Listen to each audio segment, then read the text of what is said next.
Chapter 1451. Your Highness, this, Lantian County back hall of the Yanhuang Bank. Faced with Li Ku's questioning, Mr. Song's face turned red.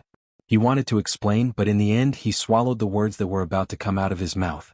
His surname was Song and his name was Siming. He could be considered as Li Ku's #1 accountant. Seeing this, Li Ku walked in front of Song Siming and said with a gloomy face, "Mr. Song, you should know better than anyone that this Yanhuang Bank does not belong to me, Li Ku. It belongs to my father, the Marquis of Yong, and the other nobles. The annual profits of the bank also do not go into my pocket. Last month's profits were reduced by a total of 1,500 Tang Yuan. How do you want me to explain this to my father? How do I explain this to the Marquis of Yong, and the other nobles?" When Li Zishuan opened the bank in order to increase the capital of the bank and increase the credibility of the bank, not only did he pull in the royal family, even Qin Xiong, Qing Yaojin, Zhang Sun Wuji, and the other nobles all generously donated to buy the shares of the Yanhuang Bank. Therefore, in theory, the annual profits of the bank should be distributed according to everyone's shares. Although Li Ku was now in charge of the management rights of the Lantian County Bank, he did not have the right to distribute the profits of the bank. The atmosphere in the room suddenly became oppressive. A layer of sweat gradually appeared on Song Siming's forehead, but even so, he did not say anything to explain himself. He just lowered his head as if he had done something wrong, and stood quietly in front of Li Ku. Facing such a stubborn old man, Li Ku was a little angry. If it was another person in a higher position, they would probably directly lock this old man up for corruption and interrogate him severely. However, Li Ku knew the character of the old man in front of him. He knew that the other party would definitely not ruin his reputation for such a small amount of money. After a moment of silence, Li Ku opened his mouth again and said, "Mr. Song, this is not a small matter. You should not think of taking responsibility for it yourself. I, Li Ku, do not wrongly accuse a good person but also will not let a bad person go. Mr. Song, please tell me who exactly used the 1,500 Tang Yuan. Otherwise, when this prince investigates thoroughly, no matter who it is, it won't look good for anyone's face." Hearing Li Ku's words, Song Siming's body trembled. After a moment of hesitation, he finally opened his mouth and said, "Your Highness, this matter must not be made public because the person who embezzled the money is the 6th prince." Li Ku's expression changed. His originally gloomy little face suddenly became like the sky before a storm. Dark clouds gathered. "You mean Xiao Xiao? How dare he?" After taking a deep breath, Li Ku said in disbelief. The so-called 6th prince was Li Er's 6th son. His name was Li Kuei and he was born from Yangfei. He was Li Ku's younger brother from the same mother. Because Li Kuei was not yet 10 years old and had a mischievous personality and was ignorant and incompetent, he was not favored by Li Er. Thus, he did not have an official title. According to the normal course of history, Li Kuei would only be conferred the title of King Liang in the 5th year of Xingguan's reign. Right now, this troublesome brat was doing his best to cause trouble for the imperial family. In official history, Li Er had once reprimanded Li Kuei like this: "Beasts can be tamed after being trained, iron and stone can be smelted and sculpted to be made into tools. People like Li Kuei are worse than beasts in iron and stone." From this, it could be seen how much Li Er loathed this child. At this time, Song Siming said with a bitter face, "Your Highness, last month, the 6th prince and His Highness King Lu came to this Song many times, saying that they needed to withdraw a sum of money urgently. This old man also knew that the money in this bank could not be used, so I flatly refused. However, the 6th prince threatened this old man, saying that Your Highness was in charge of the entire bank and that he was Your Highness's younger brother, so it was no big deal for him to withdraw a bit of money. He also said that if this old man did not give him the money, he would sell this old man's little granddaughter to 100 Flowers Tower. The 6th prince's past misdeeds were all over the place, so how could this old man dare to risk my granddaughter? Your Highness, this old man's granddaughter is only 10 years old." At this point, Song Siming's old face was filled with shame and fear. Bastard! Bastard! Xiao Gui actually dares to commit such atrocities. When Li Ku heard this, even though the other party was his younger brother from the same mother, he could not help but curse angrily. After cursing, he looked at Song Siming and said, "Why didn't Mr. Song tell me about this earlier?" Song Siming smiled bitterly and said, "Your Highness, the 6th prince also said that if this old man told you about this matter, not only would he sell my granddaughter, he would also break the legs of my entire family. This old man will resign today, Your Highness, and bring my entire family to another place to avoid disaster before the sky turns dark." Seeing that his loyal subordinate had been forced to resign and leave, Li Ku could no longer hold it in and said in a deep voice, "Brother Li, don't worry. Mr. Song, you can't go anywhere. This prince promises you today that as long as this prince is alive, as long as you do not violate the laws of the Great Tang Empire, nothing will happen to you and your family. This prince swears to the heavens." The ancients placed great importance on oaths. Seeing that the great king of Shu was actually swearing on his behalf, Song Siming was instantly moved. He hurriedly said, "Your Highness, you are too kind. Your Highness has always been generous and loyal to others. This old man naturally believes in your Highness." Only then was Li Ku relieved. He nodded, then turned and shouted outside the door, "Guards! Go and capture this prince's disappointing younger brother." He used the word capture, and not invite or bring. It was enough to see how angry Li Ku was at this moment. "Yes, your Highness." The two guards who came in could not help but look at each other, but seeing Li Ku's gloomy face, they could only quickly salute and accept the order. Smack! Bang bang bang. At this moment, the sound of a flower pot falling to the ground came from the courtyard outside the house, followed by a series of hurried footsteps that gradually faded away. Li Ku frowned and said to the two guards, "Quickly go and see what's going on outside." "Yes." The two quickly walked out of the room. A moment later, "How dare you? Let go of this prince. Quickly let go of this prince. Otherwise this prince will kill your entire family. This matter has nothing to do with this prince. If you want to capture someone, capture Li Ku. Why are you capturing me? Quickly let go. Otherwise, do you believe that this prince will not let you see tomorrow's sun?" Amidst the commotion, two of Li Ku's guards walked in with two teenagers in tow. "Your Highness, the commotion outside the house just now was caused by the sixth prince and Prince Lu. They should have just arrived at the bank." One of the guards put down Li Ku and saluted Li Ku. Speaking of which, these two children were unlucky. They had planned to use the same trick today and come to the bank to extort a sum of money from Song Siming. They did not expect to see Li Ku lecturing Song Siming when they arrived at the bank. It was fine if he was lecturing Song Siming, but the content of the lecture just so happened to include them. After eavesdropping for a while, they saw that the situation was not good and immediately fled.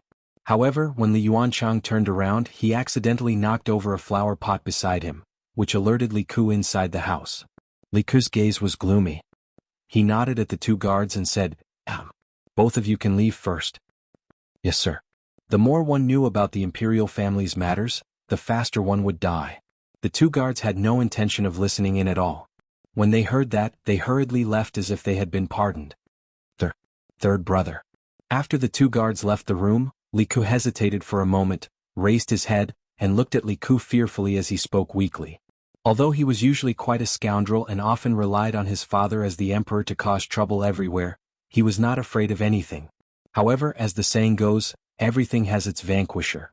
Li Gue was still quite afraid of this elder brother of his who shared the same mother. Li Yuanchang stood there calmly and did not say anything. According to seniority, he was Li Ku and Li Ku's imperial uncle, so he was not afraid of Li Ku. Li Ku stared at his younger brother from the same mother without saying a word. Just as Li Ku could not take it anymore, he heard Li Ku say coldly, "Apologize to Mr. Song immediately." The cold voice seemed to have no warmth, and there was no room for negotiation. "What?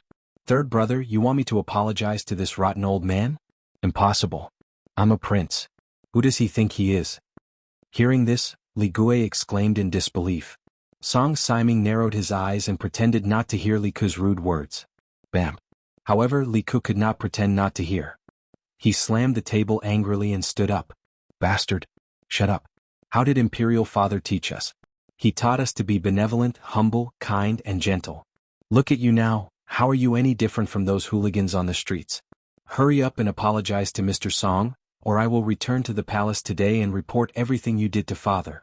We'll see how Father will punish you then." "Hey, don't.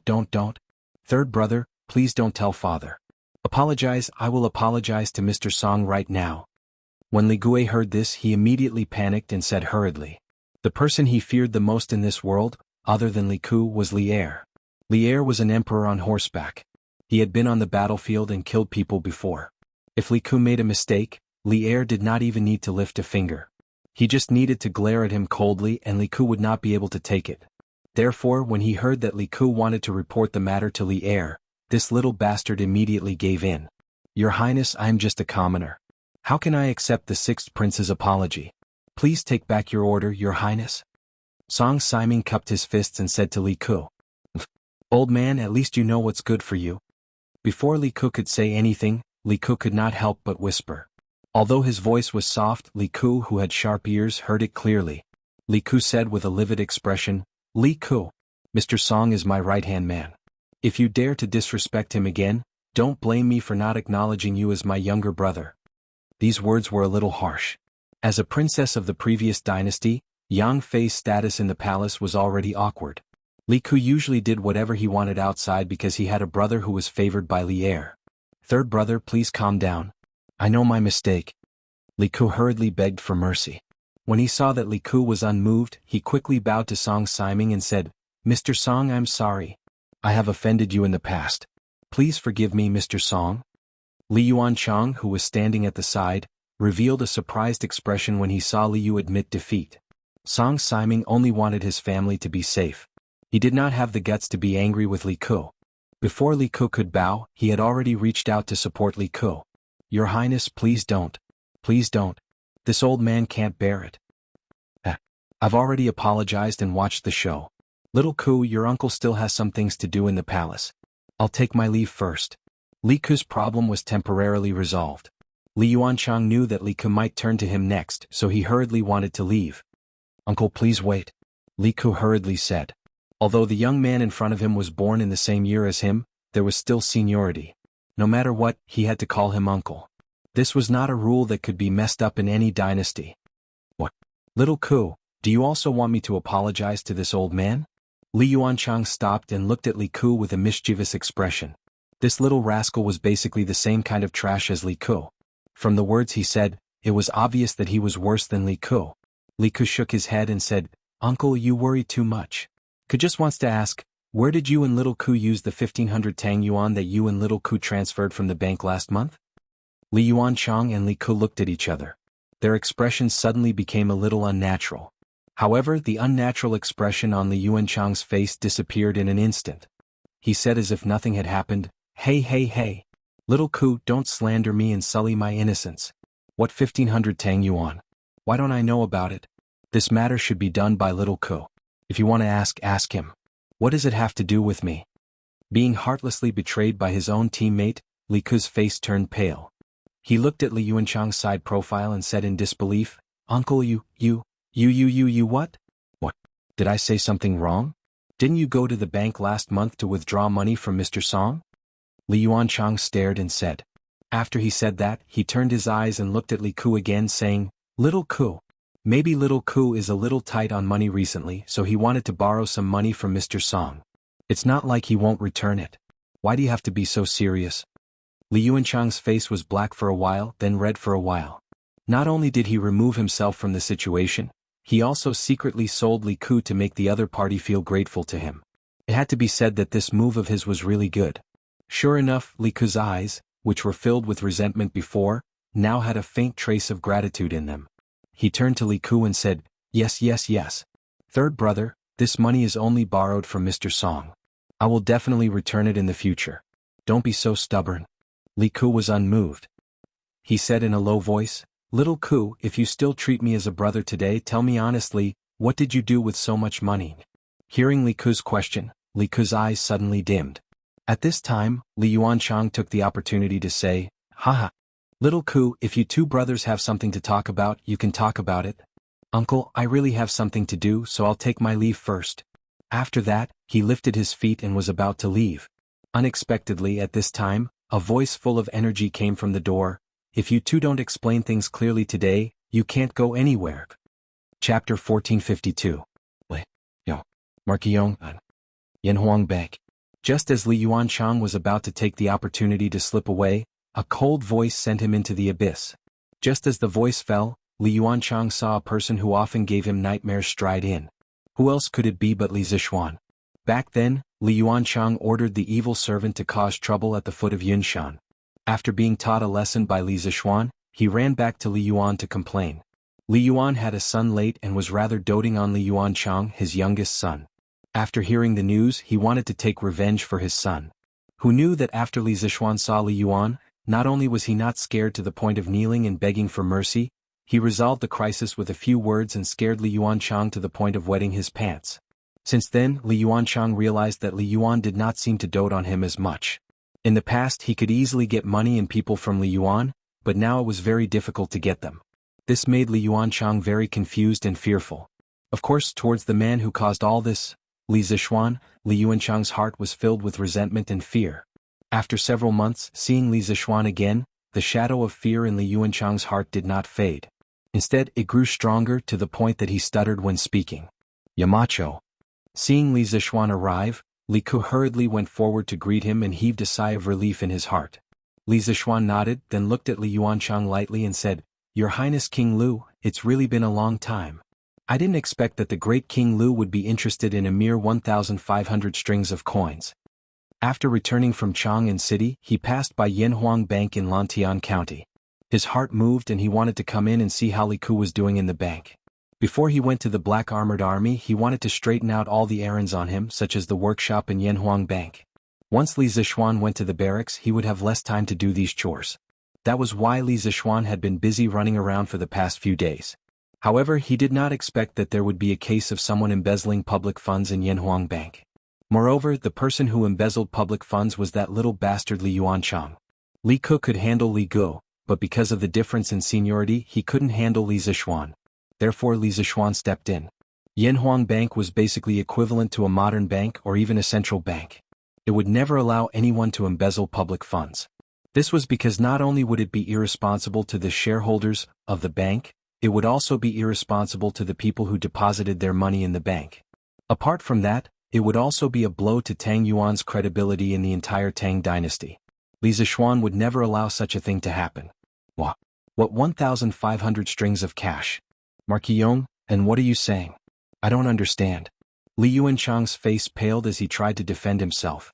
This was really being stubborn even in the face of death.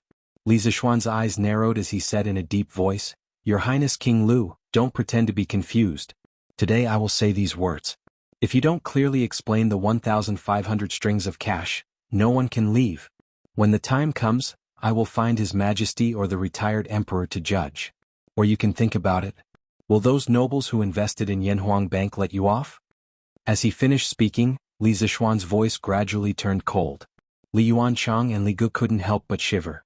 After his expression changed, Li Yuanchang opened his mouth and said, "Isn't it just 1,500 strings of cash? I will send someone to return it to you when I return. This money was originally borrowed from Mr. Song. Today I will return it all to you. In the future don't bother us anymore." He had thought it through. Rather than completely falling out with Li Zishuan and causing a huge ruckus, he might as well grit his teeth and return the money. He was clear in his heart that even if this matter reached his father, Li Yuan, it would not end well. After all, he was not in the right. Moreover, the shareholders of the Yanhuang Chamber of Commerce were all nobles of the imperial court. He had affected the interests of so many people, Li Heir would not let him off. Li Zishuan nodded and said, "It is only right to repay debts. The money that your Highness King Lu owes should naturally be returned. However, where did you use the 1,500 strings of cash that you borrowed earlier?" Hearing this, Li Yuanchang evasively said, "This Marquis Yong, and you don't have to care. Don't worry, when I return to the palace, I will immediately send someone to send the money to you." Li Zishuan lightly said, "Why can't I care? I have to confirm whether the 1,500 strings of cash are still there or not. Or rather, I doubt your Highness King Lu's ability to repay the debt." Originally, in Li Zishuan's impression, Li Yuanchang was still very rich. However, thinking about how this little bastard had colluded with Li Zishuan to extort money from the bank, Li Zishuan concluded that this little bastard was definitely not doing as well as before. Otherwise, why would he do such a thing? Li Yuanchang's face was instantly filled with anger. He angrily said, "What a joke. A mere 1,500 strings of cash, I don't even care about it. Marquis Yong, and don't go too far." Li Zishuan heard this and sneered, "Oh? Since your Highness King Lu is so rich, why did you come to the bank to extort money from Mr. Song last month?" "You?" Li Yuanchang was instantly rendered speechless. At this moment, Li Ku looked at Li Zhe and said earnestly, "Shao Li, tell me the truth. What did you use the money for? Otherwise, if you commit another crime in the future, I will definitely not plead with Imperial Father and Imperial Mother on your behalf." Li Zhe's heart was already shaken when he saw his Imperial uncle, whom he relied heavily on, being completely suppressed by Li Zixuan. Now that he heard Li Ke's words, how could he bear it? He hurriedly grabbed Li Ke's arm and said with a sobbing tone, "Third brother. Third brother. I was wrong. I was wrong. Don't ignore me." Li Zhe. Seeing that Li Zhe was about to give in, Li Yuanchang panicked and hurriedly stopped him. "Your Highness King Lu, don't go too far." Li Zixuan grunted and said coldly. Li Yuanchang had seen Li Zixuan's martial prowess. Sensing the other party's unfriendly gaze, he hurriedly shrunk his neck and didn't dare to say another word. Li Ke struck while the iron was hot. "Shaoli, if you tell me now, I can still help you. If you don't, Yamacho and I can find out on our own. But when that time comes, no one can help you. Imperial father and Imperial mother can't either. Third brother? I'll tell you. I'll tell you." Li Zhe suddenly panicked. He hurriedly said, "Last month, Imperial uncle and I went to bet on football. At first, we won more than 2,000 strings of cash, but then we lost all of it. Even our own capital of more than 2,000 strings of cash was lost. Later, Imperial uncle and I came up with an idea. We went to the owners of the teams and threatened them in advance before the game that they must lose. Then we would take the opportunity to bet on losing. We would definitely make a lot of money. But you also need capital to bet on losing. At that time, Imperial uncle and I lost all our money. Later, Imperial uncle said that third brother, you were on duty at Yanhuang Bank and made a lot of money every day. I came to the bank to look for third brother. Coincidentally, you weren't there on May 15th, so I borrowed 500 strings of cash from Mr. Song. Bet on football." Li Ke's eyes widened in shock when he heard this. He scolded with a face full of resentment, "It's fine if you bet on football, but you actually went to threaten the owners of the teams to fix the game? Xiaozhe, how dare you?" On the side, Li Zixuan's expression could not help but turn serious. He had never imagined that a misappropriation of public funds would actually involve a series of major cases of corruption in football. And he had another identity, which was the president of the Tang Football Association. Therefore, this matter was even more important to him.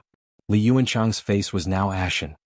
He had already decided to go all out, but he still looked at Li Zhe angrily from time to time.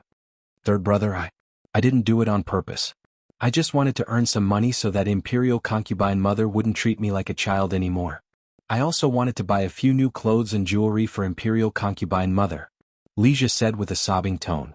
Hearing the second half of Li Zhe's sentence, Li Ke's cold eyes couldn't help but soften.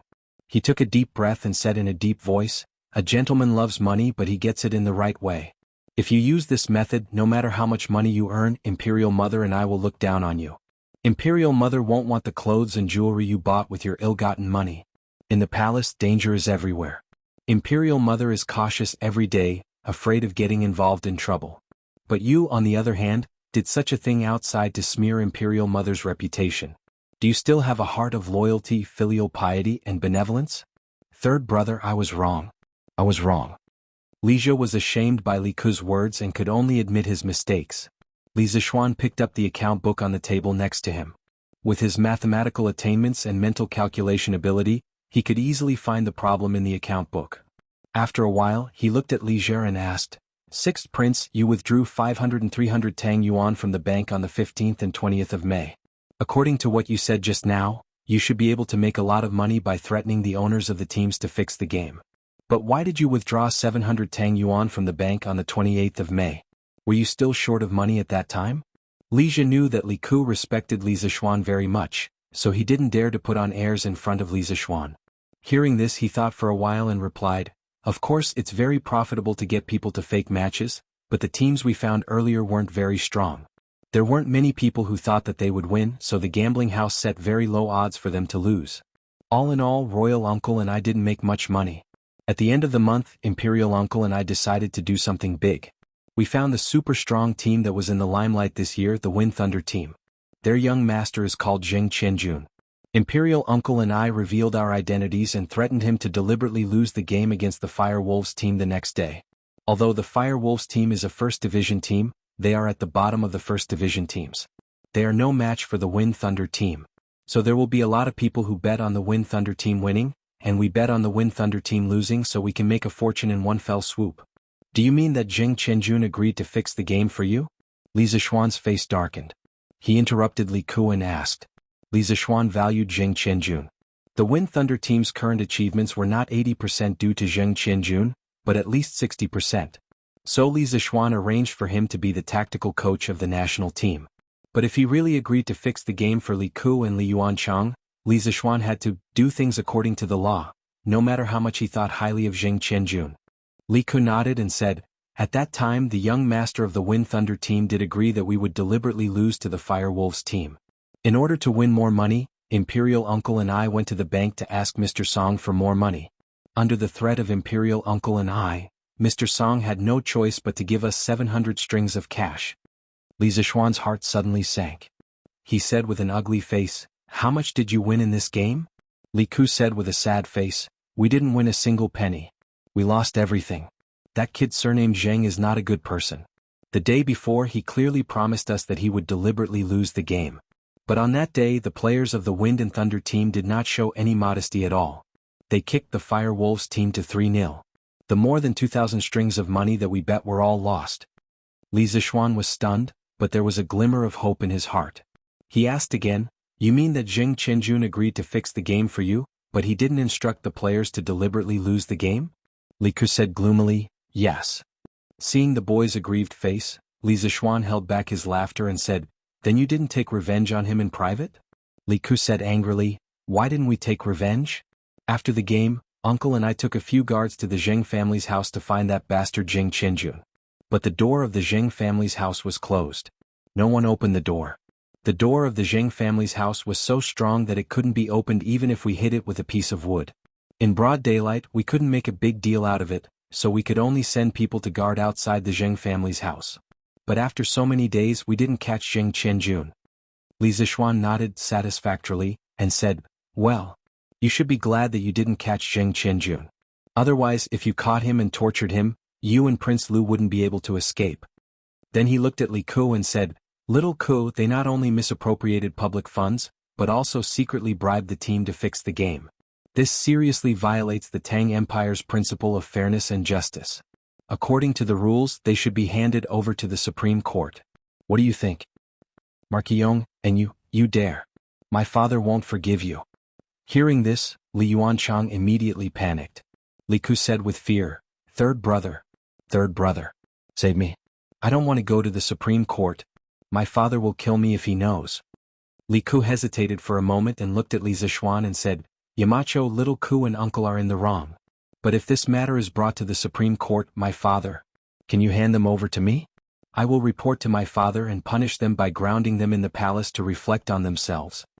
Li Zixuan pondered for a moment and nodded, "Okay. I will give you face today. But first they have to pay for the money they misappropriated from the bank. Second, they have to give me the list of the teams that fixed the game. Third, they are forbidden to watch any game held by the Tang Empire's Football Association in the future." Chapter 1453. As early as when he promoted football, Li Zixuan expected that football betting would slowly rise along with football. Later, things did indeed develop in the direction he expected. Although he knew that football betting would harm people, it was a matter of mutual consent. He couldn't control it. To put it nicely, it was called a quiz. To put it bluntly, it was called gambling. However, although he couldn't control the people's football betting, he could control the teams that fixed the matches. When the Tang Football Association was first established, Li Zixuan said that any team or individual involved in fixing matches would forever be included in the Tang Football Association's blacklist. Players could no longer play football, team owners could no longer form teams, and people who bribed teams to fix matches would be banned from watching any football matches held by the Football Association. Serious cases would be directly handed over to the Supreme Court to deal with. Considering that Li Ku and Li Yuanchang didn't earn too much money because of this, instead they lost everything, and that Li Ku was pleading for mercy. If this matter was brought to the Supreme Court, it would be very embarrassing for Li Er. Therefore, Li Zixuan finally handed these two little bastards over to Li Ku to deal with. Correspondingly, Li Ku also handed over the list of teams that were coerced by them to fix matches. Originally there were a total of 4 teams. However, because the Wind and Thunder team put Li Ku and Li Yuanchang together, there were 3 teams that fixed matches: the Raging Bull team, the Cool Breeze team, and the Fire Phoenix team.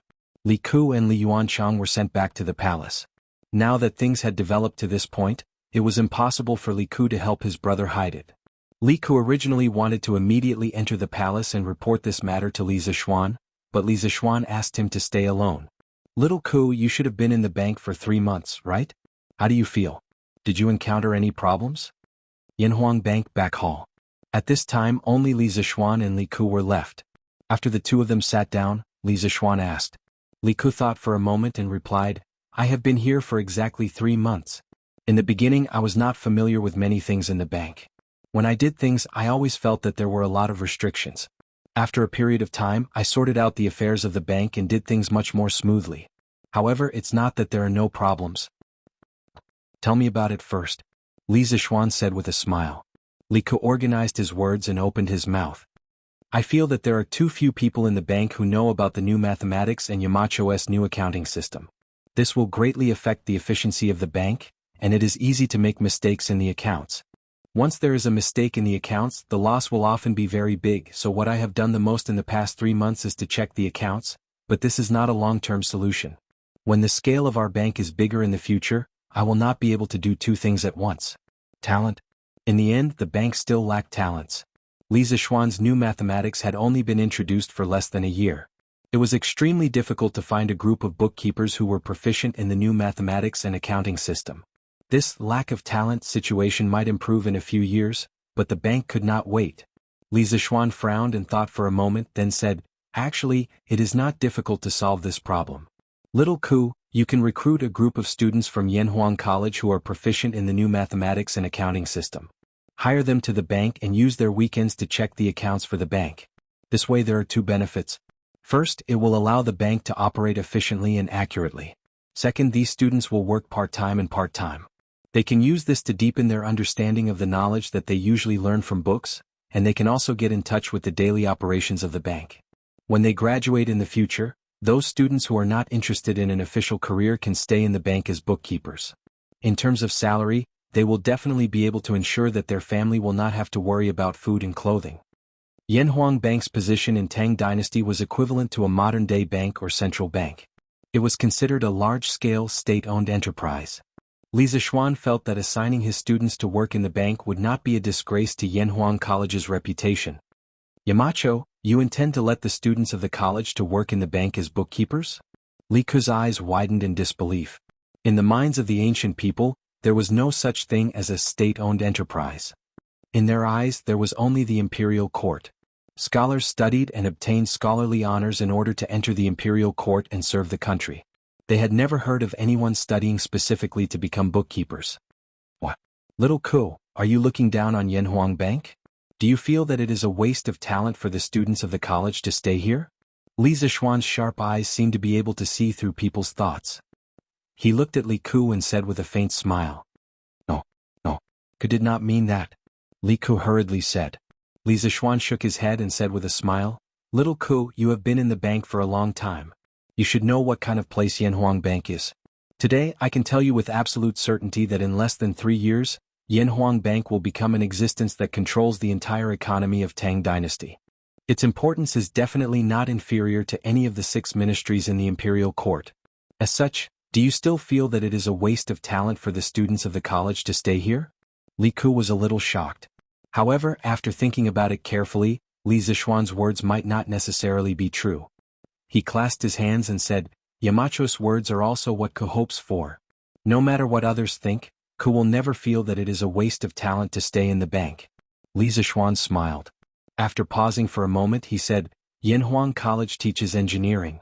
Although there is a subject in the imperial court's imperial examinations, compared to the subjects such as Jinshi and Mingjing, the number of students admitted to this subject is much smaller. The number of students in Yanhuang College who can stand out in the imperial examinations every year is extremely small. And the number of students who can use engineering to gain a foothold in the imperial court is even rarer. Therefore, I feel that instead of letting the students be small officials in the 6 ministries and waste their time doing odd jobs for the officials, it is better to let them come to a place like Yanhuang Bank where they can truly display their strengths. Other than Yanhuang Bank, there is also the workshop of Chitsu Pavilion. That place also needs them. Little Ku, don't look down on the workshop. This workshop is now the most technologically advanced workshop in Tang Dynasty. With the revolution of energy and power machinery, the workshop of Chitsu Pavilion will become more and more advanced, so advanced that it will surpass this era. The students of Yanhuang College can use what they have learned to create wealth here. Wealth that will allow them to live their lives without worry. Master's position today is mostly due to engineering. In the future, among these students, there might be hundreds and thousands of master, hundreds and thousands of Marquis Yong, and the meaning of these words was very simple. That was, if the imperial court did not want too many engineering students, then he wanted them. He did not mind having too many. This was a plan that had been buried in Li Zishuan's heart for a long time. It was called the Great Lantian Plan. In his view, since the imperial examination system of this era was mainly based on Confucianism and the imperial court did not want so many engineering students, then he would bring this group of students to Lantian County and create a world that would surpass this era. In any case, he was now the lord of Lantian County. There were many vacant positions under him. He had the ability to give these engineering students generous treatment and high social status. Chapter 1454. Yamacho. Now that Confucianism is in power, it is indeed difficult for engineering students to stand out. However, I am willing to help you. After listening to Li Zishuan's words, Li Ku was silent for a long time before he spoke. Oh, how do you plan to help me? Hearing this, Li Zishuan asked with a smile. Li Ku pursed his lips and said, in a few years I will be going to Shu. Shu has been isolated from the Central Plains for a long time, and the conditions there are very backward.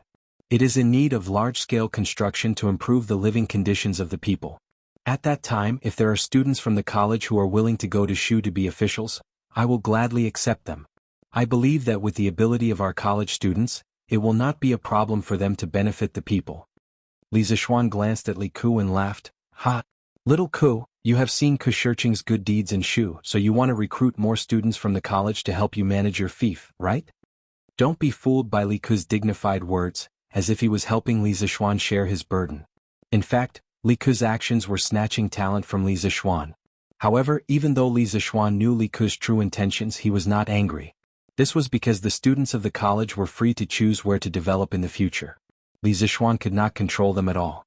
If Li Ku had the ability to attract these talents to Shu, it could only be said that he was charismatic. Li Zishuan would not be angry about this. After being seen through by Li Zishuan, Li Ku was slightly embarrassed. He coughed dryly and said, Ahem. Nothing can be hidden from Yamacho's eyes. Actually, what I am thinking is that the Central Plains is deeply influenced by Confucianism.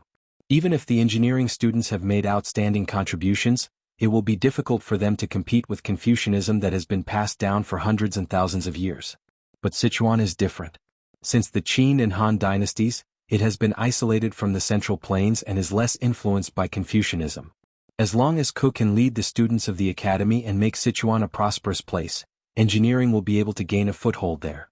Maybe Ku can even open a school similar to Yanhuang College there. I hope Yamacho will agree.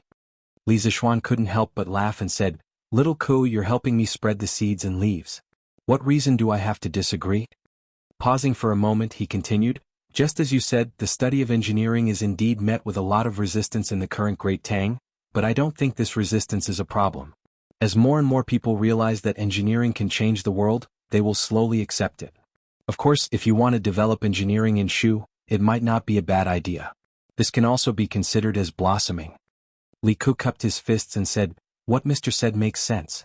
Then from now on, Ku and Mr. will work together to develop our skills. In the past, Li Ku was repulsed by Sichuan. After all, he had lived in Chang, and since he was young, it was inevitable for him to have some resistance in his heart when he was asked to go to Sichuan, which was thousands of miles away. However, after talking with Li Zishuan, Li Ku even faintly looked forward to going to Sichuan as soon as possible. Because leaving Chang, and was like a fish entering the sea. At that time he could be like his idol, Li Zishuan, vigorously develop engineering in his fief and make the people there better. He was looking forward to the land of Sichuan being transformed into a true heaven on earth under his transformation. Li Zishuan nodded. Just as he was about to get up and leave, he suddenly thought of something and said to Li Ku, Little Ku, I just saw on the account book that Yanhuang Bank's monthly income is more than 30,000 strings of coins. Is that right? Hearing Li Zishuan suddenly ask this, Li Ku was a little confused. He paused for a moment, nodded and replied, Indeed. In recent months, the number of merchants in Lantian County has skyrocketed. Countless shops have sprung up in the city like bamboo shoots after a spring rain. These merchants are opening shops and purchasing goods, so it's inevitable that they will encounter problems with funds. Thus, more and more people come to Yanhuang Bank to borrow money, and our income is also increasing. However, if this was a bank in other places, it might not be able to earn so much money. But if there are too many people borrowing money, it might not be a good thing. After all, the money in our bank is limited. At the end of every month, the bank will have a shortage of money. Many merchants want to borrow money but they can't, so they can only borrow money from those big families who specialize in lending money. Moreover, the amount of Tang Yuan issued is closely related to the total wealth of Tang Empire. We can't just rashly print more Tang Yuan, so we can only watch as those merchants are exploited by those big families. Li Zixuan knew that Li Ku was telling the truth. After all, in the current Tang Empire, if one were to talk about the most prosperous places, it would only be Chang and in Lantian County. But if one were to talk about the place where the scale of business grew the fastest, it would only be Lantian County. The expansion of business required a large amount of liquidity, and the bank was a place that specialized in providing liquidity for merchants. Currently, the capital of the bank was mainly accumulated from the investments of the bank's shareholders and the profits from the bank's operations in the future. The bank's source of profit was, first, from collecting the fees from the commoners when exchanging copper coins for Tang Yuan, and second, from lending money to the merchants to generate profits. After a moment of silence, Li Zixuan said, "Little Ku, one must know how to be flexible when dealing with matters. Since the bank will encounter a shortage of money at the end of every month, then we should think of a way to attract more funds." Li Ku frowned and asked, "Yamacho, where should we go to find a source of funds?" Li Zixuan smiled and said, "Of course it's from the commoners. Previously, Little Ku, you were able to think of lending money to the merchants to generate income for the bank. Now, why didn't you think of using small profits to attract the commoners to deposit their money in the bank? You can post a notice to inform the commoners of Lantian County that as long as they deposit their copper coins in the Yanhuang Bank, not only will we not charge them the fees for exchanging copper coins for Tang Yuan, we will also give them a certain amount of interest. This interest is divided into current interest and fixed interest. Current interest means that there is no fixed deposit period. If the commoners need money, they can come to the bank to withdraw it at any time. Fixed interest means that the money cannot be withdrawn until the agreed upon date. Therefore, the fixed interest rate is higher than the current interest rate. Those commoners who have extra money can deposit their money in the Yanhuang Bank. This way, not only can they ensure the safety of their property, but they can also earn extra interest. I think there will be many commoners who will be willing to deposit their money in the bank." Li Ku's eyes widened when he heard this. His face was full of disbelief. At this moment, his mind was already in a daze. After a while, he finally regained his senses. He swallowed his saliva and asked, "Mountain Elder, if we really release this notice, I can guarantee that our bank's doorstep will definitely be trampled down by the people who will flock to our bank. Are you sure we won't lose money like this?" "Lose money? If a bank can lose money, then there is no business in this world that can make money," Li Zixuan muttered in his heart. Then he smiled and said, "Whether we will lose money or not, it will depend on Xiaoke's methods. I am only introducing you to a way to solve the problem. In this method, there is still a lot of room for manipulation. For example, the interest rate. When the bank is short of money, you can slightly raise the interest rate to increase the commoners' enthusiasm to save money. When the bank is not so short of money, you can adjust the interest rate to reduce the cost of the bank's deposit. There is a limit in the middle. You need to consider and balance all the factors. As for your worry that the bank will lose money, this worry is completely unnecessary. The interest rate of the bank will always be higher than the deposit rate. Also, money can only create more value when it is in circulation. If everyone hides their money in their own homes, then money will always be money. But if they keep their money in the bank and the bank uses the money to help businessmen expand their business, then money can easily become 2 strings of money or even more. That is why I told you before that there is a lot of knowledge in the bank. Using money to generate more money is the fundamental purpose of the bank's existence." Li Zixuan seriously pondered over Li Zixuan's words for a long time. He couldn't help but sigh in admiration. Listening to Yamacho's words is better than reading books for 10 years. The knowledge contained in the way of the economy is really mysterious and endless. Thank you, Yamacho, for your teachings today. Li Zixuan waved his hand and said, "Actually, Xiaoku, you have already done very well. When everything here is stable, I hope that you can return to the headquarters of the Yanhuang Bank in Chang and City and shoulder more responsibilities. Our Yanhuang Bank is under the name of the Ministry of Revenue. But most of the officials in the Ministry of Revenue are old-fashioned. If we rely on them to manage the bank, I am afraid that in less than half a year, the bank will not be able to operate anymore. Therefore, the heavy responsibility of bringing the bank to greater heights still falls on your shoulders." There was nothing wrong with these words on the surface, but Li Ku felt that it sounded a little strange. After a moment of silence, he frowned and asked, Yamacho, what about you? Don't tell me that you intend to leave the bank alone? At this moment he finally realized that something was wrong. Li Zishuan spoke too much today, as if he couldn't wait to impart all the knowledge in his mind to him. Li Ku suddenly had a bad premonition in his heart, and his whole body suddenly became nervous. Li Zishuan was silent for a long time, then sighed and said, Master has more important things to do. But if the bank encounters any problems in the future, Xiaoku, you can still come to me.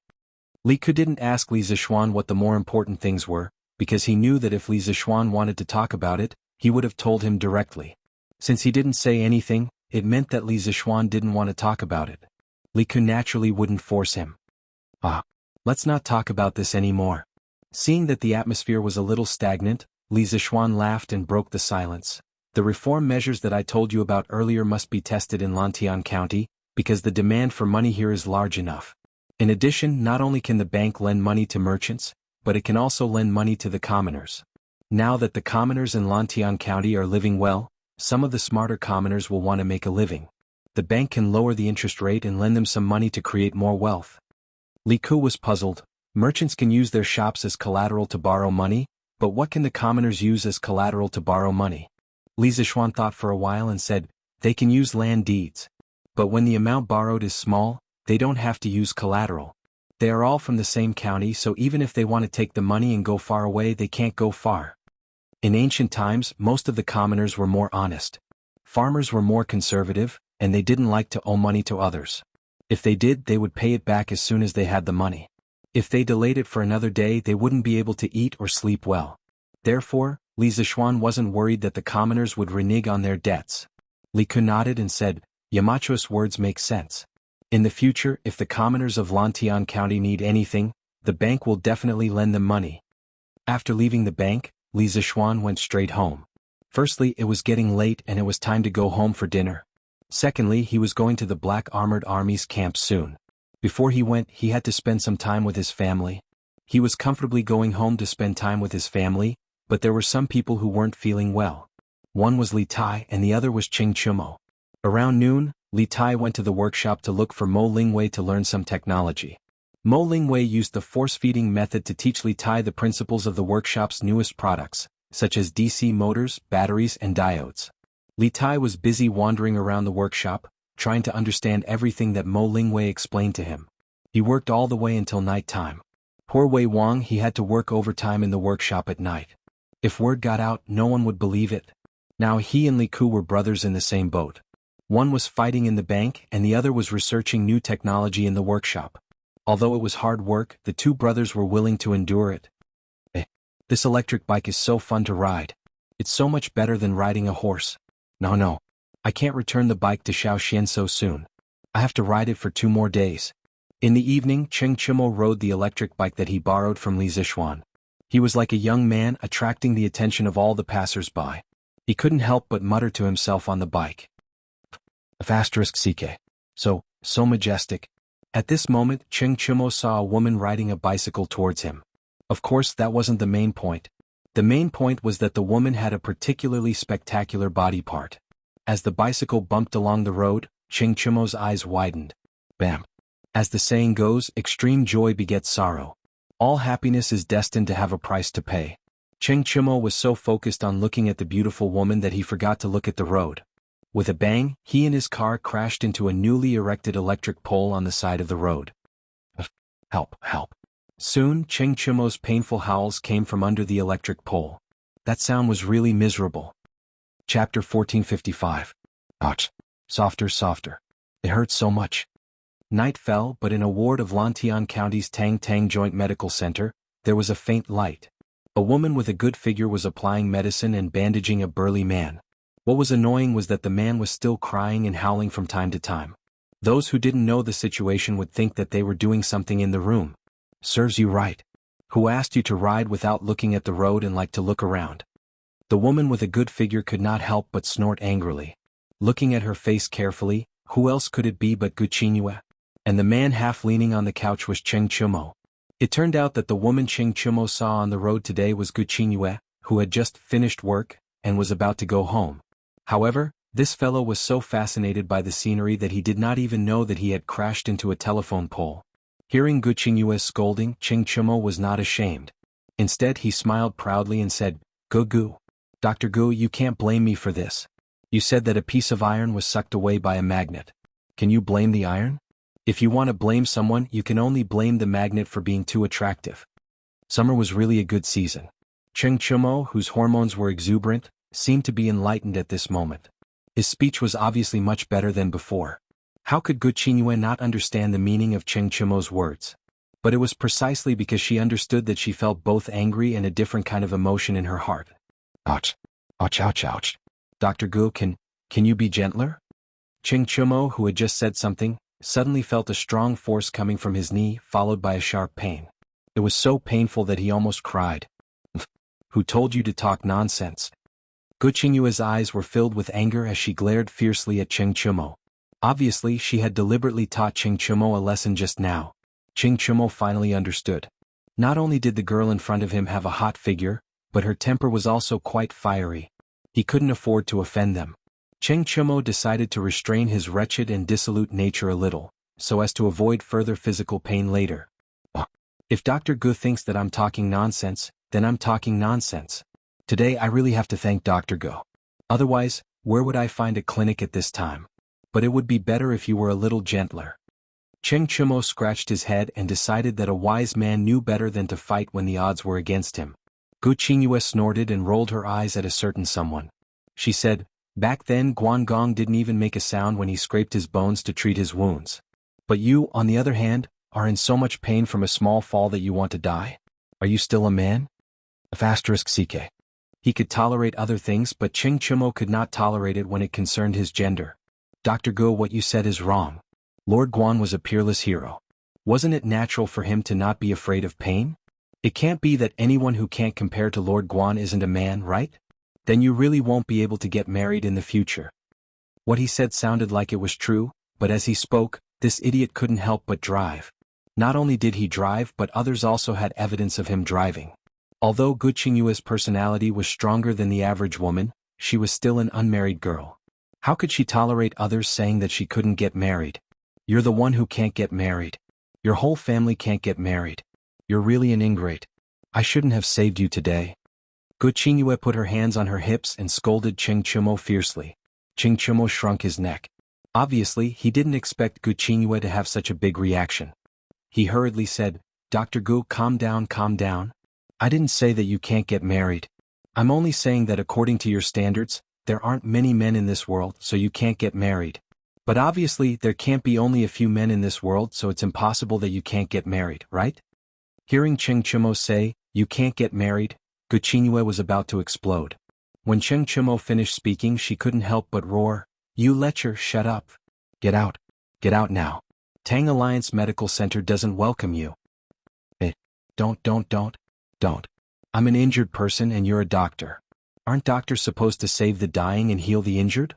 How can you chase me out?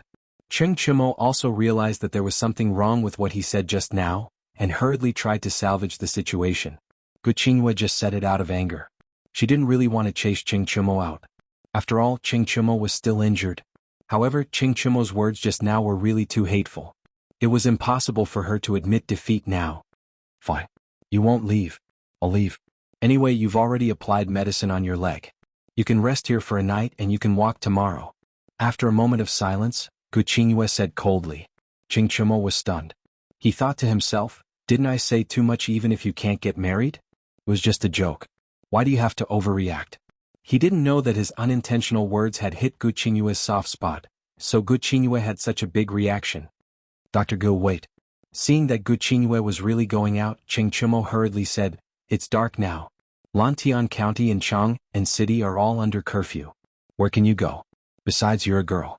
It's dangerous for you to go out alone so late at night. Hearing the faint concern in Cheng Chumo's words, Gu Qingyue's ears turned red, and her expression was a little unnatural.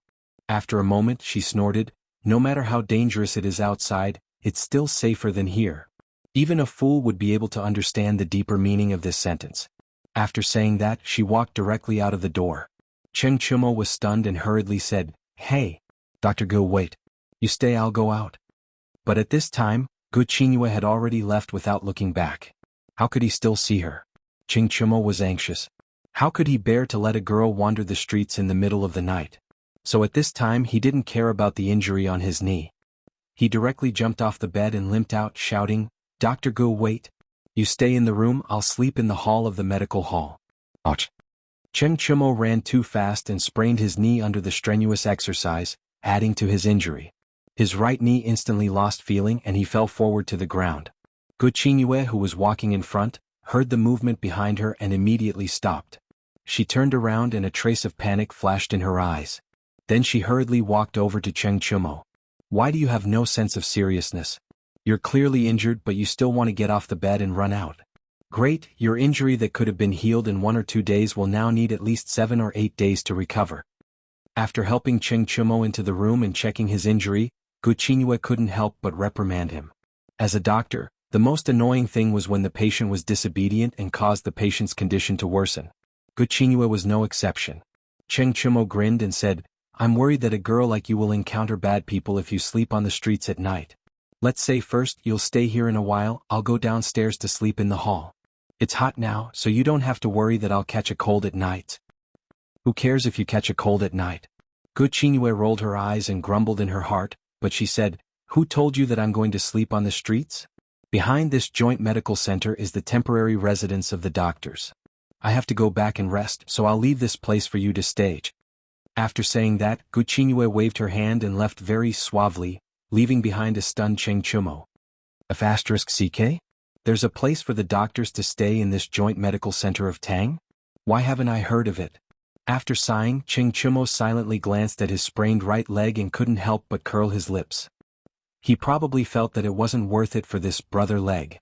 Fell for nothing. This lecher, although he's a little perverted and his words are a little hateful, he can still be considered a gentleman who knows how to care for people. After talking for so long, I actually forgot to ask for his name. Pei. No. Why do I need to know the name of this lecher? Gu Qingyue, who had always thought of herself as a strong woman, was inevitably confused tonight. The main reason was that Cheng Chumo was different from the men that the matchmaker introduced to her in the past. She felt that Cheng Chumo seemed to be more real. Whatever he was thinking in his heart, he would show it on his face. He was not like the young talents she had seen before.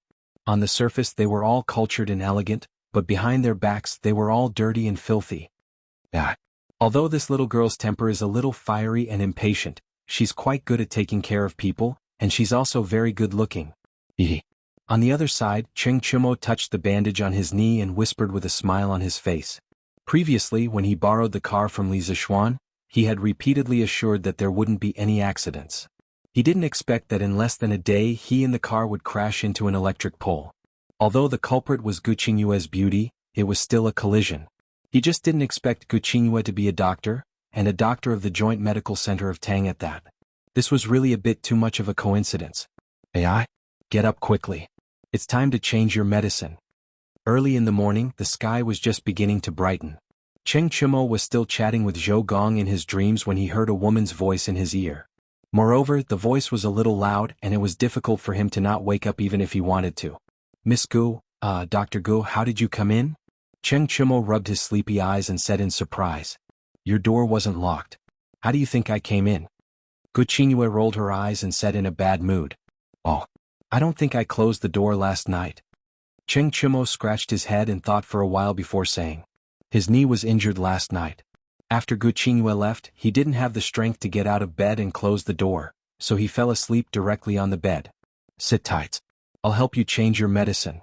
In a while, the clinic will start accepting patients, and I won't have time to take care of you then." Gu Qingyue put down the medicine box on her shoulder and said to Cheng Chumo as she took out the medicine from it, "Oh." Cheng Chumo sat up obediently and rolled up his trousers, revealing the injured area on his knee. This time Cheng Chumo learned his lesson. When Gu Qingyue was changing his medicine, he didn't take the initiative to say a word, not even a humph. It seemed like he wanted to learn from Guan Yu and be a tough guy. Just like that, Gu Qingyue quietly changed his medicine, and Cheng Chumo raised his head and stared at her without saying a word. Although the scene looked a little funny, it was more heartwarming. Gu Qingyue was now squatting. If Cheng Chumo lowered his head and looked, he should be able to see some scenery, but the people of the old Cheng family were all walking and sitting upright. Gu Qingyue was now helping him change his medicine. If he did something like that, how was he different from a beast? It's really strange. Why aren't you in pain today? After changing the medicine, Gu Qingyue stood up and asked curiously. Cheng Chumo said smugly, I used to be on the battlefield with my father. I don't care about such a small injury. Besides, I'm a man who wants to be Guan Yu. Why would I make a fuss over a small injury? Gu Qingyue couldn't help but burst into laughter and said, keep bragging. Who was the one crying for his parents last night? Then she felt that laughing like this might make people think that it was unladylike, so she quickly stopped smiling and shifted her gaze elsewhere. But after waiting for a long time, she didn't hear Cheng Chumo's voice. She couldn't help but turn her head to look at Cheng Chumo. At this time, Cheng Chumo was completely stunned. If one were to use 8 words to describe it, it would be that his face was dull and his eyes were shining. Because in Cheng Chumo's eyes, Gu Qingyue's smile just now was simply too beautiful. Did I look good? Gu Qingyue's emotionless voice inexplicably came from the air. Yes, yes, yes. Cheng Chumo replied subconsciously. To describe his current state of mind in one sentence, it was, I've confirmed with my eyes that I've met the right person. Lecher. Shameless. Gu Qingyue glared fiercely at Cheng Chumo, then stomped her foot and left in a fit of anger. She didn't even want the medicine box. Ouch. In the ward, Cheng Chumo's wails and howls sounded again. It was Gu Qingyue's angry kick just now that happened to land on Cheng Chumo's foot. F***ck. Women's minds are really strange. If I said it didn't look good just now, would I have been trampled even more miserably? Cheng Chumo hugged his smelly foot and muttered to himself while sucking in cold air. What were you muttering just now? Coincidentally, at this moment, Gu Qingyue's voice sounded again. Cheng Chumo looked up and saw Gu Qingyue standing in front of the door expressionlessly, staring at him with a burning gaze. No, nothing. Dr. Gu, why are you back again? Cheng Chumo laughed dryly and said. Gu Qingyue walked in at this moment and reached out to take the medicine box on the table. Then she said, I'm here to ask what your name is and where you live. Cheng Chumo's eyes lit up. Just as he was about to say something, Gu Qingyue mercilessly interrupted him. Don't think too much. I just want to ask clearly and send someone to inform your family to come and pick you up. At the same time, I'll hand over the consultation fee. Our Tang Alliance Medical Center never takes credit. Cheng Chumo was speechless and his heart instantly broke. Chapter 1456. That's right, the bike outside shouldn't be yours, right? It looks very similar to the legendary electric bike. What's your relationship with Marquis? Inside the Tang Alliance Medical Center, Gu Qingyue was secretly delighted to see Cheng Chumo's injured expression. The corners of her mouth curled up slightly. She suddenly remembered the car that Cheng Chumo had crashed into the telephone pole yesterday evening and couldn't help but ask. The reason why she was so sure that Cheng Chumo was related to Li Zixuan was because as far as she knew, there was only one electric bike in the world, and it was in the hands of Li Zixuan. However, Cheng Chumo also had one, so it was either stolen or borrowed. In this world, the number of people who could steal from Li Zixuan could be counted on one hand. This mischievous lecher in front of her was obviously not one of them. Then there was only one possibility, Cheng Chumo's bike was definitely borrowed. To be able to borrow such an expensive bike from Li Zixuan, it meant that Cheng Chumo and Li Zixuan had a close relationship. Cheng Chumo thought about it and decided not to hide it. He smiled and said, My name is Cheng Chumo. I'm good friends with Marquis Yong-un. How about it? Miss Gu, do you still want to ask me for the consultation fee? Cheng Chumo? The son of Lu Guogong Cheng Yaojin? Gu Qingyue was shocked, but when she saw a certain someone's proud expression, she tried not to show it on her face. Instead she said lightly, Yes. Of course. Even if Marquis comes to the medical center to see a doctor, he will also take the initiative to pay the consultation fee. Since you are Marquis' good friend, how can you smear Marquis' face? Today, no matter what, you must pay the consultation fee. Cheng Chumo was stunned speechless. Gu Qingyue proudly snorted and said, You stay here. In a while, I will send a servant to your house to inform Lu Guogong. I believe that with his unparalleled reputation he won't go back on his word, right? No. Please don't. Wasn't it just a consultation fee? I'll hand it over now. How much is it altogether? When Cheng Chumo, who was on his sickbed, heard that Gu Qingyue wanted to send a letter to the Cheng residence, he was truly startled awake from his deathbed. He hurriedly called out to Gu Qingyue and said, In the past, during the weekends he often stayed at Yunshan Villa. Therefore, even if he did not return to his home in Chang'an last night, his father and mother would not think too much about it. However, If Gu Qingyue sent someone to inform them, wouldn't his father know about the embarrassing incident of him crashing his bicycle into an electric pole yesterday? This was something that Cheng Chumo would never allow. Not only did he embarrass himself, but he also embarrassed his father, Cheng Yaojin. Who knows, old Cheng might even beat him up. Gu Qingyue's eyes flashed as she was about to leave. She looked at Cheng Chumo with a smile that wasn't a smile and said, "The consultation fee and medicine fee is 200 copper coins. Will eldest young master Cheng use Tang Yuan or copper coins?" "Of course it's Tang Yuan." Cheng Chumo rummaged through his pockets and fished out 3 Tang Yuan notes. He handed it over and said rather generously, "Dr. Gu, here's your consultation fee. Keep the change." Gu Qingyue secretly curled her lips. With her family's financial situation, she naturally did not care about a few coins. The reason why she said that was purely to tease Cheng Chumo. "Then you stay here properly. Someone will deliver your meal and change your medicine in the afternoon. Your leg will need at least 2 days before you can get out of bed and walk." Gu Qingyue said worriedly as she took the Tang Yuan from Cheng Chumo's hands. "Won't Dr. Gu be the one to change my medicine later?" When Cheng Chumo heard this, he stared at her and said, "In your dreams." Gu Qingyue rolled her eyes at this blockhead and turned to leave. "Mr. Zhang San, immediately send people to Raging Bull, Cool Breeze and Fire Phoenix to investigate. You must find out if they were involved in the betting and match-fixing cases between King Lu and the 6th Prince last month." In the morning, Li Zishuan came to the Football Association office next to the academy and told the bearded man about Li Ji's confession yesterday. Since the Football Association of Tang Empire had developed to this point, its personnel allocation was basically complete. As the bearded man was the academy's physical education teacher, and he was not a simple-minded person who was all brawn and no brains, he was good at military strategy and management. Therefore, Li Zishuan handed over the task of the Football Association to him for the time being. The bearded man nodded and said in a deep voice, "Yamacho, don't worry. I will send people to investigate and get to the bottom of this."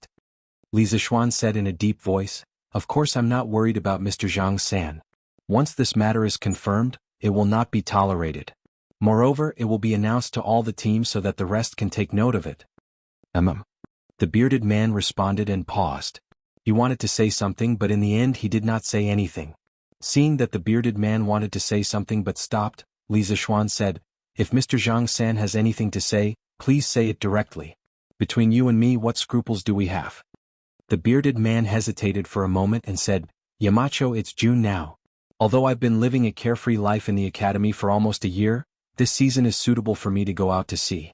Back then I promised Yamacho that I would protect Yunshan for a year and it's about to expire.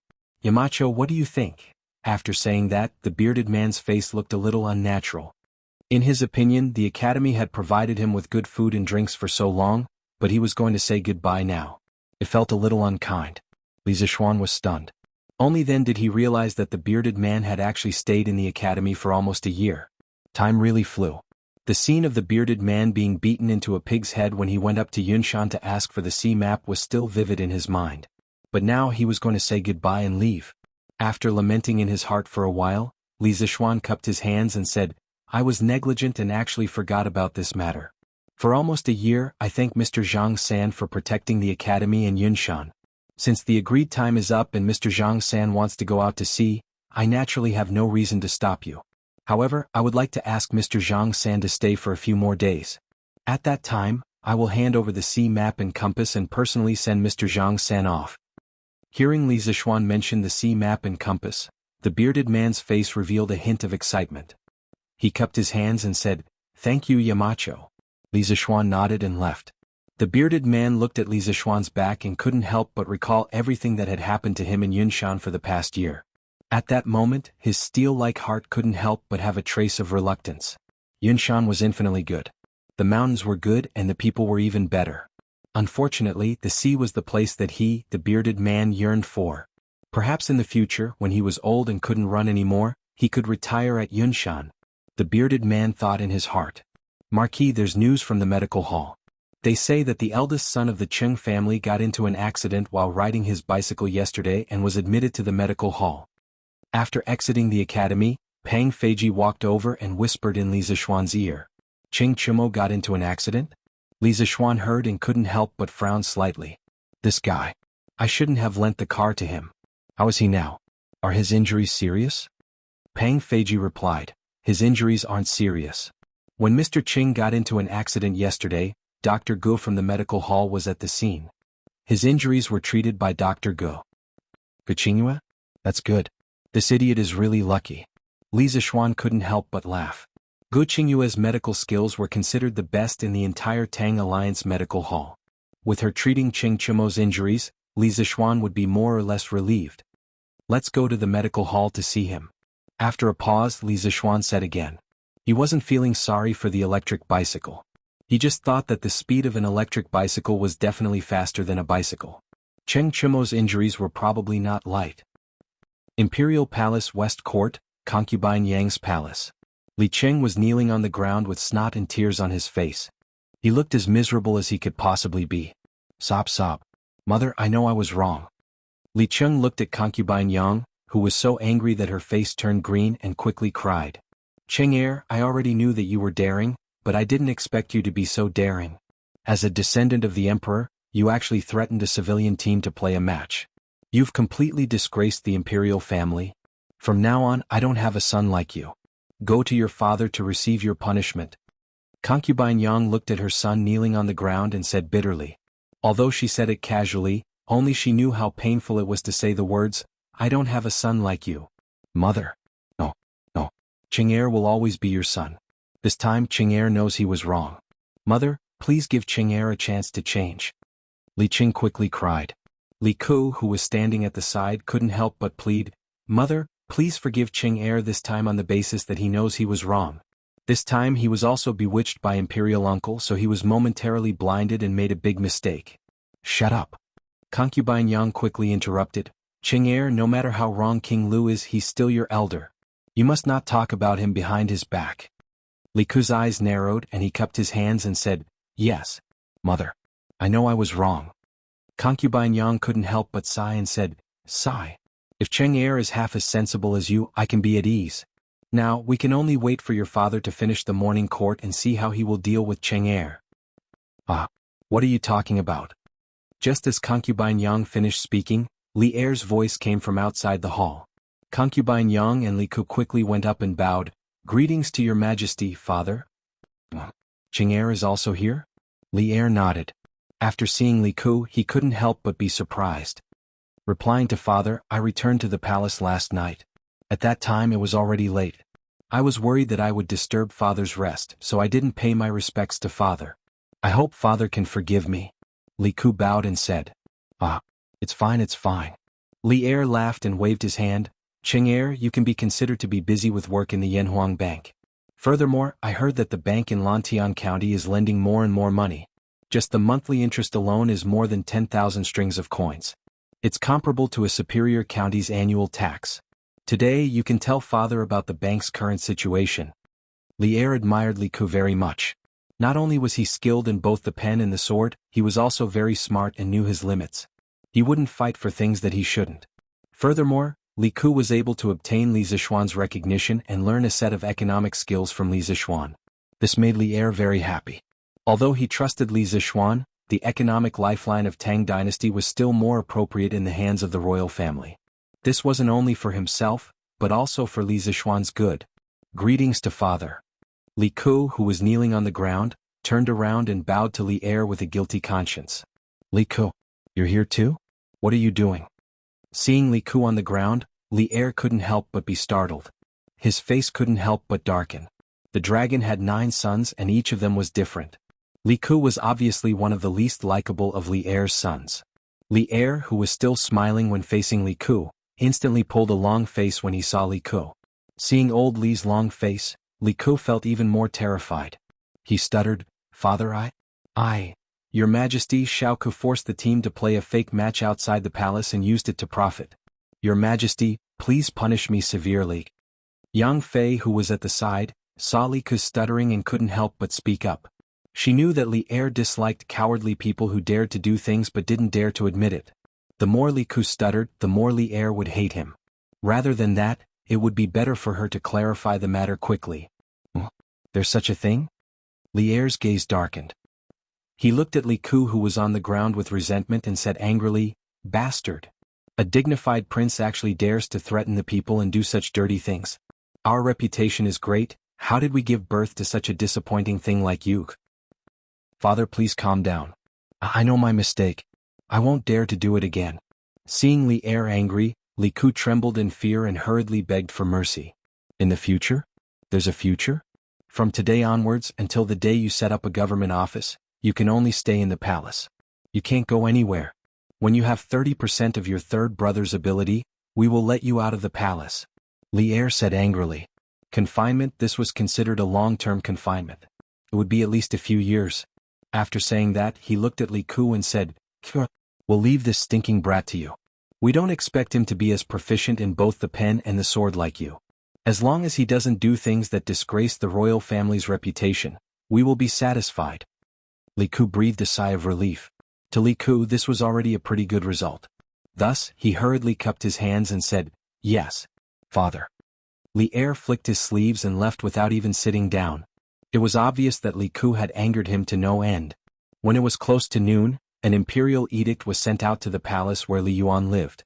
The king of Lu, Li Yuanchang, was reduced by 300 households, his salary was fined for a year, and he was grounded for half a year. It must be that after Li Er left Yang Fei's place, he investigated the whole matter clearly, so he added such an imperial edict. Compared to Li Ku, Li Yuanchang's punishment was obviously more severe. This fellow had been short of money recently and still had to pay 1,500 strings of coins to the bank. Now that he was punished by Li Er, it made things worse. He probably had a lot to cry about. Chapter 1457. Don't move. It might be a little painful to tear off the bandage. Bear with it. It's okay. Qingyue, just tear it off. If I make a sound, I'm not a man. Who allowed you to call me Qingyue? Lu Guogong is a hero. How did he give birth to a lecher like you? Well, we've been through thick and thin together, right? We can more or less be called friends. It shouldn't be too much to call me Qingyue, right? Otherwise, why would you take the time to come over and help me change my bandage? If you think it's unfair, you can call me Chumo or Chonyo. Who's been through thick and thin with you? Yesterday at most, you were in trouble. I am your savior, so you better show me some respect. I'm here to help you change your bandage because the other doctors in the clinic are too busy. Besides, I think it's good to call you a lecher. How is this good? If others hear this, how can I survive in Chang, and in the future? Tang Union Medical Officer. As noon approached, the sharp-tongued but soft-hearted Gu Qingyue finally came over to help Cheng Chumo change his bandage. As for Li Zishuan, who came to visit Cheng Chumo at the clinic, he happened to hear this good show at the door. You can do whatever you want. What does it have to do with me? Alright. I've changed your bandage. If you want to eat, you can ask the servant to buy some food and wine for you. Oh, you can't drink with this injury. I'll take my leave first. After changing Cheng Chumo's bandage, Gu Qingyue turned to pack her medicine box and said to Cheng Chumo, Qingyue, I can't even get out of bed now. How can I call the servant? Why don't you help me buy some food and wine? Cheng Chumo licked his face and pretended to be pitiful. Lecher, you're really pushing your luck. Gu Qingyue rolled her eyes and left with her medicine box. Chumo, I'm here to see you. Cough cough. What a coincidence. Dr. Gu is here too? In order to avoid being discovered by Gu Qingyue that he had been eavesdropping at the entrance of the academy, Li Zishuan hurriedly walked out. When he saw Gu Qingyue, he pretended to be surprised. Marquis, I'm here to help Deng Tu. Young Master Cheng change his dressing. Dr. Sun still has something to do, so I'll take my leave first. You guys go ahead. In the face of Li Zishuan's sudden appearance, Gu Qingyue's face was a little flustered. She tightened her grip on the medicine box on her shoulder and said, Yes, Dr. Gu, if you have something to do, then go ahead and do it. Thanks for your hard work. Li Zishuan looked at Gu Qingyue with a smile and said, Who would have thought that the super strong woman who came to the Tang Alliance Medical Center to apply for a job would have such a panicked side? Marquis, you're too kind. Saving the injured is the responsibility of us doctors. Gu Qingyue shook her head and said a few words, then left. When Li Zishuan walked to the sickbed, Cheng Chumo suddenly looked embarrassed and didn't know where to put his eyes. In the end, he simply raised his head and closed his eyes. Of all things, I shouldn't have knocked over your electric bike. Now, if you want to kill me, do whatever you want. Anyway, if you want me to compensate you with a new bike that's exactly the same, that's impossible. When this guy was flirting with Gu Qingyue a moment ago, he was still acting like a bootlicker. Now that he saw Li Zishuan, he suddenly became a dead pig that wasn't afraid of boiling water piece of meat. The change of character was so fast that it was really jaw-dropping. Li Zixuan helplessly rolled his eyes and said, "Who wants to kill you? When I borrowed your bike, I knew this would happen, but I didn't expect you to fall so hard. I heard from Sun Daozhang that your leg needs at least 7 days to recover. Do you want me to tell Uncle Cheng and ask him to send someone to take care of you?" When Cheng Chimo heard this, he quickly waved his hand and said, "No, no, no. Please don't. Xiaoxian, I'm begging you. Please don't tell my father about this." "Why is that?" Li Zixuan asked suspiciously. Cheng Chimo said with a bitter face, "Aren't you asking the obvious? With my father's temper, if he knew that I hit a pole with my bike, wouldn't he come over and beat me up? How can I expect him to send someone to take care of me?" Li Zixuan was silent. After a while, he said, "In your eyes, Uncle Cheng is that kind of person? What else could it be? I've been his father for more than 10 years. How can I not know him?" Cheng Chimo rolled his eyes and said in a muffled voice. Li Zixuan couldn't help but laugh. He waved his hand and said, "Okay, I won't tell Uncle Cheng. In a while, I'll leave a guard here to take care of your food and lodging. I'll also apply for a week's sick leave from the academy. Here. I asked the Drunken Immortal restaurant to make some food for you before we came. Eat it while it's hot." When Cheng Chimo heard that it was a leave of absence and that there was good food to eat, he couldn't help but be overjoyed. He gave Li Zixuan a thumbs up and said, "Hee hee. What a good brother. The best thing I've done in my life was to recognize you as my good brother at the Drunken Immortal restaurant." Li Zixuan teased at this time, "Hee hee. Eat your food. But I reckon that this food shouldn't be as good as the food that Dr. Gu bought for you, right?"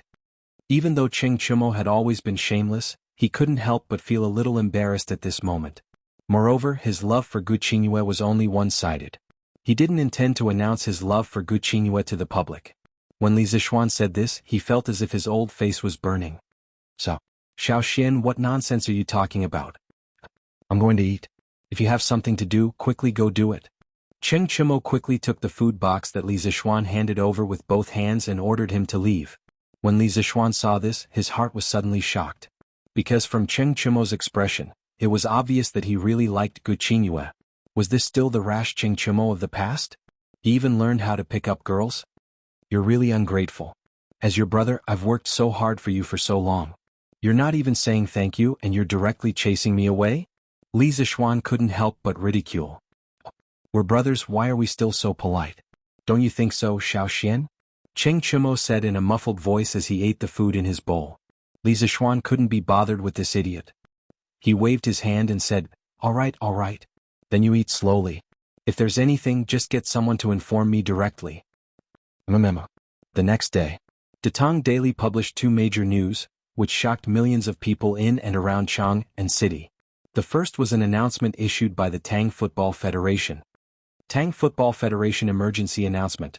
Raging Bulls Team, Cool Breeze Team and Fire Phoenix Team, 3 teams of Tang League A, have been permanently expelled from the Tang Football Federation because of 3 match fixing last month. All the players of the 3 teams are permanently banned from participating in any competitions related to the Tang Football Federation. The owners of the 3 teams are permanently banned from establishing any football teams in the Tang Football Federation.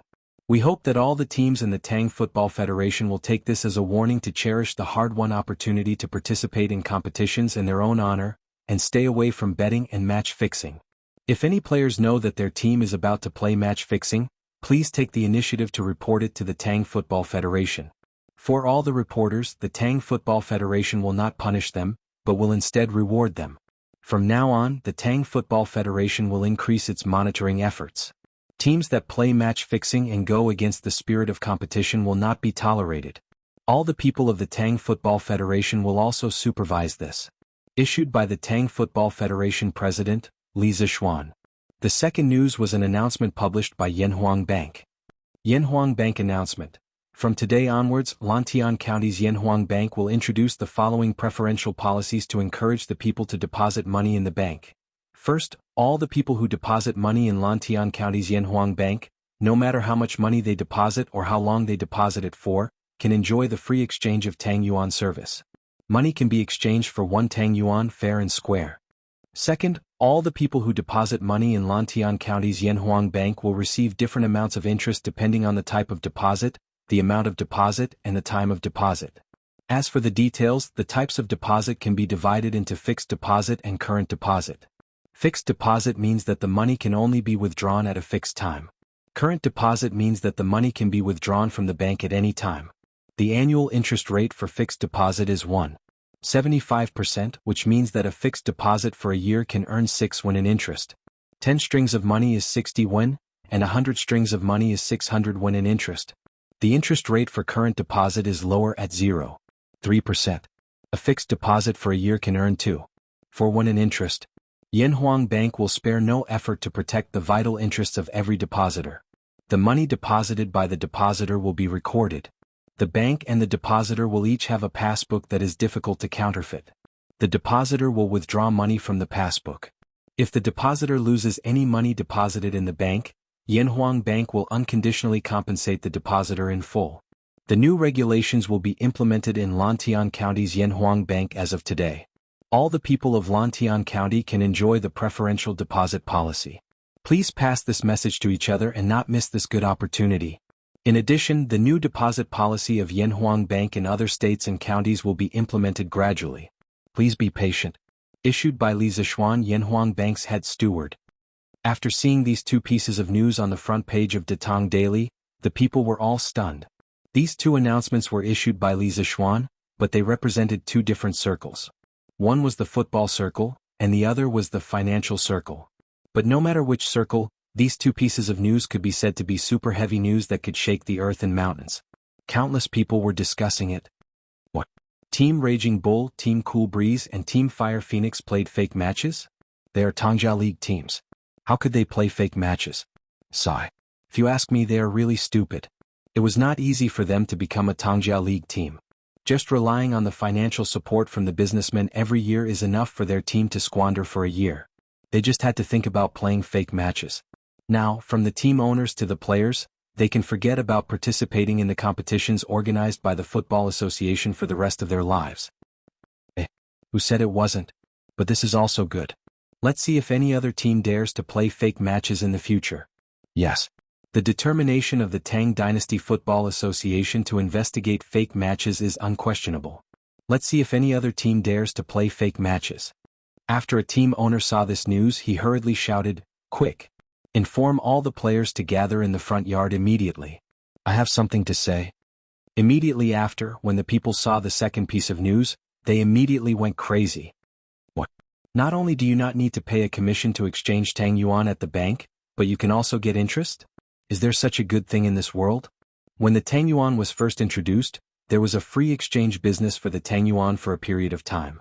However, after the imperial court took over the Yanhuang Bank and the Tang Yuan was confirmed as the official currency of the Tang Dynasty by Emperor Li Er, this free exchange business was cancelled. However, even so, it could not stop the enthusiasm of the people to exchange Tang Yuan. Firstly, Tang Yuan had the endorsement of the Tang Dynasty's imperial court, so it was very secure. Secondly, Tang Yuan was very convenient to carry around. People who were used to using Tang Yuan basically did not want to use cumbersome copper coins anymore. With the support of these two reasons, even though there was a certain commission to exchange Tang Yuan, the people were still very happy to exchange all the copper coins in their hands for Tang Yuan. Now, not only was the commission for exchanging Tang Yuan cancelled, but the safety of keeping copper coins or Tang Yuan in the bank was not only not safe, but they could also get interest. In the eyes of the people, this was no different from a pie falling from the sky. This was a good thing that could not be found even if one held a lantern. This little trick of the Yanhuang Bank was not worth mentioning to the modern people who were familiar with all kinds of financial management methods. In fact, many modern people would even feel that it was very low. This was because the interest rate given by the Yanhuang Bank was even lower than some of the modern banks. It was better to store it in the UX bao that could be used at any time. However, the ancient people did not know about all kinds of financial management methods. They only knew that the two preferential methods given by the Yanhuang Bank could be said to be unprecedented. Save money. I want to save all the money in the family in the Yanhuang Bank. Not only is it safe, the interest I get in a year is enough to buy dozens of dongs of rice. I want to go too. Not to mention other things, with this saving until the new year, it is more than enough to use the interest to buy 10 jin of meat for the family. Save, save, save. Zhao San, quickly go back and inform Madam to save all the money in the family in the Yanhuang Bank. Not to mention that it is not safe to keep so many copper coins in the house, we have to take them out to dry every once in a while. Saving them in the bank will save us a lot of trouble. And the interest every year? Old master, let me calculate. With our family's wealth, the interest every year will be dozens of strings of coins. Say. Hey, didn't you see that it is only limited to the citizens of Lantian County? The citizens of other counties can't enjoy this kind of preferential treatment. Why is it that only the citizens of Lantian County can enjoy this kind of good treatment? What? The Marquis of Yong, and is abusing his power for personal gain, especially for the citizens of Lantian County. What are you shouting about? Didn't you see what the newspaper said? The Yanhuang Bank in Lantian County is only a pilot operation. If the results are good, the banks in other counties will slowly adopt it. What abusing his power for personal gain? The Marquis of Yong, and is selfless, wholeheartedly for the welfare of the citizens. I won't talk to you anymore. I am from Lantian County, I have to go to the bank to save money. After talking for so long, you are from Lantian County. Why am I not from Lantian County? Chapter 1458. Don't push. Come one by one and line up properly. Everyone will definitely be able to line up today. Lantian County Yanhuang Bank. When the commoners found out that the Lantian County Bank did not charge any commission and that they could earn interest from saving money, they all brought along most of their copper coins and flocked over. At this moment, the sun had just risen and the bank had just opened for business. The door was already filled with people. The manservants in the bank quickly came out to maintain order and calm the excited hearts of the commoners. After all, these commoners were all carrying a large bag of copper coins. If there was a dispute because of queuing, it was easy to lose money. Considering this situation, Li Ke hurriedly sent someone to inform the Lantian County's Yamen runners to come over and maintain the law and order here. However, there were still too many people who came to save money. There were more than 1,000 people. Although the streets of Lantian County were not narrow after the renovation, it could not accommodate so many people. The entire street in front of the bank was filled with people. There are so many of us. Will the bank not take our money when it's our turn? That's right. There's so much money. The bank can't take it all, right? Some of the commoners who were queuing at the back could not help but worry. The manservant of the bank had clearly been trained. Hearing this, he said loudly, "Don't worry. Since Marquis dares to say that we can save money to earn interest, our bank will definitely be able to take in everyone's money. Furthermore, we will definitely be able to guarantee the safety of everyone's savings.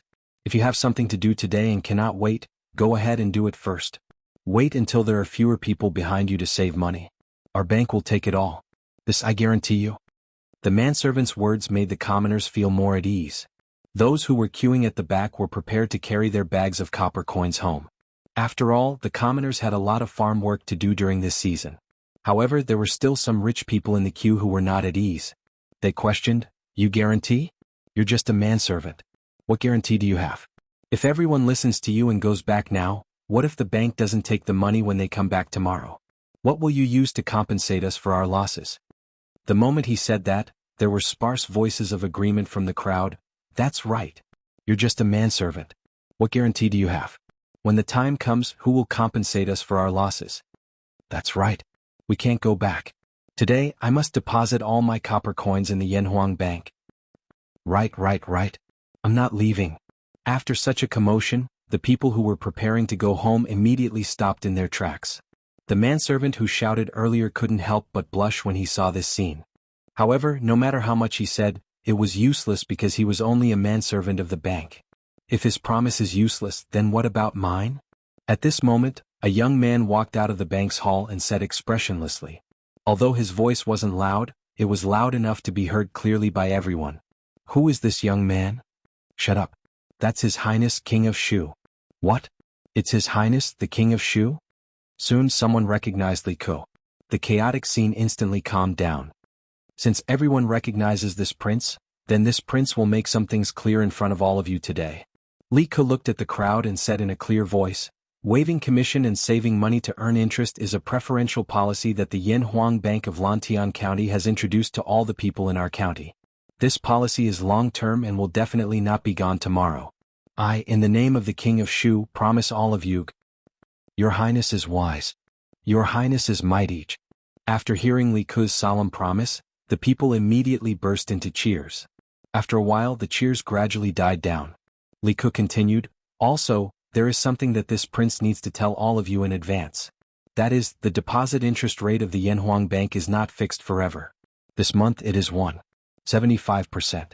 Next month it may increase to 1.8%, 1.9%, or it may decrease to 1.7%.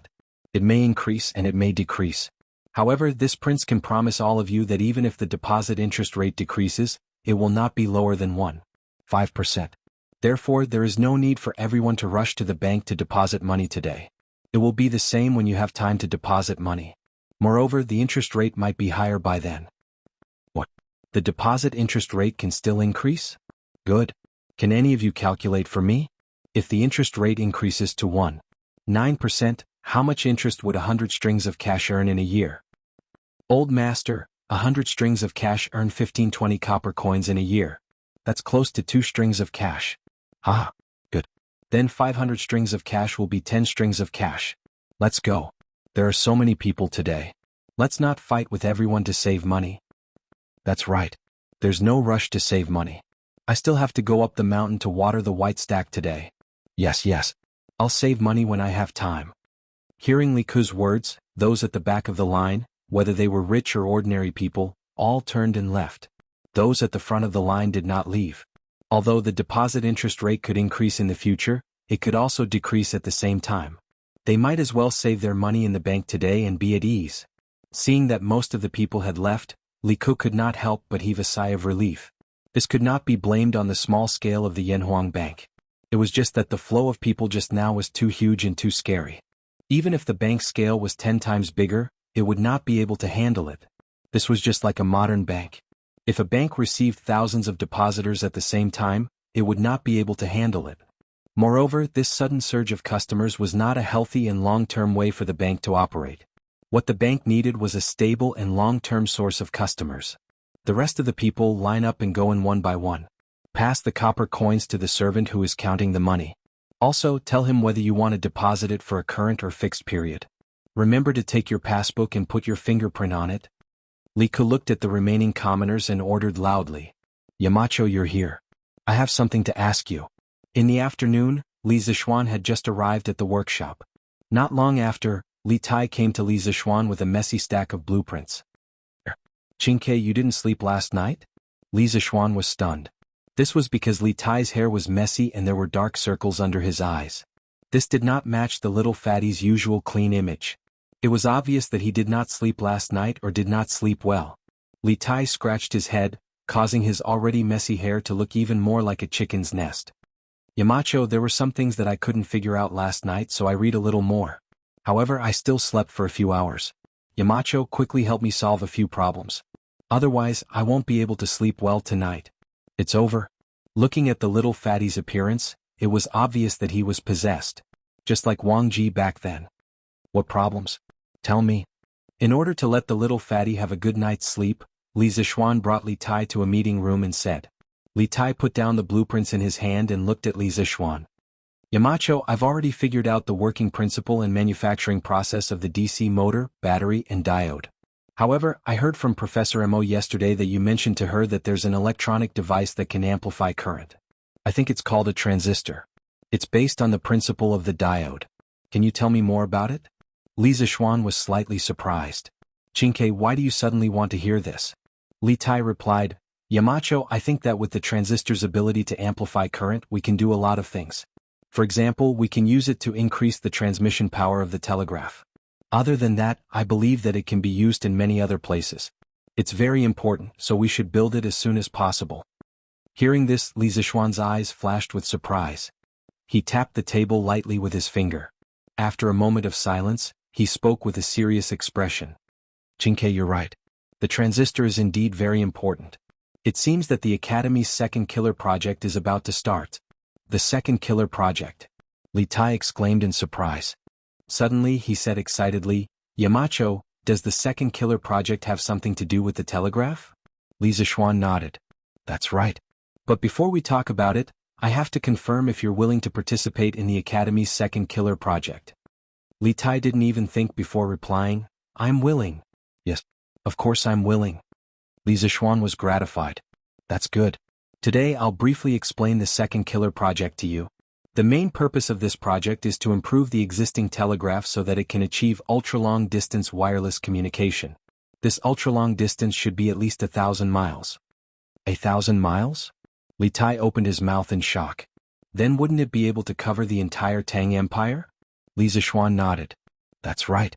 Although this sounds a little exaggerated, it's not impossible from a technical point of view. With the transistor and the diode, we can increase the transmission power of the telegraph. On the other hand, we can create detectors to enhance the telegraph's ability to identify useful information in electromagnetic waves. In addition, we can set up telegraph relay stations in the various provinces and counties to receive and transmit electromagnetic waves. With this three-pronged approach, it won't be difficult to achieve ultra-long distance communication. Although Li Zishuan's explanation was simplified as much as possible, there were still many technical terms in it. Li Tai only understood half of it. Yamacho, if the improved telegraph can really achieve ultra-long distance communication as you said, then our Tang Empire will very likely dominate the world in the future. Li Zishuan smiled. It's not just very likely, it's definitely.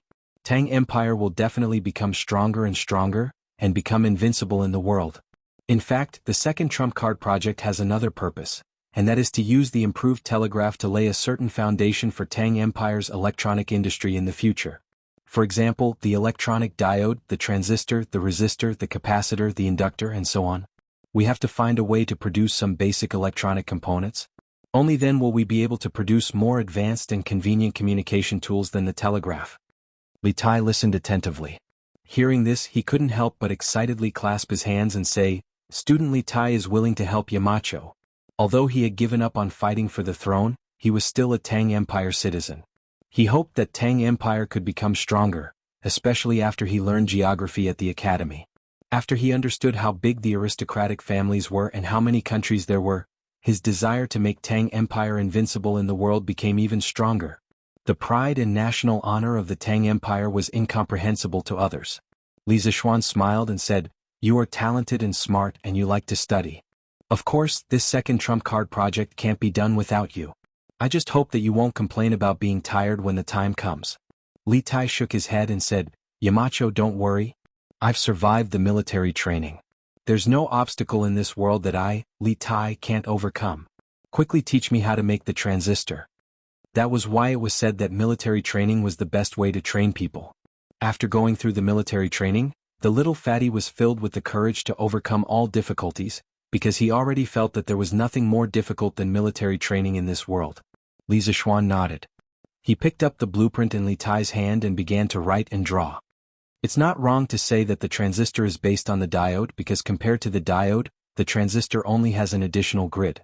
The so-called grid is a mesh or spiral electrode made of metal filaments. It controls the electric field on the surface of the cathode, thus changing the cathode's emission of electrons or capturing the secondary emission of electrons. Qingke, you can make it like this. After Li Zishuan's explanation and step-by-step teaching, Li Tai finally understood the workings of the transistor and how to make it.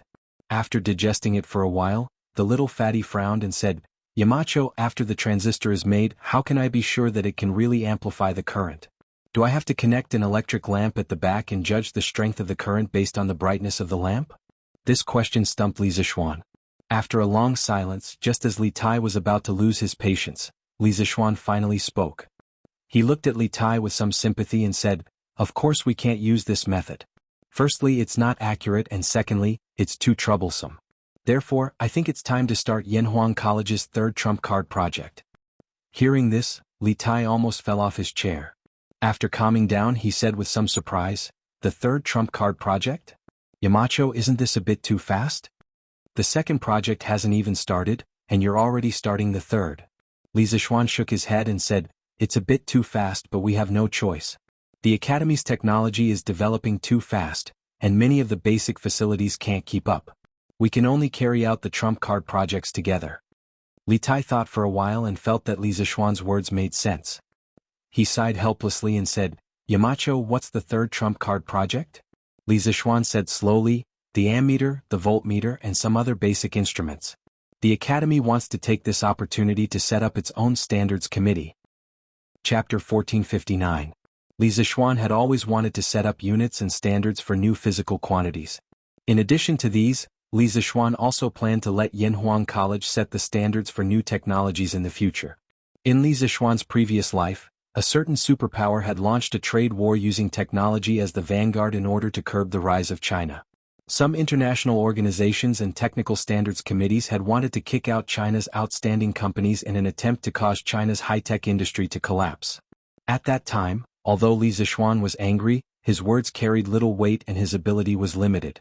But in this life, Li Zixuan had the ability and status.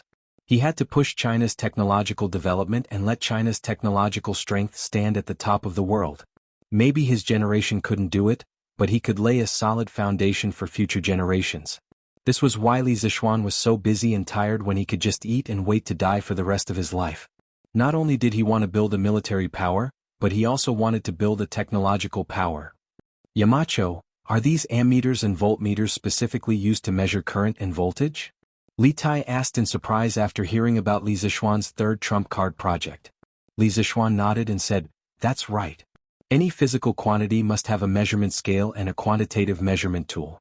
In the future, if we want to develop more precise and complex integrated circuits, it's impossible without an ammeter and voltmeter. In addition, we also need to make instruments specifically used to measure electrical resistance. So, Qingke, we have a heavy responsibility on our shoulders."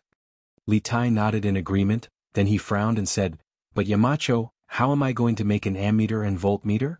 Li Zixuan knew that it would be difficult for a child who had only been exposed to electricity for less than a year to make an ammeter and voltmeter. So he picked up a pen and drew a sketch on rice paper and said, "Look, Green Sparrow.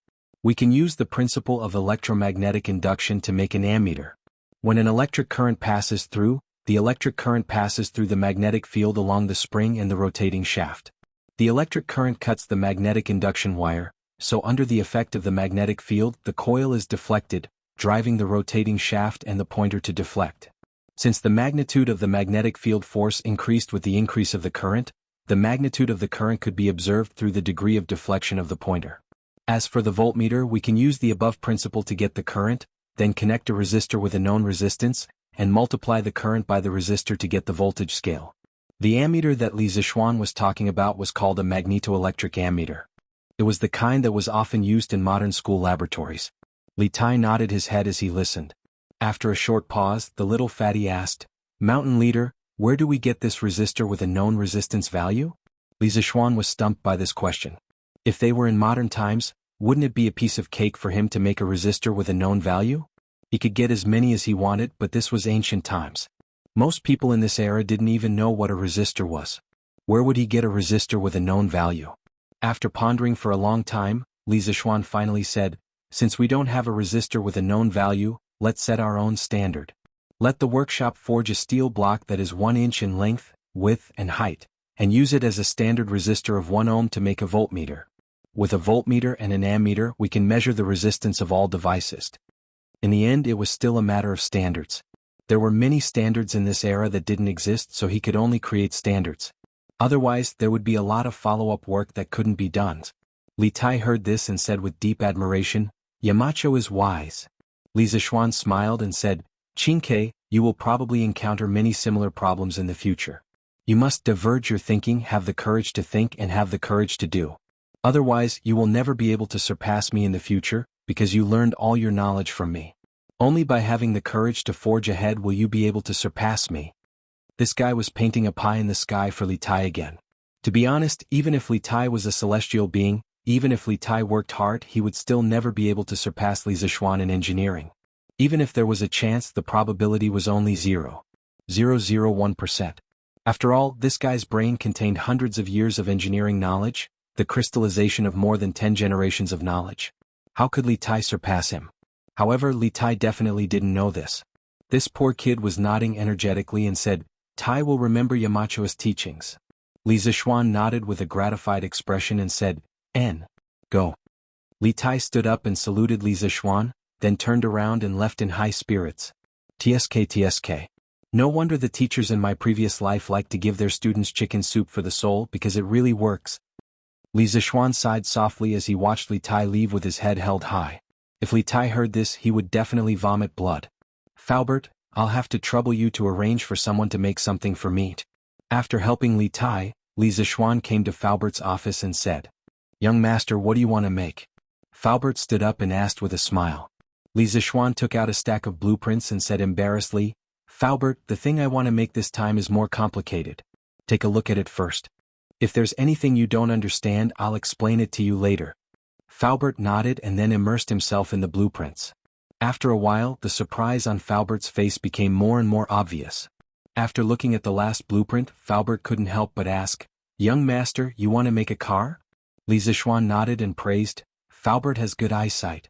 "That's right, I want to make a car." Faubert frowned and said, "But what kind of car is this? Why does it look bigger than a horse carriage?" Li Zixuan replied with a smile, "I call it an electric car. The principle is similar to an electric bicycle. It uses a battery and an electric motor to drive the wheels to achieve the purpose of fast travel. It's just that this electric car is bigger, can carry more people, and needs more electricity." Faubert paused and said doubtfully, "Young master's idea is good, but this way the car will become heavier. If it carries more people, I'm afraid it will be difficult to drive the car." Li Zixuan shook his head and said, "Faubert, you don't have to worry about this. The electric motor of this electric car is definitely different from that of an electric bicycle. It has more power and traction. You just have to arrange people to make it according to the blueprints. You can ask Qingke or me about the parts related to electricity. But you must remember to keep it a secret from Xiaoning and Ink Girl." Hearing this, Faubert asked curiously, "Young master, why is that?" Li Zixuan smiled and said, "Faubert, this car is my wedding gift to Xiaoning and Ink Girl. I plan to give them a surprise when the time comes." No matter what, Yan Xiaoning was still his good brother. His good brother's wedding gift definitely couldn't be shabby, so Li Zixuan came up with this idea. Faubert heard it and understood. He nodded and said, "I see. Young master, don't worry. I will arrange for people to make the car for you and keep it a secret." Faubert's old face was full of gratification. Yan Xiaoning and Li Zixuan, one was his current boss and the other was his former boss. Faubert had always had deep feelings for the Yan and Li families. Since Li Zixuan was so concerned about Yan Xiaoning's marriage, it proved that Li Zixuan really saw Yan Xiaoning as a brother. Of course, Faubert was happy. At the same time, Uncle Fu became more and more attentive to the car-building matters that Li Zixuan had instructed him to do. He secretly told himself that he had to be 120% alert and keep an eye on the people below to build the car building properly. I heard that countless people flocked to the Yanhuang Bank to save money today. I wonder if you can still handle it over there? Do you want father to send more people to help you?" In the evening, Li Ku was unexpectedly summoned back to the palace by Li Er. After dinner, Li Er began to show concern for Li Ku's daily work. Li Ku was flattered. He cupped his hands and said, "Thank you for your concern, father. However, I can handle the bank. Yamacho told me this afternoon that he wants to recruit a group of guards for the Yanhuang Bank. After all, there is too much money in the bank. If there are criminals coveting it, the loss will be too great." Li Er nodded thoughtfully and said, "Yes. Marquis Yong An's arrangement is very appropriate. Let's do as he says. Father, I won't do anything unnecessary." "Father, what are you saying?" "Yamacho and I are already grateful that you can personally inquire about the bank's affairs." Li Ku quickly cupped his hands and said. Although these words were somewhat flattering, they were also somewhat sincere. After all, Li Er didn't ask about the bank's affairs before. "Ah, don't flatter father. I'm already tired of hearing such words." Li Er waved his hand and said with a smile. Then he asked again, Now that the people are flocking to the Yanhuang Bank wanting to save money to earn interest, can the Yanhuang Bank take in so much money? When the time comes, can we pay off the promised interest to the people?" Originally, the free exchange of Tang Yuan for the commoners was already an act of the bank to give up on profits for the sake of the commoners. Now, not only is the bank not collecting the money for the commoners, but it is also giving them interest. In the long run, won't the Yanhuang Bank be unable to make ends meet? Li Ku pondered for a moment and said, "Father, the Yanhuang Bank will definitely not lose money. The annual interest rate we give the citizens is 1.75%, and the annual interest rate for lending money to the merchants is 8%. If we can borrow 100 strings of coins from the citizens to the merchants, then the Yanhuang Bank can earn 6.25 strings of coins a year with these 100 strings of coins. One thing that can't be ignored is that the 100 strings of coins didn't originally belong to us, but to the people who came to save money. In other words, our bank doesn't use any capital and can earn 6.25 strings of coins a year from the people's 100 strings of coins. This is a business without any capital, and the profits are not low at all. Where else can we find such a business? How can our bank lose money? Modern banks had many types of business income, including the interest rate difference between deposits and loans, commission fees, investment income, etc. But the most important thing was still the interest rate difference between deposits and loans. This was the foundation of the bank. Similarly, today's Yanhuang Bank's most important way of making profits was the interest rate difference between deposits and loans. When Li Er heard this, he nodded thoughtfully. Then he asked, "What you said just now makes some sense. But if there are too many people who come to save money, and the merchants who come to the Yanhuang Bank to borrow money are not enough to support such a large amount of savings, for example, if the people save 100 strings of coins, and the bank only lends out 100 strings of coins, then wouldn't the Yanhuang Bank still suffer a loss?" To be able to say this, it proved that Li Er had done his homework. Otherwise, he wouldn't have asked such a sharp question. Li Ke couldn't help but laugh. "Father, you don't have to worry about this. The reason why this policy of saving money for interest was first tested in Lantian County is mainly because the merchants in Lantian County are very active. All kinds of shops, big and small, have sprung up like bamboo shoots after the rain, appearing in the market of Lantian County. The merchants in the surrounding counties came and went. Under such circumstances, the merchants in Lantian County naturally have a higher demand for money than the merchants in other places. At the end of every month, the Yanhuang Bank in Lantian County would have a shortage of money. Now that the people are actively saving money, the bank probably won't have a shortage of money in the future. This is very beneficial to the expansion of the bank's business. Before this, I have carefully calculated with the bank staff. According to the current business situation of the bank, as long as the deposits are less than 500,000 strings of coins, we definitely won't lose money, and will even make a big profit." "Oh, are you so confident?" Li Er couldn't help but ask with a smile. Li Ke replied, "Of course. Imperial Father, don't forget, although the interest rate of our bank's loans is higher than the deposit interest rate, compared to the other large families that lend money, the interest rate that our bank charges for loans from merchants is as low as it can be. Just based on this point, as long as the merchants lack money, they will definitely come to our Yanhuang Bank to borrow money. Therefore, we don't have to worry about whether we will lose money or not." Oh, the annual interest rate of the Yanhuang Bank in Lantian County is only 8%. Compared to the loans of the people, the interest rate is really low. Li Er had some understanding of the affairs of the people and nodded. This 8% annual interest rate may be a little scary in the eyes of the modern people, but to the ancient people this interest rate was simply too cheap. In this era, a monthly interest rate of 10% could be called the conscience of the industry. With a monthly interest rate of 10%, the annual interest rate would be over 100. It was a little too expensive. Especially during the Sui and Tang dynasties, the imperial court set up a special fund called the Public Capital for official loans. Its function was a little similar to a modern-day bank. The public capital was managed by the various prefectures. Lending out 50,000 yuan, the monthly interest rate was 4,000 coins, and the annual interest rate was about 100%. Therefore, the interest rate of the Yanhuang Bank was simply a blessing from the heavens, to the merchants who lacked money. Chapter 1460. Marquis, this Lin has exchanged 120,000 caddies of brass from the Wei Nation merchants. It has all been transported to Lantian County. The next day, early morning, Lin Wenyuan came to Marquis Yong and Manor and reported to Li Zishuan. Li Zishuan was delighted and said, "So fast? Good. 120,000 caddies, plus Mr. Wang has already set up the production line at the Gall alumina mine. Our Lantian County shouldn't be lacking in brass for a short period of time. Boss Lin, you have done this Marquis a huge favor." 2 days ago, he had just received news that the production line at the Gall alumina mine in Lantian County had been set up. According to Wang Ji's estimation, the first month's output of brass from the Gall alumina mine should be about 3,000 caddies. Although it sounded a little, but in this era where there was a lack of brass, it was quite a lot. Furthermore, as the refining process matured, the monthly output of brass would definitely increase greatly. By then, the Great Tang Imperial Court would also pay attention to the wet smelting copper technique. The Gall alumina mine would definitely become very popular. "You're too kind. To be able to work for Marquis is this Lin's honor." Lin Wenyuan bowed slightly and quickly cupped his hands. Li Zishuan smiled and said, "Boss Lin doesn't need to be so modest.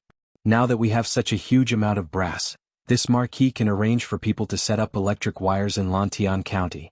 By then, the people of Lantian County can be like Yanhuang College and use electric lights. Boss Lin has to be credited for this." I wouldn't dare, I wouldn't dare. Lin Wenyuan cupped his hands and suddenly his eyes flashed and sighed. This Lin just moved from Chang'an City to Lantian County a few days ago. I didn't expect to be able to enjoy such a magical thing like electric lights. No matter what, this is all thanks to Marquis's kindness. So helping Marquis to exchange brass is also helping this Lin. This Lin doesn't dare to claim the credit. Li Zishuan chuckled and asked, "Oh? Boss Lin has settled down in Lantian County? Is there anything you need this Marquis's help with?" "Settled down. Everything has been settled. The residence that I purchased is in Yong'an Lane. It's only a few steps away from the Marquis's estate." Lin Wenyuan smiled and cupped his hands. Although the population of Lantian County had increased explosively in recent months, it was basically hard to find a place to live, and the prices of the houses and shops had increased by a lot, especially in Yong'an Lane where the Marquis residence was located. Those who could live here were either rich or respectable, and ordinary people simply couldn't afford to buy a house here. However, Lin Wenyuan was still part of the first batch of members of the Yanhuang Chamber of Commerce. With his wealth, it wasn't difficult for him to buy a house in Yong'an Lane. As for why he wanted to settle his family in Yong'an Lane, those who understood would naturally understand. "Oh, doesn't that mean Boss Lin is my neighbor?" Li Zishuan raised his eyebrows and smiled. Lin Wenyuan hurriedly said, I dare not, I dare not. I just want to be able to listen to Marquis's orders better."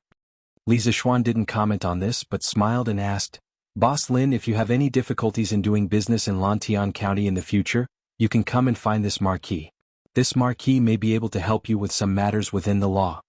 The officials of this era generally looked down on merchants, but Li Zishuan had never looked down on merchants. The workshop's products sold well all over the world and the prosperity of Lantian County today were all due to the merchants. Sometimes, Li Zishuan was also willing to give the merchants some benefits to let them help him develop his territory. "Thank you, Marquis." Lin Wenyuan's heart was instantly filled with a huge surprise. He stood up and cupped his hands towards Li Zishuan. "If Marquis has any errands in the future, I will definitely be at your beck and call." Li Zishuan thought for a moment, then smiled and asked, "It's already June. How is your son Lin Hao preparing for the exam?" Hearing Li Zishuan mention Lin Hao, Lin Wenyuan's old face was immediately filled with gratification.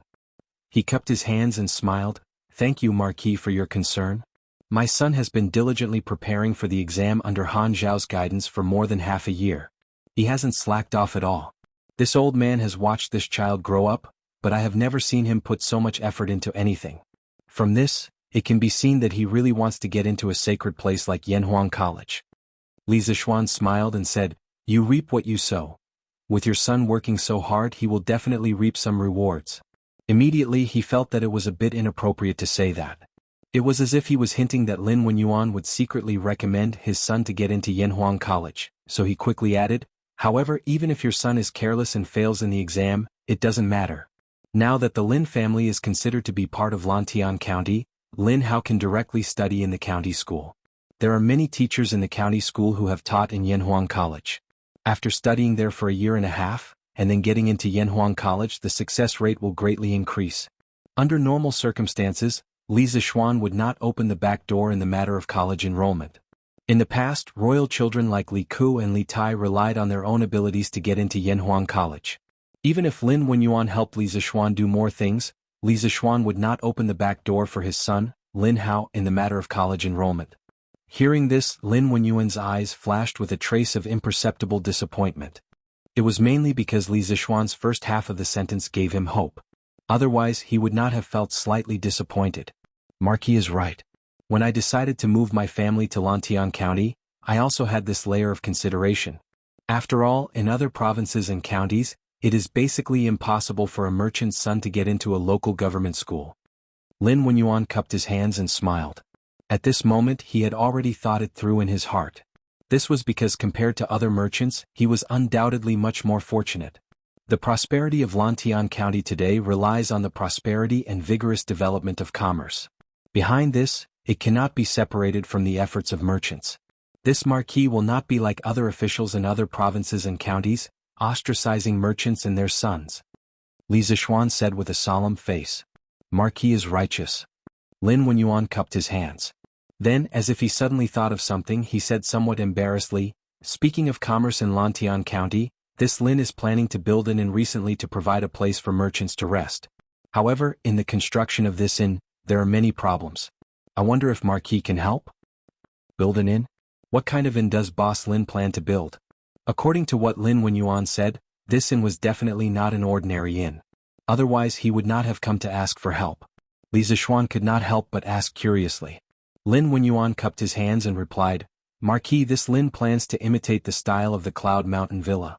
With reinforced concrete and colored glass, this Lin plans to build a 6-story inn. The interior decoration will be a copy of the Cloud Mountain Villa's decoration. There will be sofas, transparent colored glass windows and so on. I hope that Marquis can allow it.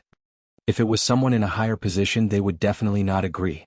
After all, people in a higher position were all tyrannical. They did not wish for someone to imitate their own home to build an inn. However, Li Zishuan did not care about this. Instead, he was somewhat surprised that Lin Wenyuan could see the potential value of the Cloud Mountain Villa and discover it. He waved his hand and said, Boss Lin is using your own money to build an inn. How can this Marquis disagree? If you like the architectural style of the Cloud Mountain Villa, I have some similar blueprints here. You can use them when the time comes. But then again, after Boss Lin's inn is built, it won't be cheap to stay for a night, right? When he was building the Cloud Mountain Villa, Li Zishuan did not only design a set of blueprints but also many backups. Now that he did not have the energy to build a house, it was not a bad idea to give it to Lin Wenyuan as a favor at little cost. Lin Wenyuan was pleasantly surprised. He cupped his hands and said, Many thanks to Marquis for the blueprints. After this inn is built, this Lin hopes that it can become a big landmark of Lantian County. In terms of price, it should be slightly more expensive than other inns. Immediately, his face showed a difficult expression. He hesitated and said, But this inn needs a lot of cement and craftsmen who know how to build cement buildings. This Lin boldly asks Marquis to help. Cement craftsmen. Li Zishuan's heart moved. He said, The workshop has a lot of cement in stock right now. I can transfer some to you. As for craftsmen, this Marquis has an idea. What do you think? Lin Wenyuan said respectfully, Marquis, please speak. Li Zishuan said slowly, When Yanhuang College and the Cloud Mountain Villa were built, most of the craftsmen were local farmers in Lantian County. This Marquis thinks that if the style of the Cloud Mountain Villa can be liked by the merchants, this Marquis can let some farmers who know how to build a construction team to specially contract the construction of this style of building. Firstly, it will be convenient for you. Secondly, it will allow the commoners to have more income and live better lives. What do you think? Wonderful. Wonderful. Wonderful. Marquis' plan is wonderful. Lin Wenyuan's eyes lit up. He clapped his hands and said with a smile, Marquis, you don't know.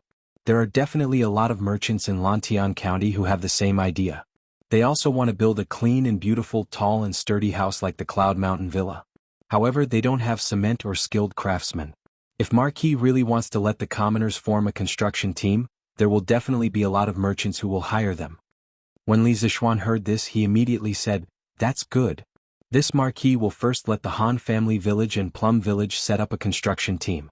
Then I will first supply a batch of cement to Boss Lin. After your inn starts construction, this Marquis will encourage the people of the other villages to set up construction teams and open a few cement factories to speed up the production of cement. Lin Wenyuan said gratefully, Thank you, Marquis. It's just that.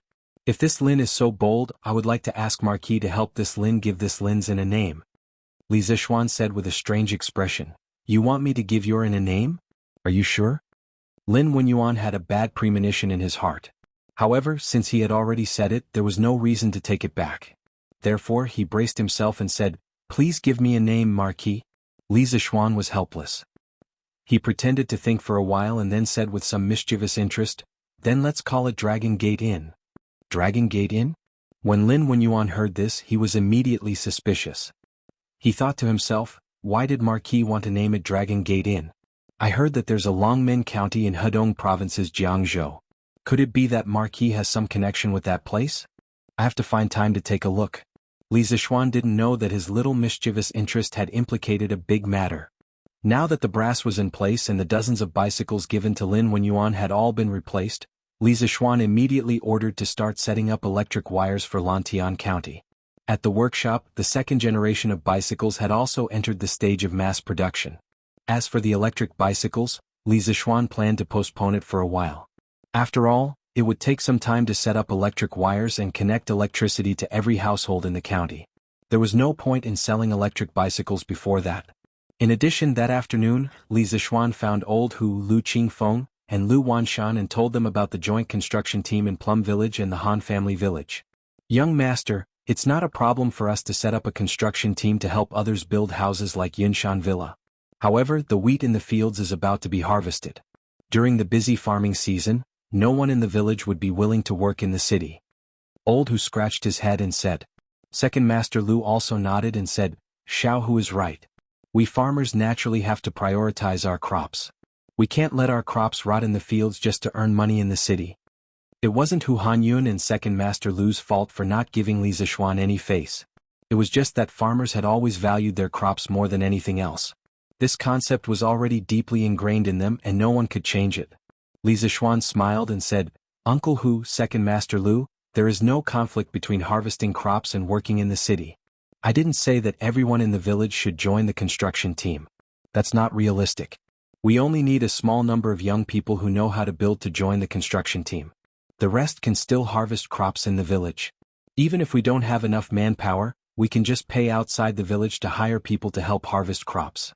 We won't lose anything because the construction team will be very generous. Hearing this, the few of them looked at each other. Finally, Second Master Lu said, That's a good idea. Young master, don't worry. We will go back and recruit people to set up a construction team. When the time comes, we will go to the county to help people build houses.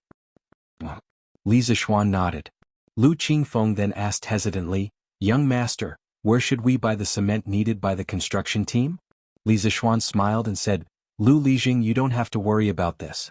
I have already arranged it.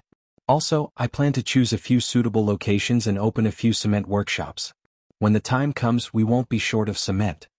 Lu Qingfeng nodded and said, That's good. Then the few of them got up and left. Looking at their backs, Li Zixuan couldn't help but smile. He had always wanted to increase the income of the people. Previously, he had promoted bean sprouts and greenhouse vegetables. This year he had promoted cotton. Logically speaking, farming could only provide food for the people. If he wanted the people to be rich, he had to think of other ways. The construction team was just a good start. According to Li Zixuan's plan in the future, he would encourage those poor farmers to open some small workshops. When workshop production replaced the pure handicraft industry, production efficiency would be greatly improved. It would be difficult for the commoners not to be rich even if they didn't want to.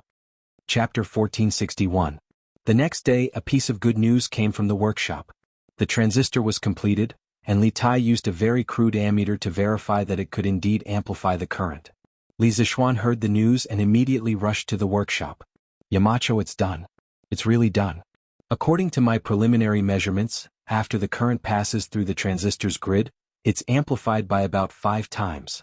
If we connect a few more transistors, the amplification can be even greater. As soon as he walked into the laboratory, Li Tai greeted him with a face full of excitement. Li Zixuan walked to the test bench and saw a glass tube slightly smaller than a fist and a crude instrument. The instrument didn't even have a casing, and the magnets, springs, wires and pointers were all exposed. There were only a few simple fixtures. Although Li Zixuan could roughly guess the function of the instrument, the appearance of this thing was really not flattering. As for the glass tube that was slightly smaller than a fist, it should be the world's first transistor, because the glass tube had 3 electrode connectors exposed outside.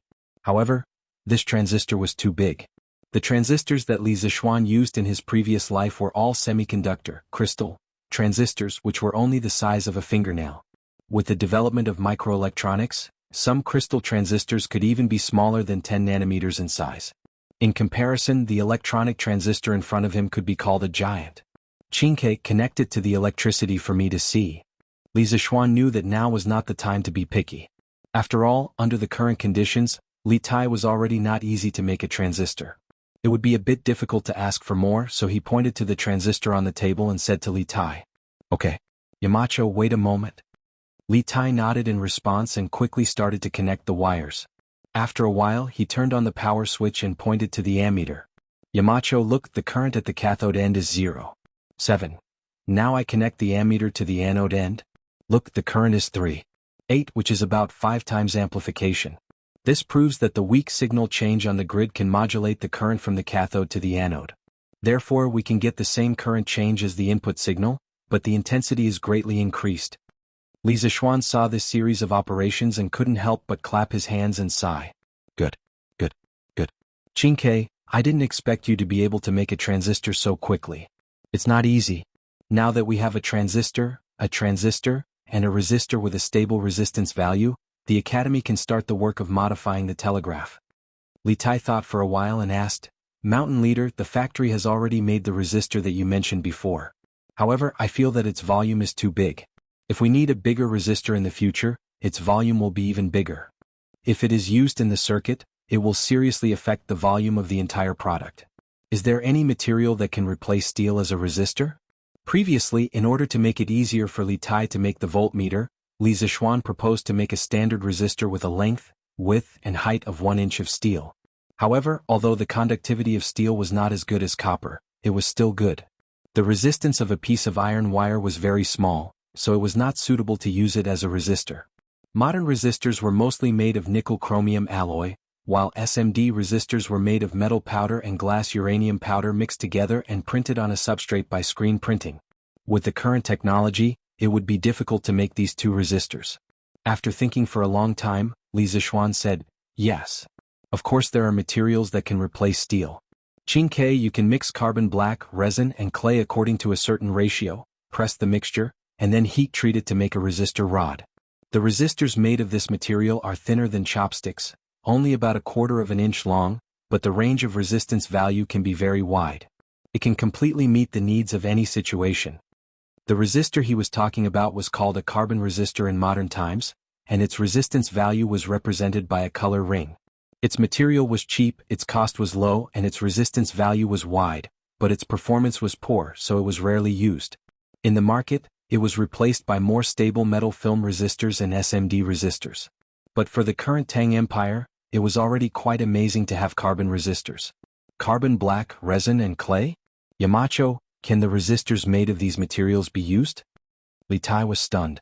Carbon black, resin, and clay as resistors, no matter how he looked at it, it did not sound reliable. Li Zishuan smiled and said, why can't they be used? Not only can they be used, but they are also very useful. If you don't believe me, Qingke, you can find a craftsman in the workshop later to try and make a batch of resistors like this for you. Li Tai scratched his head and said, okay. Then I will find someone to try and make one later. Li Zishuan nodded and said, then this matter is settled. This afternoon I will officially announce the start of the second and third trump card projects at the Academy. Qingke, you will also attend the meeting. Yamacho, what can I do at this kind of meeting? I'm not going, I still have a lot of things to do here. Li Tai heard and quickly shook his head. When it came to important projects like the trump card projects, the teachers of the Academy were basically in charge. The students only played the role of assistant. Li Tai felt that it was better for him not to attend this kind of meeting. It was a waste of time. However, Li Zishuan still insisted, Qingke, you have to attend this afternoon's meeting. After all, the next 2 trump card projects can't be done without you. After that, he did not wait for Li Tai to respond and directly left. Can't be done without me? Yamacho, what do you mean by that? Li Tai was puzzled. Gradually, he suddenly thought of something and could not help but feel a little excited. Today, I have called all the teachers for this meeting mainly because I have something important to announce. At 3 in the afternoon, all the teachers of the Academy were called to the big meeting room on the first floor of the Guanghua building. As for the students, the first 2 classes in the afternoon were naturally changed to self-study. Anyway, it was near the end of the semester and all the classes were basically finished. The students just needed time to review. Seeing that all the teachers were here, Li Zishuan said in a deep voice. Seeing that Li Zishuan was so serious, everyone could not help but raise their spirits and wait for him to continue. Li Zishuan said, all the gentlemen present here have passed the Academy's confidentiality exam and signed confidentiality agreements. Today's meeting is a top-secret meeting, and the minutes of the meeting will be classified as top-secret documents. After the meeting, Mr. Yen will send someone to file and lock it. What's more, what you hear later is not allowed to be leaked to others, including your family members. Violators will be charged with treason and handed to the Supreme Judiciary for punishment. I hope you can treat it seriously. Hearing this, everyone could not help but become serious. Ever since the Academy established a strict confidentiality system, there had never been a top-secret incident. One must know that top-secret technology was related to the safety and survival of the country. It was not easy to define a document as top-secret. However, It also showed the high standard of today's meeting and the importance of the content. Everyone cupped their hands and said solemnly, "Yes, Yamacho. We will strictly abide by the confidentiality system of the Academy and will not leak the content of today's meeting." Good. Now let's officially start the meeting. Li Zishuan nodded and said in a deep voice, "Today I called everyone here to inform you that from today onwards, Yanhuang College's second and third trump card projects will be officially launched." Yes, you didn't hear wrong. 2 trump card projects will be launched at the same time. All the Academy teachers present felt that it was incredible. At the beginning of the year, Li Zishuan proposed 100 trump card projects for Yanhuang College, and the Ba hydropower station was the first trump card project. Until now, the first trump card project had not been completed, because the later work of the hydropower station had not been completed. However, now Li Zishuan directly proposed 2 more trump card projects. In everyone's eyes, the progress was too fast.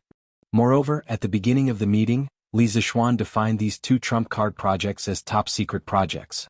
This kind of high standard made the Academy teachers feel a sense of seriousness.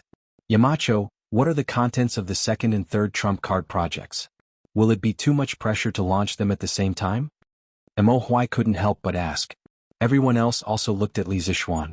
Li Zishuan replied, "Of course there will be pressure, but it must be overcome. The reason why I chose to launch 2 trump card projects at the same time is because I have sufficient reasons. Now, let me talk about the specific tasks of these 2 projects. The second trump card project is to improve the current telegraph. First, we need to add signal amplification circuits to the telegraph to increase the transmission power of the telegraph. Second, we need to install detectors for the telegraph to identify useful information in the electromagnetic waves and enhance the telegraph's signal recognition ability and anti-interference ability. Third, we need to build telegraph relay stations in key states and counties to be used as transmission and reception relays of electromagnetic waves, further increasing the telegraph's communication range. The ultimate goal of this trump card project is to increase the telegraph's effective communication range to more than 1,000 miles, or even further. The workshop has already prepared the key electronic components needed for this project. Those who are involved in the project can go to the workshop later to understand the details. The communication range is 1,000 meters. Hearing this, everyone present couldn't help but gasp. 1,000-mile telepathic transmission. This was really equivalent to a 1,000-mile telepathic transmission. If this had happened in the past, they would have scoffed if they had heard this. However, in the past year at Yanhuang Academy, they had seen too many incredible things. Therefore, even if the teachers felt that it was inconceivable, no one refuted it. Seeing everyone's incredulous expressions, Li Zishuan smiled and said, "Although this sounds incredible, everyone has been at the academy for so long. You all have a certain understanding of engineering, especially those in the physics group. You should know that the goal I mentioned just now is not completely impossible, right?" The group of physics students around Mo Huai all showed hesitation in their eyes, and their expressions showed that they were tempted. Mo Huai cupped his hands and said, "What Yamacho said just now is not completely impossible. The key question is, does the workshop have devices that can amplify power and detect electromagnetic waves? If there is, then the 1,000-mile communication range can be achieved." Li Zishuan smiled and said, "Mr. Mo, you can rest assured. Now everything is ready. We only need one thing. Now let me talk about the third trump card project. From today onwards, the Academy will establish a Standards of Measurement Committee. I will be the chairman, and Mr. Su Hongji, Mr. Mo Huai, and Mr. Wang Ji will be the vice chairman. The purpose of establishing the Standards of Measurement Committee is to establish measurement units and standards for some new physical quantities, such as current, voltage, resistance, and so on. For the third trump card project, first of all, we need to establish measurement units and standards for the 3 physical quantities of current, voltage, and resistance, and make measuring instruments. In addition, I plan to reformulate the units of length. From small to large, they are millimeters, centimeters, decimeters, meters, and kilometers. Among them, 3.07 meters is equivalent to 1 zhang. 1 meter is equivalent to 10 meters, 100 centimeters, and 1,000 millimeters. According to this conversion relationship, the Academy needs to make new measuring tools. In the future, all the projects of the Academy will use this new unit of measurement. This will be conducive to more precise production. The reason why we need to establish and carry out these 2 trump card projects at the same time is mainly because there are many cross-links between these 2 projects, which can play a role in promoting each other. According to historical records, 1 zhang in the Tang dynasty was equivalent to 3. 0.07 meters.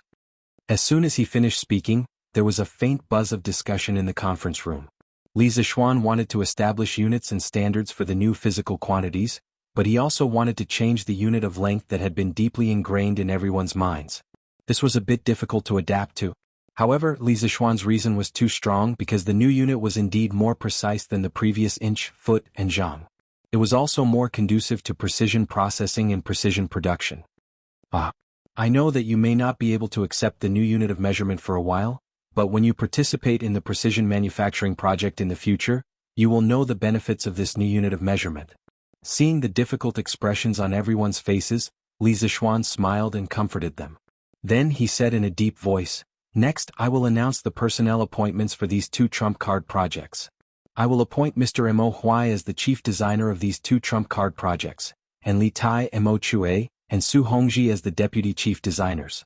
The few of you must quickly select the outstanding students and teachers in the academy who have outstanding results in mathematics and physics to join these two trump card projects as soon as possible. The deadline for these two tasks is half a year. Within half a year, the set goals must be achieved." Like a stone that raised 1,000 ripples, everyone was stunned. At this time, the teachers of the academy noticed that Li Tai had been standing behind Li Zishuan all this time. Was Li Zishuan crazy to let a student be the vice president of the trump card project? Chapter 1462. Yamacho. I can't be the deputy chief designer. You'd better let the other gentlemen do it. In the meeting room on the first floor of Guanghua Building. As soon as Li Zishuan finished speaking, Li Tai was the first to exclaim. He had expected Li Zishuan to let him take on heavy responsibilities in the two killer projects, but he didn't expect Li Zishuan to let him be the deputy chief designer directly. He was just a student. In the past year of Yanhuang College, an academic atmosphere of respect for teachers had formed. In the college, no matter if you were a high-ranking official or a noble, once you came here, you had to listen to the arrangements of the teachers.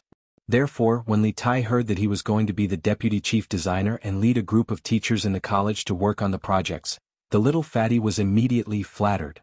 At this moment, the teachers in the meeting room were also discussing spiritedly. Some of them even looked a little unconvinced. After all, Li Zishuan's move was publicly announcing that their abilities were not as good as Li Tai's. How could some of the proud teachers be convinced? Yamacho Qingke is talented and has excellent grades in the college. This is undeniable, but he is still a student. Now that the college's final exam is imminent, Qingke should seize the time to prepare for the exam.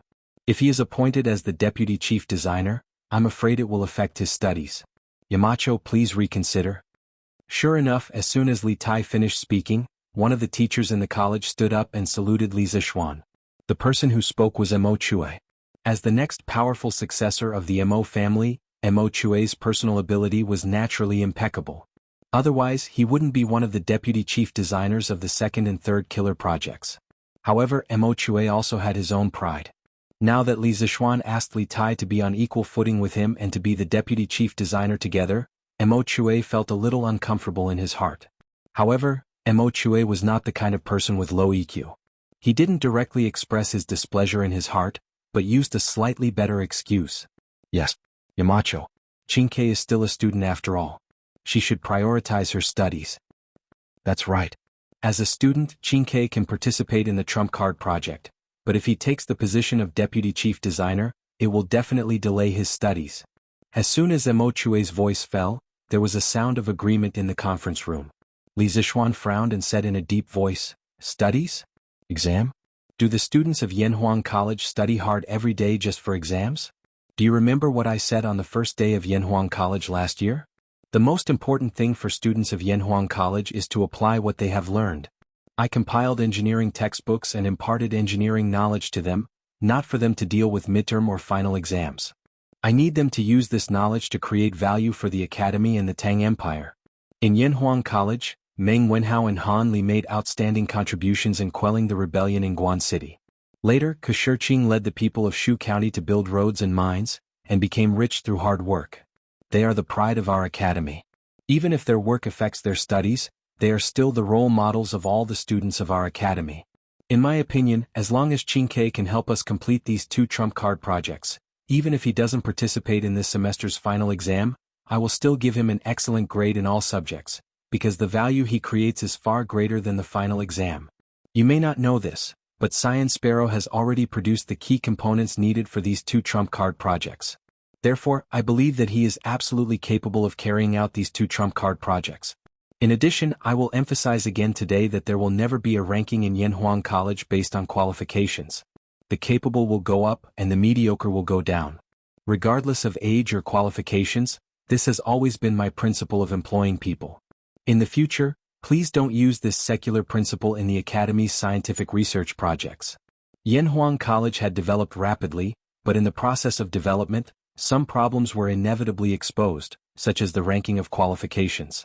This was a fixed practice that had been passed down from the Chinese nation until now. Of course, Yanhuang College also had it, but it was not obvious under Li Zixuan's deliberate suppression. Recently, Li Zixuan had been busy with the medical center and workshop, so he didn't stay in the academy much. This directly led to the revival of the unhealthy trend of ranking qualifications. Li Zixuan felt that it was necessary to take advantage of today's meeting to clean up the atmosphere in the academy. Sure enough, as soon as he finished speaking, the atmosphere in the entire conference room suddenly became solemn, and the academy teachers present couldn't help but sit up straight. Li Gang spoke at this time. Yamacho is right. The most important thing in the academy to teach and educate is to let the students apply what they have learned. Examinations are just a way to test the results of their studies, and the trump card project is where the students can really express what they have learned. As long as there is a chance, the academy should not prevent the students from participating in the trump card project. This old man remembers that Yamacho once said that the knowledge gained on paper is shallow, and the knowledge gained must be experienced. If the academy blindly focuses on theoretical education and examinations and neglects practice, it will be extremely detrimental to the development of the students. The old teacher was now old, and he usually didn't speak on many important matters in the academy. Now that Li Zixuan wanted to clean up the atmosphere in the academy, the old teacher had to speak up. His words had the effect of making the final decision. Yen Silu immediately stood up and said, "This old man agrees with Yamacho's point of view. The purpose of Yanhuang College is to establish a heart for the world and life for the people. If we only rely on theoretical knowledge in books and midterm and final exams, how can we establish a heart for the world and life for the people? If Qin Ke is really capable, what's wrong with letting him be the deputy chief designer?"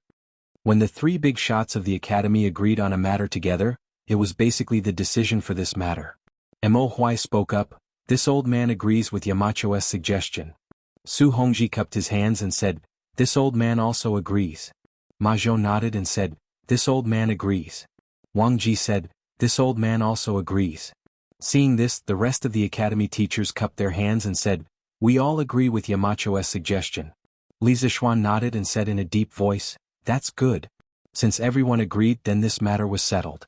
From today onwards, all of you must work together to complete the second and third trump cards of the academy as soon as possible.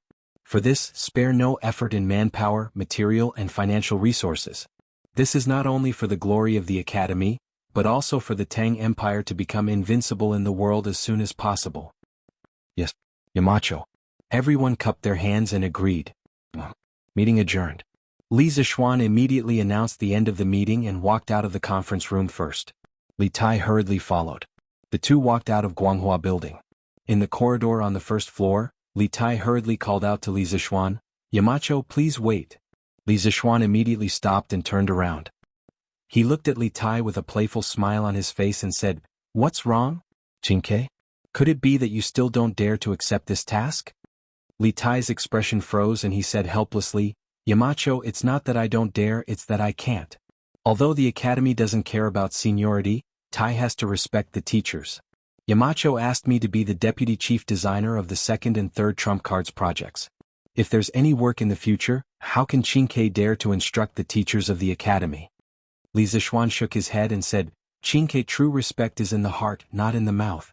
Besides, there will always be some difficulties at the beginning, but these difficulties are not insurmountable.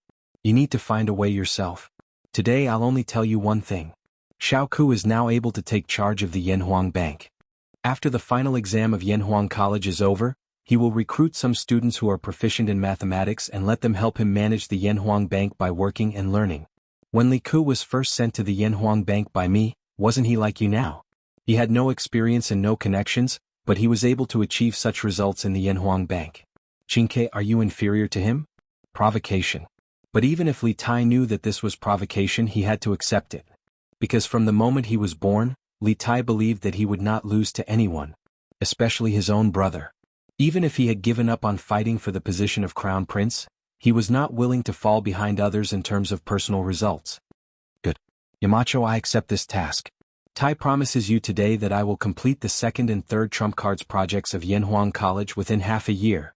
After listening to Li Zishuan's words, Li Tai's eyes suddenly became very firm. He promised Li Zishuan without hesitation. Good. Then go ahead and do it. The future of Yanhuang College will definitely belong to diligent young people like you and Ku. Li Zishuan smiled and patted Li Tai's shoulder. When he first met Li Tai, he wanted to dilute Li Tai's competitiveness because he did not want Tang Dynasty's stable political situation to be ruined by Li Er's sons fighting for power. But now that Li Tai, Li Ku, and the others had clearly given up on fighting for the position of crown prince, Li Zishuan slowly began to arouse Li Tai's competitiveness. After all, in his opinion, appropriate and healthy competition was beneficial to personal improvement. And from Li Tai's reaction, the effect was not bad. Faubert, how many second-generation bicycles have you produced? After 2 days, Li Zishuan once again came to the new workshop of Strange Interest Pavilion. He found Faubert and asked. Faubert wiped his sweat and replied, Young master, the chains of the second-generation bicycles require hydraulic stamping machines. And the workshop's machines are fully supplying Zhang Hongxing's plate armor. The bicycles can only be given one stamping machine at most, so the progress is naturally slower. These few days, we have only produced a total of 50 second-generation bicycles. The workshop is now manufacturing more hydraulic stamping machines to speed up the production of bicycles. Li Zishuan heard this and could not help but be silent. Speaking of which, the workshop now produced too many things. Cement, glass, carriages, steel, water wheels, first-generation bicycles, batteries, motors, generators, light bulbs, second-generation bicycles, plate armor, lances, and so on. The workshop was a little too big. Not to mention Faubert, even Li Zishuan sometimes could not take care of everything. Li Zishuan pondered in his heart. Perhaps he could assign some of the less technical tasks to the people of Lantian County to do. I got it, Faubert. When the number of second-generation bicycles reaches 100, send someone to inform me. We will sell 100 of them immediately. After a moment of silence, Li Zishuan opened his mouth and said, Yes, young master. Faubert nodded his head and replied, Right, Faubert. How is the progress of the special bicycle that I asked you to produce? Li Zishuan suddenly asked. The special bicycle that he was talking about was the wedding gift for Yan Xiaoning and Mo Lingwei, the electric bicycle. Faubert heard this and laughed. Young master, the workshop has been using the stamping machines to forge the outer shell of the bicycle. I estimate that it will be done before the end of the month. Li Zishuan breathed a sigh of relief and said, That's good. That's good. Oh, there's one more thing. The workshop can't neglect the production of the batteries and DC motors. When Lantian County gets electricity, and the second generation of bicycles starts selling well, we will officially launch the electric bicycle. Then, we will be able to recoup some of our funds and cover more places in Lantian County with electricity. Now that he had copper, he could bring the electricity from the Ba River hydropower station to the county seat of Lantian County. After all, his residence was in the city. He was busy coming and going, so he had to seek some convenience for himself, right? Faubert nodded his head and said, Young master, don't worry. The battery and motor workshop has been producing. I guarantee that we will be able to launch a batch of electric bicycles before Lantian County is electrified. Oh, Mr. Wang has already refined a batch of higher purity brass. Now, the generators at the Ba River hydropower station have all been replaced with this type of high purity brass core. I think that the power generation ability will be stronger than before. Oh, the generators have been upgraded? That's great. Li Zishuan heard this and said with a face full of surprise, Now everything is ready. We just need to wait for the final push. I believe that before long Lantian County will become the first city that never sleeps in the Tang Empire. After listening to Li Zishuan's description, Faubert's old face couldn't help but be filled with yearning. He smiled and said with emotion, Who would have thought that I would be able to see a city that never sleeps in my lifetime?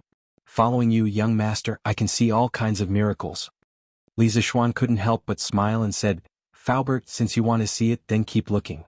There are more miraculous things to come. Maybe in a few decades, ordinary people like us won't even need to take carriages when we go out. We can just take a flying vehicle and travel from Chang and to Luoyang in 2 hours. Faubert waved his hand and said, I'm content. I'm content to have lived until now. I don't dare to ask for anything else. Now that Fu Bin, that brat, has made a name for himself under young master's command, this old man really has no regrets. Ah. Chapter 1463. Let's go. We're going to work in the city. Early in the morning, when the eastern sky was just a shade of red, two groups of young men walked out of the Han Manor and Plum Village. The Han Manor group was led by Old Hu, while the Plum Village group was led by Second Master Lu's eldest son. Second Master Lu also wanted to come, but he was too old, so no one dared to let him come. After the two groups of young men left the village, they met at the foot of Cloud Mountain and headed towards Lantian County. Hey, isn't this Old Hu? Where are you going so early? On the way, there were many early risers who bumped into the group entering the city, and they couldn't help but ask curiously. Boss Lin wants to build an inn, so our Han Manor and Plum Village formed a construction team to help Boss Lin do the work. We can earn some money. Old Hu didn't hide anything when he met someone he knew, and directly told them about the construction team. The summer harvest is in a few days. Why are you still going to work in the city? What can we do? If we can't get away, we can only ask someone to help us harvest the wheat. Who asked Boss Lin to rush us? Lantian County wasn't small, but it wasn't big either. Very quickly, the news of the Han Manor and Plum Village forming a construction team spread. Did you hear? Boss Lin of the Flaming Yellow Chamber of Commerce wants to build a big inn, and he invited people from Plum Village and Han Manor. This? Why did he invite them? Why didn't he invite the craftsmen in the city? You don't know about this, right? The villagers of the Han family manor and Plum Village have all participated in the construction of the Yanhuang Academy and Yunshan Villa. I heard that Boss Lin even went to the workshop of the interesting pavilion to hire a few craftsmen who specialize in construction. It seems like the inn he is going to build will definitely be extraordinary. Based on what you said, Boss Lin wants to build an inn the same as Yanhuang College and Cloud Mountain Villas? That I don't know. But the wages that Boss Lin gave to the Han Manor and Plum Village's construction team shouldn't be low. Otherwise, why would the villagers of these two villages help him build an inn when the summer harvest is coming? Of course. Old Hu from the Han family manor said that they weren't willing to work in the city at this time, but they couldn't resist Boss Lin's urging. I think Boss Lin's salary must be very generous. TSK. When Yanhuang College and Yunshan Villas were being built, many people from the Wang family village also went there. We also know how to build those kinds of houses. Later on, we'll also form a construction team. If there's a boss in Lantian County who wants to build a house like that, we'll also take on the job. Our Liujia village also has people who can build that kind of house. We also want to set up an engineering team. I heard that the workshop of the Strange Interest Pavilion is also hiring. They are hiring a lot of people. The workshop is recruiting again? How could this be? I think there are already many people in Marquis's workshop. Hey, I heard that Marquis wants to build a power line from the Ba River all the way to Lantian County. This requires a lot of people. What? Does this mean that Lantian County is going to be electrified? That's great. In the past, when I saw that Yunshan Village was still brightly lit at night, I was very envious. Now that Lantian County has electricity, it will be like Yunshan Village at night. Everywhere will be brightly lit. That's right. I just don't know when our village will be able to use electricity. I've seen it before. Electric lights are much brighter than candles and oil lamps. I want to work at the workshop of the Strange Interest Pavilion. I'll work for a few days before the summer harvest. I can also earn quite a bit of money. I'll go too. While the commoners were discussing animatedly, an empty plot of land in Lantian County's Rising Dragon Lane was already bustling with activity. Oxcart after oxcart of cement was unloaded under the shade of a tree beside the construction site.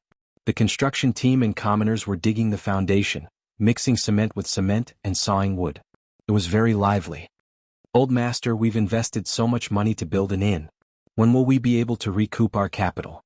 You've never done an inn business before. Why did you suddenly think of doing this time? In a nearby shed, Madame Lin looked at the bustling construction site. Not only was there no joy on her face, but there was also a hint of worry. This was because she knew that this construction site was burning money at every moment. Lin Wenyuan patted his wife's hand and said with a smile, "Hee, Madam, don't worry. After our Longmen Inn is completed, it will be the tallest building in Lantian County. Just based on this gimmick, it will attract countless businessmen to stay here. What's more, it's not like you haven't seen Yunshan villas before. Tell me, do you like that kind of house? That kind of architectural style is hard to come by in the entire world. If we seize the opportunity to build it, do you have to worry about attracting customers? Madam, just wait and see. When our inn is completed, or even when it's only halfway done, there will definitely be many people who want to build houses like us. It's just that it's hard to say if they'll be able to get cement by then. At the end, Lin Wenyuan couldn't help but smile proudly. Although Li Zixuan planned to build a cement factory and increase the production of cement, there was still a period of time before the factory could be put into production. He could use his status as a member of the Yanhuang Chamber of Commerce to get a batch of cement from Li Zixuan in advance. This was a great opportunity. And in business, the most important thing was to seize the opportunity. Those who walked in front would have meat to eat, while those who came late could only drink soup. Seeing that Lin Wenyuan was so confident, Madame Lin heaved a sigh of relief. She said, "It's good that old master knows what to do. I believe in old master's foresight. Our Lin family has already made a fortune from the bicycle business. Now with this Longmen Inn, it's fine even if we lose some money." Lin Wenyuan laughed heartily. "Ah, speaking of bicycles, our Qingye Zhai's second-generation bicycles will definitely become a best-selling model. Madam, just wait and see. It's getting late. Let's go back to Qingye Zhai and see if the shop assistants have tidied up properly." Newspapers for sale. Newspapers for sale. The new generation bicycles developed by Curious Pavilion are for sale today. Those who want to buy a bicycle buy a newspaper to read. Newspapers for sale. Newspapers for sale. Curious Pavilion's second-generation bicycles are for sale today. They run faster than horses and are not easy to overturn. Those who want to buy them now. At 7 in the morning, the sun had just risen. The city that had slept for an entire night had completely awoken. At this time, the citizens had just finished their meals and were preparing to start the day's work. On the streets, the newsboys' cries injected a bit of liveliness into the morning of Lantian County. It was just that the content of the newsboys' cries today was especially attractive. Bicycles? Strange Interest Pavilion has made a new bicycle? Run faster than horses? Is it that exaggerated? Is this second-generation bicycle really that good? That kid. Give this old man a copy of the newspaper. Quick, quick, quick. Give this old man a copy too. Once they heard that Curious Pavilion seemed to have made an even better bicycle, some of the bicycle lovers immediately clamored to buy a copy of the newspaper to read the details. The current Lantian County was no longer the poor and run-down county of the past. Countless businessmen had moved in and countless shops had sprung up. In addition, the roads in Lantian County had been upgraded and all of them had been replaced with cement roads. They were both flat and spacious. This had increased the popularity of Lantian County by a lot. The number of rich people living in Lantian County was not much less than Chang and City. The number of people who could afford bicycles was also not a small number. After months of research and development, the workshop has produced a new generation of bicycles that are rear-wheel drive and chain-driven. Compared to the previous generation of bicycles, the second generation of bicycles is at least twice as fast in terms of maximum speed. It also saves a lot of energy and makes it harder to fall when braking suddenly. The second generation of bicycles has truly turned riding into enjoyment. From today onwards, the second generation bicycle will be on sale. There will be a limited number of 100 bicycles on the first day. Chang and City's West City's Craftsman Pavilion, Lantian County's Chow Family's Appraiser Pavilion, Lin Family's Qingye Zhai, Zhang Family's Elegance Pavilion, Liao Family's Jade Treasure Hall, Feng Family's Earth Treasure Pavilion, Lin Family's Wisdom Depository Zhai, and Wang Family's Jubao Zhai will be on sale at the same time. The starting price will be 599 yuan. All customers can try before buying. Note: Curious Pavilion's new products will not be discounted with membership cards. However, membership card holders can still enjoy priority in queuing. Seeing the introduction of the second-generation bicycle in the newspaper, the commoners instantly exploded. The second-generation bicycle is rear-wheel drive. This is a good change. But what is this chain-driven thing? How come I've never heard of it? It's good that you've never heard of it. This is the latest technology developed by Marquee Workshop. If you've heard of it, then why are all the craftsmen in Curious Pavilion working so hard? TSK. The second-generation bicycle is twice as fast as the first generation? That's too awesome. It's just that the price is a little expensive. It's 599 yuan and there's no discount. The products from Curious Pavilion are definitely the best. So what if it's a little expensive? As long as it's worth it. Besides, is 599 yuan really that expensive? Even a slightly better horse carriage costs more than that. In my opinion, it's better to buy a second-generation bicycle than a horse carriage. But I'm a little curious. What does the newspaper mean by the price starting at 599 yuan? Could it be that the second-generation bicycle has more than one price? This? I don't know about this. What I'm troubled about is that our bicycle was bought less than half a year ago. Now that there's a second-generation bicycle, what should we do? What's there to be troubled about? Whether we buy it or not, let's go take a look first. Didn't they say that we can try before buying? Let's go. Let's go and see if the second-generation bicycle is as amazing as the newspaper says. Brother Meng is right. Let's go take a look.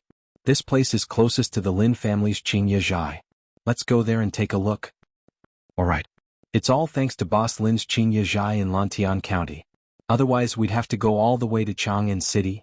That's right. Lantian County is getting more and more lively.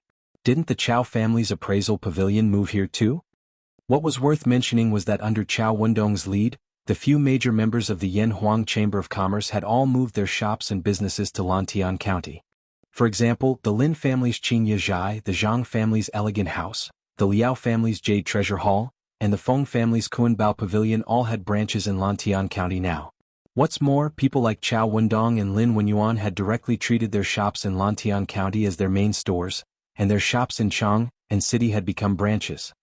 At 7 a.m., less than half an hour after Datang Daily opened for sale, a large group of businessmen rushed to the appraisal pavilion, Qingyezhai, Elegant Pavilion, Jade Treasure Hall, Earth Treasure Pavilion, and other major shops in Lantian County that were selling bicycles. Why hasn't the shop opened yet? Where's your boss? Get Boss Lin to open the shop. In front of Qingyezhai, some of the businessmen saw that the shop's doors were still closed and could not help but shout. Yeah. What time is it? Why hasn't Qingyezhai opened yet? Open the door. We want to buy the second-generation bicycles. Are those two bicycles the second-generation bicycles that the Datang Daily was talking about? That's right. The style is indeed different from the previous generation bicycles. Didn't they say that we can try them before buying? I want to try them. Boss Lin is coming out. Just as the customers could not help but want to try the bicycles, Lin Wenyuan finally walked out from the side door of Qingyezhai. He gestured with his hands and said in a clear voice, "Dear customers, please be patient. Our Qingyezhai will open for business in half an hour. Now you can try the two new generation bicycles in front of the shop and see if the rumors are true. Everyone please line up and come one by one. Please do not crowd." After he said that, some of the businessmen were immediately dissatisfied. Why must we open for business in half an hour? Can't we open for sale now? I don't want to try it out, I just want to buy it. That's right. I also don't want to try it out, I just want to buy a second-generation bicycle. Reality proved that there were many rich and willful people in the crowd. There were many people who responded to that rich young master. Lin Wenyuan said helplessly, "Dear customers, it's not that I don't want to open for business earlier, but Qingyezhai only opens for business at 9 a.m. every day. All the shops in this county also open for business in half an hour. How can I break the rules? Everyone, please be patient and try out the new bicycle first. You can line up later to buy it." Hearing Lin Wenyuan's words, everyone knew that it was impossible for Qingyezhai to open for business. Thus, they could only line up to try out the two second-generation bicycles. "This young master came first, I'll try it out first." A well-dressed young master stepped out from the crowd and walked towards one of the bicycles. He nimbly got on the bicycle and sat on the seat. With a light tap of his foot on the pedals, the bicycle immediately started to move. Wow. Easy to ride. This second-generation bicycle is really easy to ride. It's 1,000,000 times easier to ride than the previous bicycles. That rich young master's eyes lit up and he shouted excitedly. The businessmen who were lining up at the back couldn't help but discuss among themselves. It does look a lot easier to ride than the first-generation bicycles. There's a reason why it's expensive. Of course. I've said it before. Strange Taste Pavilion's products are definitely the best. Although the things here are expensive, the quality is definitely worth the price. I'll buy this bicycle. Today this young master must buy this second-generation bicycle. The well-dressed young master rode the bicycle and circled the empty space in front of Qingyezhai twice before getting off the bicycle and laughing loudly. Chapter 1464. Nice ride. It's really nice to ride. The feeling of stepping on the pedals is obviously different. It's completely different from the previous bikes. 599 strings isn't expensive at all. That's right, that's right. I feel that this second generation bicycle is much more stable than the previous one. It also saves a lot of energy. Just step on the pedals and the bike can move a long distance. Although it's a bit more expensive, it's totally worth it. If I can buy one, I'll definitely buy one. The newspaper said that the second generation bicycle uses a chain to drive the rear wheel. The chain is probably the thing that connects the pedals to the rear wheel, right? TSK. Strange Interest Pavilion is really amazing. They can even make such an exquisite transmission mechanism. They didn't disappoint me. Ah, that's right. I also noticed the chain just now. The design is exquisite, and the manufacturing is even more exquisite. I'm afraid that only the craftsmen of Strange Interest Pavilion can make something like this. I must buy one of these second-generation bicycles. The newspaper said that 100 second-generation bicycles will be released today. I wonder how many will Jianghu get. There should be at least 10, right? 1, 2, 3, 4, 5, 6. I'm ranked 6. I also have a Yanhuang Merchant Supreme membership card. I'll definitely be able to buy one today. Lantian County Market in front of Jianghu. After a group of customers tried out the second-generation bicycles, they were all full of praise. It could be said that if the conditions allowed, there was no one who wouldn't want to buy a second-generation bicycle. As for the previous generation bicycles, they would never want to ride them again. Of course, it wasn't that the previous generation bicycles weren't good. When the first bicycle was released, it still stunned everyone. It was just that the second-generation bicycles were even more stunning. Its dazzling edge completely overshadowed the many advantages of the first-generation bicycles. Boss Lin, why is there another bicycle over there? And the style seems a bit different? At this time, the first rich young master who tried out the second-generation bicycles pointed at a brand new and shiny bicycle by the side of Jianghu and asked, "Yeah, that bicycle looks even better. Could it be that the Strange Interest Pavilion produced a more high-end bicycle? More high-end? The second-generation bicycles are already high-end enough. How much more high-end can it be?" Everyone looked in the direction of the rich young master's finger and couldn't help but cry out in surprise. Lin Wenyuan smiled and said, "That's the professional version of the second-generation bicycle, the super variable speed disc brake bicycle." The rear wheel of the bicycle was equipped with the latest transmission developed by Chi Chugo. The transmission was made up of a toothed disc and a flywheel.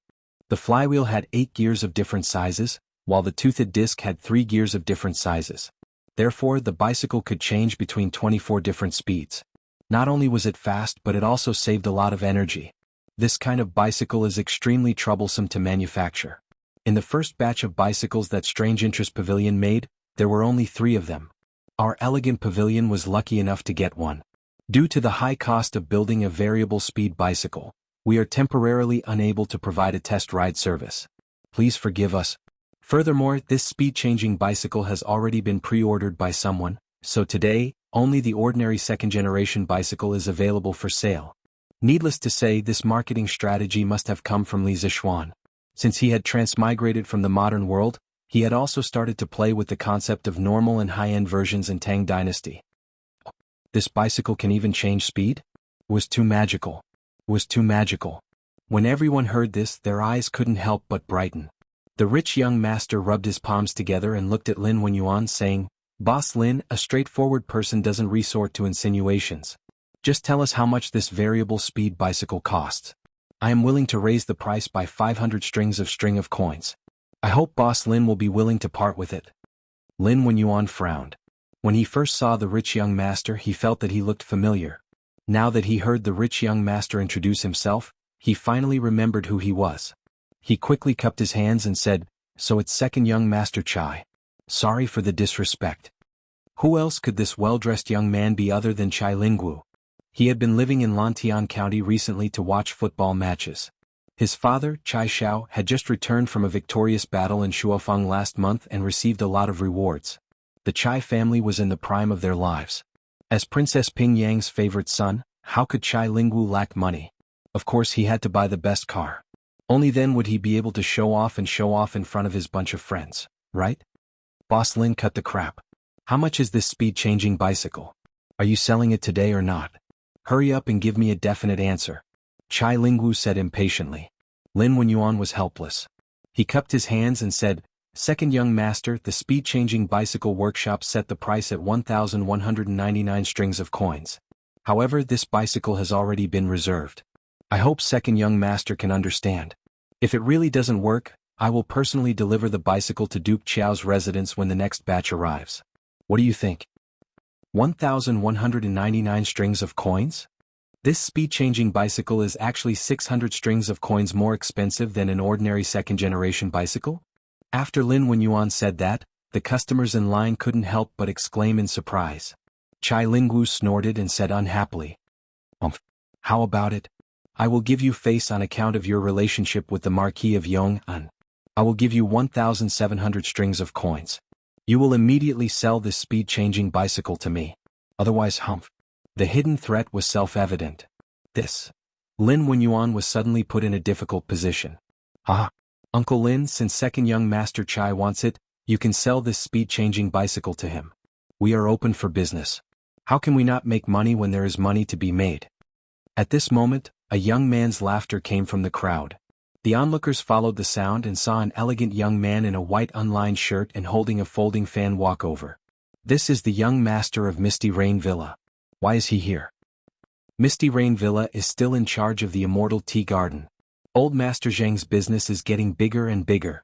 I heard that the King of Lu and the Sixth Prince were looking for trouble with him a while ago. He has been staying at home all this time. Why does he dare to come out now? What do you mean? Did he offend the King of Lu? Maybe. Soon someone recognized the elegant young man. Who else could it be but Zheng Qianjun? To some extent, Zheng Qianjun's name was even more famous than Chai Lingwu's in Lantian County.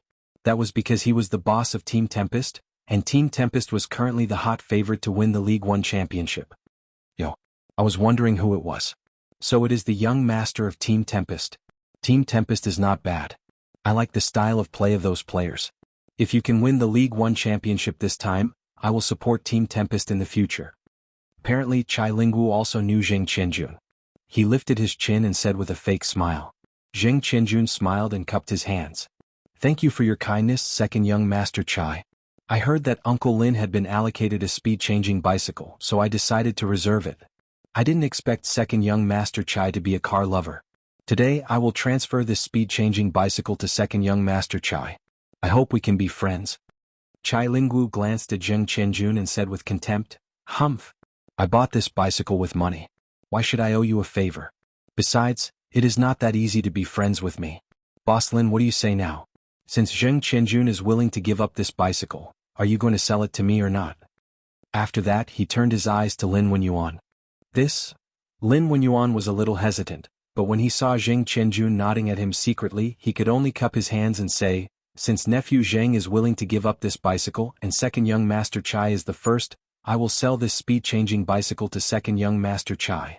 Chai Lingwu smiled proudly and said, "That's more like it." Lin Wenyuan looked at the sundial in front of the shop and said loudly, "It's now 9 a.m. Qingye Zhai is officially open for business.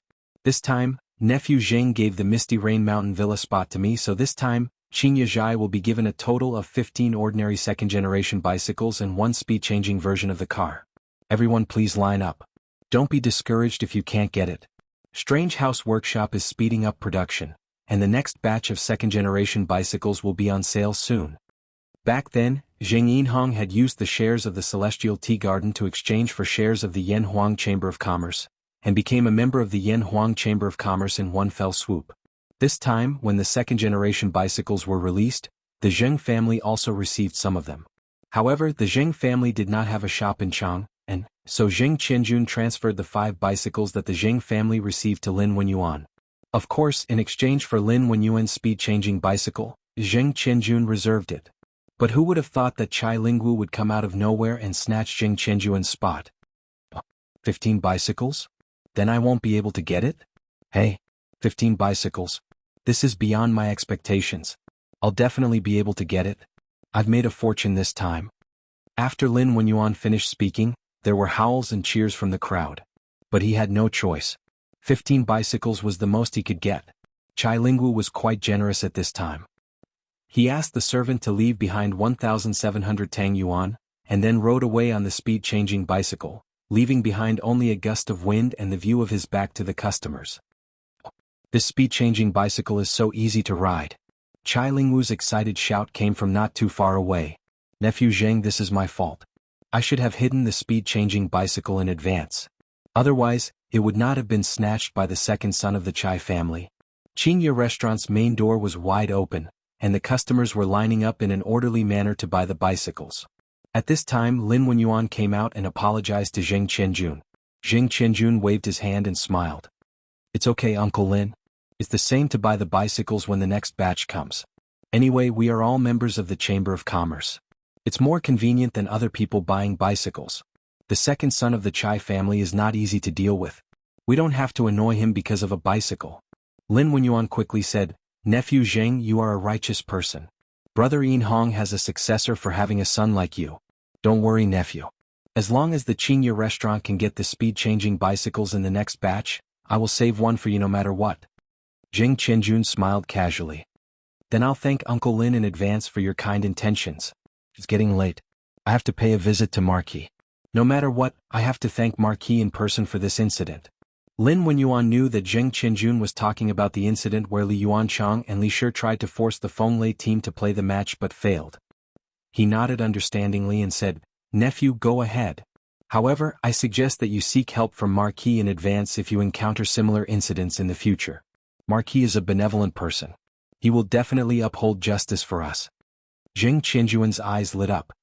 He cupped his hands and said, Thank you for your reminder, Uncle Lin. I'll remember it. After that, he bid farewell to Lin Wenyuan and left. What? Gone? Gone so quickly? How many bicycles did the appraisal hall prepare? Why are they gone so quickly?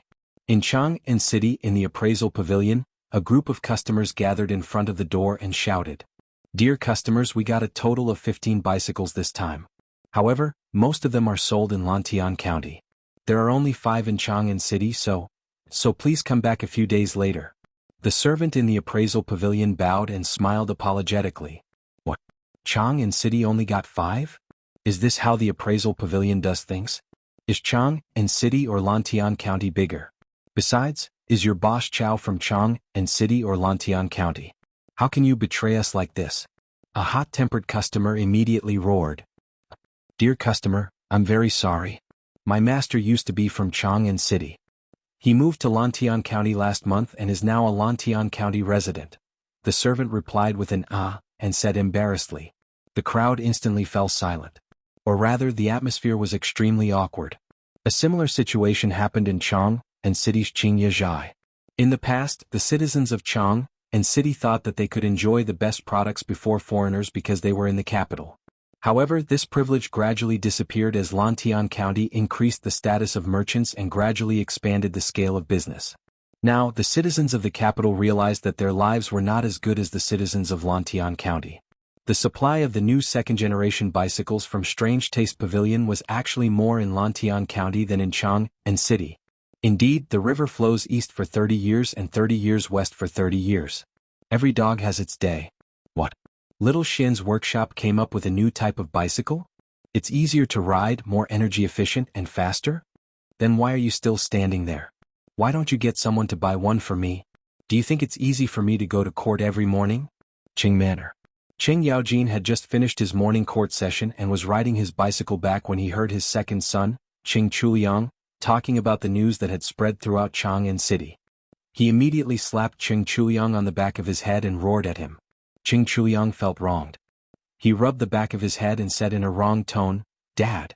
The first batch of bicycles was very little. When I went there, they were already sold out. I had no choice. So fast? Looks like this second-generation bicycle is really better than the one I ride. Qing Yaojin stroked his beard and muttered to himself. Then he said, Let your big brother go find little Shin. Forget it, after breakfast I'll go there personally. Chapter 1465. You can come to me directly if you encounter this kind of thing in the future. Although I won't bend the law because of our friendship, this is within the rules. As the president of the Tang Football Association, I have the responsibility and obligation to help you. Lantian County Yong and Marquis Mansion's main hall. Li Zixuan said to Zheng Qianjun in a deep voice. He was talking about the matter of Li Yuanchang and Li Gui forcing Zheng Qianjuan's Wind and Thunder team to play a fake game. Although Zheng Qianjun not only cleverly resolved the crisis of the Wind and Thunder team, but also resolved his own crisis by staying at home, Li Zixuan still didn't think it was the best way. This time, Jing Qianjun had encountered a relatively stupid opponent. To be honest, Li Yuanchang and Li Gu were somewhat stupid when it came to scheming against others. Otherwise, they would not have lost thousands of strings of cash. If Zheng Qianjun had encountered a slightly smarter opponent, he and the Wind and Thunder team would definitely not have survived this calamity. Zheng Qianjun, who was sitting below, stood up and saluted. "Thank you, Marquis." He thanked Li Zixuan for helping him deal with Li Yuanchang and Li Gue, and also thanked Li Zixuan for his caring words just now. Li Zixuan waved his hand and said, "You're welcome. Sit down and talk." Zheng Qianjun sat down. Li Zixuan asked, "Qianjun, Mr. Zheng has been in Jiangnan for more than a few months. How is the situation in the Immortality Garden now?" Zheng Qianjun pondered for a moment and replied, "Marquis, after my father returned to Jiangnan a few months ago, he recruited people to pick the tea leaves planted in the villa and sent people to look for fertile mountains with moist air. In the end, Lion Peak, White Vine Mountain, Lingyin Mountain, Wuyun Mountain, Hupao Mountain, and my Jianghu Mountain were included in the Immortality Garden. My father took your order and contacted the local county government and officials of the state government. Now, tea trees have been transplanted in these 5 places. We can send people to pick the tea leaves in early spring next year." When Li Zixuan heard that, he could not help but exclaim in surprise, "Old Heights Lord Zheng is really efficient. It seems that the Misty Rain Villa is indeed very influential in the Jiangnan area." Zheng Qianjun hurriedly said, "Marquis, you're exaggerating. Although Misty Rain Villa monopolizes the silk, porcelain, cloth and grain business in Jiangnan, merchants are merchants after all. It is impossible for the officials of the state government to give face to my father. The reason why this matter was so successful was all because of your prestige, Marquis, that we were able to get through all the important points." Li Zixuan's eyes flashed and he couldn't help but smile. "I'm afraid it's not because of this Marquis face, right? It's just that those state officials want to use the Immortality Garden to make some political achievements so that they can be promoted in the future, right? Now that the Immortality was famous all over the world, Zheng Yinhong wanted to open an Immortality Garden in the Hangzhou area, which was naturally what the local government wanted. Firstly, it could increase the local reputation. After all, Hangzhou in this era was far less famous than Hangzhou after the Qing dynasty. Secondly, the Immortality Garden could also increase the taxes collected by the local government every year. These were all political achievements. Only a fool would not agree. In fact, what Li Zixuan didn't know was that White Vine Mountain, one of the 5 places that Zheng Yinhong circled, was the Longjing village in the future. In the 7th year of the Qing dynasty, the surname Lin moved to White Vine Mountain, and then other surnames settled in the village one after another. In the 35th year of the Qing dynasty, when the 5th ancestor of the surname Lin created the family record for the first time, the name Longjing village was recorded. Zheng Yinhong hit the nail on the head this time. Zheng Qianjun, who originally wanted to flatter Li Zixuan, couldn't help but be stunned when he heard that. He said with some embarrassment, "Ah, Marquis is wise. My father sent a letter before saying that the officials in the Hangzhou area did their best to promote this matter after hearing the name of the Immortal Tea. They must be planning to use the Immortal Tea Garden to make Hangzhou famous all over the world." Li Zixuan waved his hand and said, "That's enough. I got it. I'll have to trouble your father to think more about the Immortal Tea Garden." Although he sent people to deliver several batches of tea leaves, the demand in Chang, and still can't meet the demand. Many important officials in Chang, and have complained to me that the Immortal Tea is hard to buy. Wait until next year, we must solve the problem of the shortage of Immortal Tea. Zheng Qianjun cupped his hands and said, "Yes, Marquis." Li Zixuan thought for a while and said, "Let your father handle the relationship with the local government well. Take note, I'm not asking him to bribe and we don't need to bribe either. We just don't need to offend them. Usually it's okay to give them a little favor. But if they are greedy and make excessive demands, just let your father send me a letter by pigeon. I'll deal with them." Li Zixuan understood this very well. In addition, he also knew that the King of Hell was easy to provoke, the little ghosts were hard to deal with, and the strong dragon could not suppress the local snake. If he wanted to build a tea garden in Hangzhou safely, he had to give the local government some small favor. But if some local officials did not know how to appreciate kindness and asked for a yard after taking an inch, they could not blame Li Zixuan for being ruthless. Zheng Qianjun felt a chill in his heart. He cupped his hands and said, "Marquis, don't worry. I'll tell my father what Marquis said. I believe my father will know what to do." Li Zixuan nodded and said, "Well, then I'll have to trouble you and your father." Zheng Qianjun smiled and said, "Not at all. This is what I and my father should do. But in Hangzhou, I don't want to have any conflicts with the local government. After all, peace makes money. Li Zixuan couldn't help but laugh and said, "Ha! Is that why you didn't get angry when Chai Lingwu robbed you of the speed-changing bicycle you ordered?" Zheng Qianjun was stunned and then said embarrassedly, "Ah. It turns out that Marquis knows about it." Li Zixuan got up and said, "Lantian County is so big. How can I not know about it? Although a real man knows when to yield and when not to, some people's grievances should be avoided. I'll remember this for you. Later you can go to the workshop and ask Faubert for a speed-changing bicycle. There are a few bicycles over there that I stopped." After that, he patted Zheng Qianjuan's shoulder, who stood up hurriedly and then left. Hearing this, Zheng Qianjun couldn't help but be stunned. Although he knew that Li Zixuan's words were to win people's hearts, he still couldn't help but feel deeply touched in his heart. After all, in this era where the social hierarchy of scholars, farmers, workers and merchants was very strict, Li Zixuan, as a marquis, was considerate to him to this extent. Zheng Qianjun felt that even if he had to work for Li Zixuan in the future, it would be worth it. Li Zixuan didn't know that his unintentional words had touched Zheng Qianjuan's soft spot and strengthened Zheng Qianjuan's determination to be loyal to him. But even if he knew, he wouldn't be complacent. What he said was just his heart. Logically speaking, if Zheng Qianjun worked for him, he would be on Li Zixuan's side. He didn't recruit people to be bullied by others. Chai Lingwu openly robbed Zheng Qianjuan's bicycle. Not only did he not give Zheng Qianjun face, but he also didn't give Li Zixuan face. If Li Zixuan was present at that time, he definitely wouldn't let Chai Lingwu off so easily. But now Li Zixuan couldn't care less about this because Qing Yaojin, the Demon King, was here.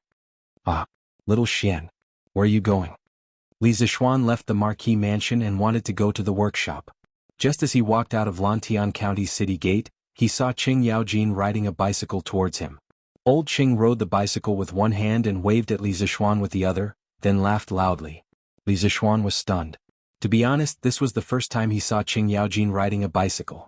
Can you imagine a bearded, stocky man in ancient costume riding on a bicycle, waving at you and laughing heartily? Anyway, Li Zixuan felt that he had walked into the wrong movie scene. Shut! Snapping out of his daze, Li Zixuan hurriedly controlled Bai to stop. If it weren't for the fact that Bai understood human nature and slowed down upon seeing Qing Yaojin, Li Zixuan would probably have bumped into Qing Yaojin by now. "Uncle Qing, I'm going to the workshop. You came to Lantian County for?" Li Zixuan jumped down from his horse and greeted Qing Yaojin, who was sitting on the bicycle and braking with his toes. "Going to the workshop? That's great. Let's go together." Qing Yaojin was still fretting about how to tell Li Zixuan, but his eyes lit up when he heard this and he laughed loudly. "Together? Uncle Qing, why are you going to the workshop?" Li Zixuan asked suspiciously. "Sigh. I say, little Xian, you're usually so smart, why are you so muddle-headed now?" Qing Yaojin slapped his thigh and decided to go all out and tell the truth. "Don't you think my bicycle is a little old and outdated? Little Xian, shouldn't you think of something?" After saying that, he winked at Li Zixuan with a you-know-what-I-mean expression. Li Zixuan was instantly speechless because the expression Qing Yaojin gave him was a non-standard flirtatious glance, and it almost made him feel like he was fried on the outside and tender on the inside. "Ahem. So it's about this. Uncle Qing, I'm going to the workshop to arrange for the new generation of bicycles to be delivered to you, Uncle Qin, Uncle Yuqi, Uncle Niu and Duke Wei's residence. I didn't expect you to come to Lantian County, so I don't have to make another trip." Li Zixuan quickly understood the purpose of Qing Yaojin's visit, and he quickly cupped his fists and smiled. The only person who could make it sound so dignified was probably this shameless old man Qing Yaojin. In any case, old generals like Qin Xiong and Yo Jinda wouldn't do such a thing. Of course, this also showed that old Qing really didn't treat Li Zixuan as an outsider. When Qing Yaojin heard this, he was immediately amused. He laughed out loud and said, "Ha! Little Xian, you know me best. What are you waiting for? Let's go, let's go." After saying that, old Qing hurriedly urged Li Zixuan to go to the workshop with him. Just like that, Li Zixuan rode a horse and Qing Yaojin rode a first-generation bicycle. The two of them, one in front and one behind, rushed towards the workshop. On the way, Li Zixuan couldn't help but secretly criticize Qing Yaojin for not riding a horse and insisting on riding a first-generation bicycle. To be honest, this first-generation bicycle was really not easy to ride. There was no chain or gear transmission. Basically, one had to step on it once and the wheels would turn once. It was too laborious to ride it, so Li Zixuan gave up on it after riding it a few times.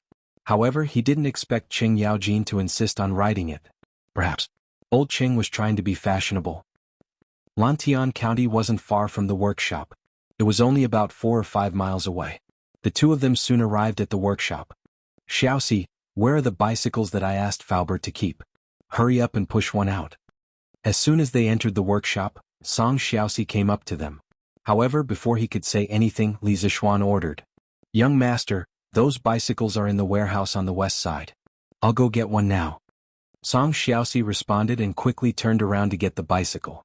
Old Qing wanted to go to the warehouse to pick a good bicycle, but he felt that it would be too embarrassing. He also wanted to save face, so he could only give up. Seeing Qing Yaojin scratching his ears and cheeks, Li Zixuan couldn't help but laugh in his heart. In fact, the bicycles that he had deliberately intercepted in the warehouse were all the same. Even the color was the same. There was nothing to choose from. Not long after, Song Xiaoxi pushed a brand new black bicycle with variable speed disc brakes. Qing Yaojin's eyes lit up and he excitedly went forward. Good boy. The design of this bicycle is different from the previous ones. It's really a rear-wheel drive. What's the use of so many gears on the rear wheel? Old Qing looked at the bicycle and muttered to himself. Li Zixuan went forward and explained with a smile. Uncle Qing, the bicycle in front of you is the latest variable speed disc brake bicycle released by our workshop. Look at the knob on the handlebar. By rotating it, you can drive the chain to the gears of different sizes and change the speed of the bicycle. This bicycle has a total of 28 speeds to choose from. Not only is it fast, but it also saves a lot of energy, especially when climbing hills. If you adjust the speed knob to the appropriate gear, climbing hills will be very easy. When Qing Yaojin heard this, he clicked his tongue in wonder and said, Hey, this bicycle sounds quite magical. That's not right. This old man heard from Chu Liang that your workshop had made a second-generation bicycle, but I didn't hear him mention that you have a bicycle that can change the speed of the bicycle. Li Zixuan couldn't help but laugh and say, Uncle Qing, the bicycle that Chu Liang mentioned was made by the workshop and sold to ordinary people. It also uses this kind of chain drive and rear-wheel drive, but it doesn't have this variable speed disc. This variable speed bicycle is a high-end bicycle released by our workshop. It's much more expensive and is only sold to a small number of customers. Today, the second-generation bicycle is on sale for the first time. Out of 100 bicycles, there are only 3 of these variable speed bicycles, and all of them are sold in Lantian County. Speaking of which, this kind of 24-speed bicycle, if placed in the modern era where materials were abundant, would cost 2,000 to 3,000 yuan for a slightly better brand. In this era where bicycles were just becoming popular, Li Zixuan didn't think it was expensive to sell it for more than 1,000 yuan. Hey, so that's how it is. When Qing Yaojin heard this, he couldn't help but feel a little happy and said, Hearing you say this variable speed bicycle is quite precious, haha. Xiaoxian, you're really loyal. Chonyo didn't make you a brother for nothing. Yamacho, you're in the workshop. Quick, come over and help me solve a problem. Li Zixuan was about to speak when a little fatty with unkempt hair and a dirty face came running from the east courtyard. He grabbed his arm and was about to pull him to the east. You're Wei Wang? Old Qing found the little fatty's voice familiar, and he felt that the little fatty's figure was even more familiar. When he took a closer look at the little fatty's appearance under the unkempt hair and dirty face, he was instantly shocked. He pointed at Li Tai and asked in disbelief. Chapter 1466. Xiaoxian, how did you torture Wei Wang to this extent? If His Majesty knew about this, he would not let you off so easily. In the workshop of Strange Interest Pavilion, Li Zixuan was pulled aside by Qing Yaojin after he had helped Li Tai solve his problem. Uncle Qing, why do you say that? How did I torture Qing Ke? Li Zixuan was stunned when he heard this. Qing Yaojin thought that Li Zixuan was too embarrassed to admit it. He pursed his lips and said, Hey, this is not considered torture? When have I not seen Wei Wang in a clean, dignified manner? Look at him now, how is he any different from the ordinary craftsman in your workshop? If he did not speak up just now, I would not have recognized him. In the words of the literati, he is now unkempt and unkempt. In order to prove that Li Tai was indeed being tortured, Qing Yaojin racked his brains and used a few idioms. Unfortunately, he still used them incorrectly. Li Zixuan was speechless when he heard this. He paused for a moment and said, Uncle Qing, Qing Ke is participating in a research project of the academy. It has been hard on him recently, but he is willing to do all this. How can you say that I am torturing him? Research project? What research project? All right. Chonyo did not come home last weekend. Your aunt has been nagging for a long time. Could it be that he is also participating in this research project? Qing Yaojin's eyes lit up when he heard this. He immediately thought of his son and asked hurriedly. Li Zixuan was speechless. Qing Yaojin really thought highly of his son. With Cheng Chimo's results and his restless personality, how could Li Zixuan arrange for him to do research? However, Cheng Chimo was still recuperating in the medical hall. If he told the truth, that kid would probably be beaten up again. After thinking for a while, Li Zixuan could only say vaguely, "You can say that." However, the recent research projects carried out by the Academy are classified as top secret. No one involved is allowed to reveal anything to anyone outside of the project. This is a rigid rule and I can't make an exception. I hope Uncle Cheng can forgive me. Top secret? What kind of project is so mysterious? When Qing Yaojin heard this, he became even more interested. Old Qing was completely convinced by Li Zixuan's ability to create new things. For example, the variable speed disc brake bicycle that he loved so much that he couldn't put it down.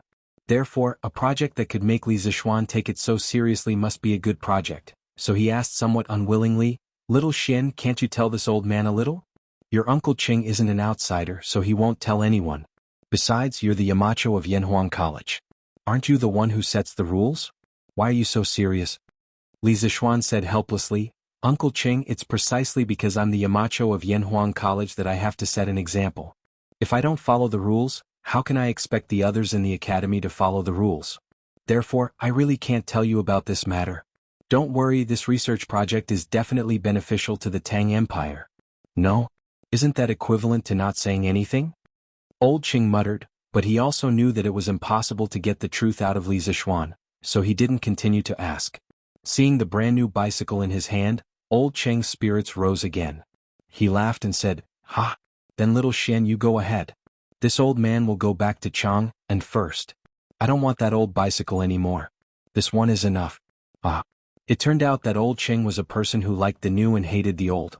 This old guy rode the variable speed bicycle and left the workshop like a gust of wind. The poor old bicycle he had ridden earlier could only lie quietly in a corner of the workshop and collect dust. After Qing Yaojin left, Li Zixuan arranged for the remaining variable speed bicycles to be sent to the homes of Qin Xiong, Yuqi Jingda, Niu Jinda, and Li Jing. These families were the closest to him, so he definitely wouldn't forget about them if there were any good things. In addition, Li Zixuan also sent Lu Feng and Lu Yun to send 3 variable speed bicycles to the palace. They were for Li Li Qingqian, and Chang'e respectively. After Chang'e's qi disease was cured, she was more lively than before. It was just right to give her a variable speed bicycle now. "Qingke, I suddenly have an idea. Come and listen to it and see if it's feasible?" After everything was arranged, Li Zixuan went to a courtyard in the deepest part of the workshop and found Li Tai, who was modifying a telegraph. This courtyard was the secret research base of the Academy's 2nd and 3rd trump card projects. Outside the courtyard, Li Zixuan's personal guards were guarding day and night. All personnel entering and leaving had to have their identities verified. It could be said that the security was very tight. Currently, the participants of these 2 trump card projects were being recruited and screened. However, this didn't affect Li Tai, the deputy chief designer, in the slightest. In just a few days, Li Tai had already created simple electrical components such as resistors, capacitors, and inductors.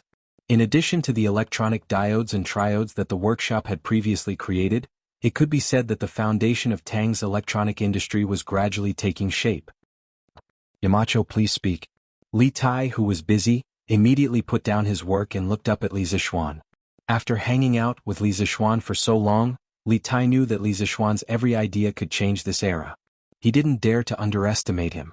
Li Zixuan pondered for a moment and said, "Qingke, the telegraph we are making now transmits information through the conversion of electricity and electromagnetic waves. This kind of telegraph can be used in the military to plan strategies and predict the enemy's moves. However, in the future, if the common people have the need for ultra-long distance communication, the telegraph will be inconvenient. Therefore, I am thinking that we might be able to create a device that can convert sound into electricity, and then convert electricity into sound. This way, we only need to connect a wire to achieve real-time sound transmission." This was actually a wired telephone. Li Zixuan had long wanted to make it, but in the past, Tang didn't have any industrial foundation and couldn't do it even if he wanted to. However, it was different now. These words might sound like a fantasy to others, but Li Tai wasn't in a hurry to deny it. He pondered for a long time before opening his mouth to speak. Electricity and sound? Yamacho, your idea sounds good, but when we implement it, the first step is to solve the problem of how to convert electricity and sound, which are two completely different types of energy. Professional. It had to be said that the current Li Tai was much more professional than before. He could see the essence of the problem at a glance. Li Zishuan's eyes shone with praise. Ah, Qingke, you are right. In order to achieve real-time long-distance sound transmission, the first problem is to solve the problem of converting electricity and sound. Although they are two different types of energy, it doesn't mean that they can't be converted to each other. For example, electricity and magnetism used to be different, but with Ink Girl's efforts they can be converted to each other now, can't they? I have a preliminary idea here. I will tell you about it first and you can think about it in private. Yes. Yamacho, please tell me. Li Tai nodded quickly. He didn't feel dejected at all because Li Zishuan wanted to increase his burden. He was a person who naturally pursued new interests and new technologies. Otherwise, he wouldn't have given up on being a free and unfettered lord and come to the workshop to suffer. Li Zishuan picked up a pen and paper and wrote as he drew. Actually, it's not difficult to convert electricity and sound, but we need a magnetic field to act as a medium. Qingke, look, we can use this cone-shaped paper basin at the front of the machine to collect sound. You have studied physics, so you should know that sound is a sound wave produced by an object's vibration. Similarly, when the sound wave hits the paper basin, it will cause a small vibration on the surface of the paper basin. At this time, if we attach a copper coil to the bottom of the paper basin, and then place the copper coil in a permanent magnetic field, when the front of the paper basin receives sound, it will cause the coil to vibrate. The coil will cut the magnetic line and produce a current corresponding to the frequency of the sound wave. We have completed the process of generating electricity from sound waves. As for how to convert electricity into sound waves, this is also simple. We can attach an electric coil to the bottom of the paper basin and add a permanent magnetic field. When the current passes through the coil will produce a corresponding magnetic field. This magnetic field and the external permanent magnetic field will produce an interaction force. This force will cause the coil to vibrate with the sound current in the external permanent magnetic field. The diaphragm of the paper basin is connected to the coil, so the diaphragm will also vibrate. Qingke, you should know that under the same voltage, the size of the magnetic field produced by the same electrified coil is proportional to the size of the current. Therefore, when the current passing through the coil is larger, the coil will move more violently in the magnetic field, and the sound it produces will be louder. Therefore, the vibration of the coil can produce a similar or identical sound wave to the original audio signal. In this way we can realize the conversion from sound to electric current, and from electric current to sound. As long as the wire is long enough and the electric power is strong enough, our sound can travel far enough. Li Tai was a little stunned. Faced with such an exquisite design, he was so excited that even his breathing became difficult. Perhaps this was what it meant to be suffocated by a dream. After a long time, Li Tai finally recovered from the shock.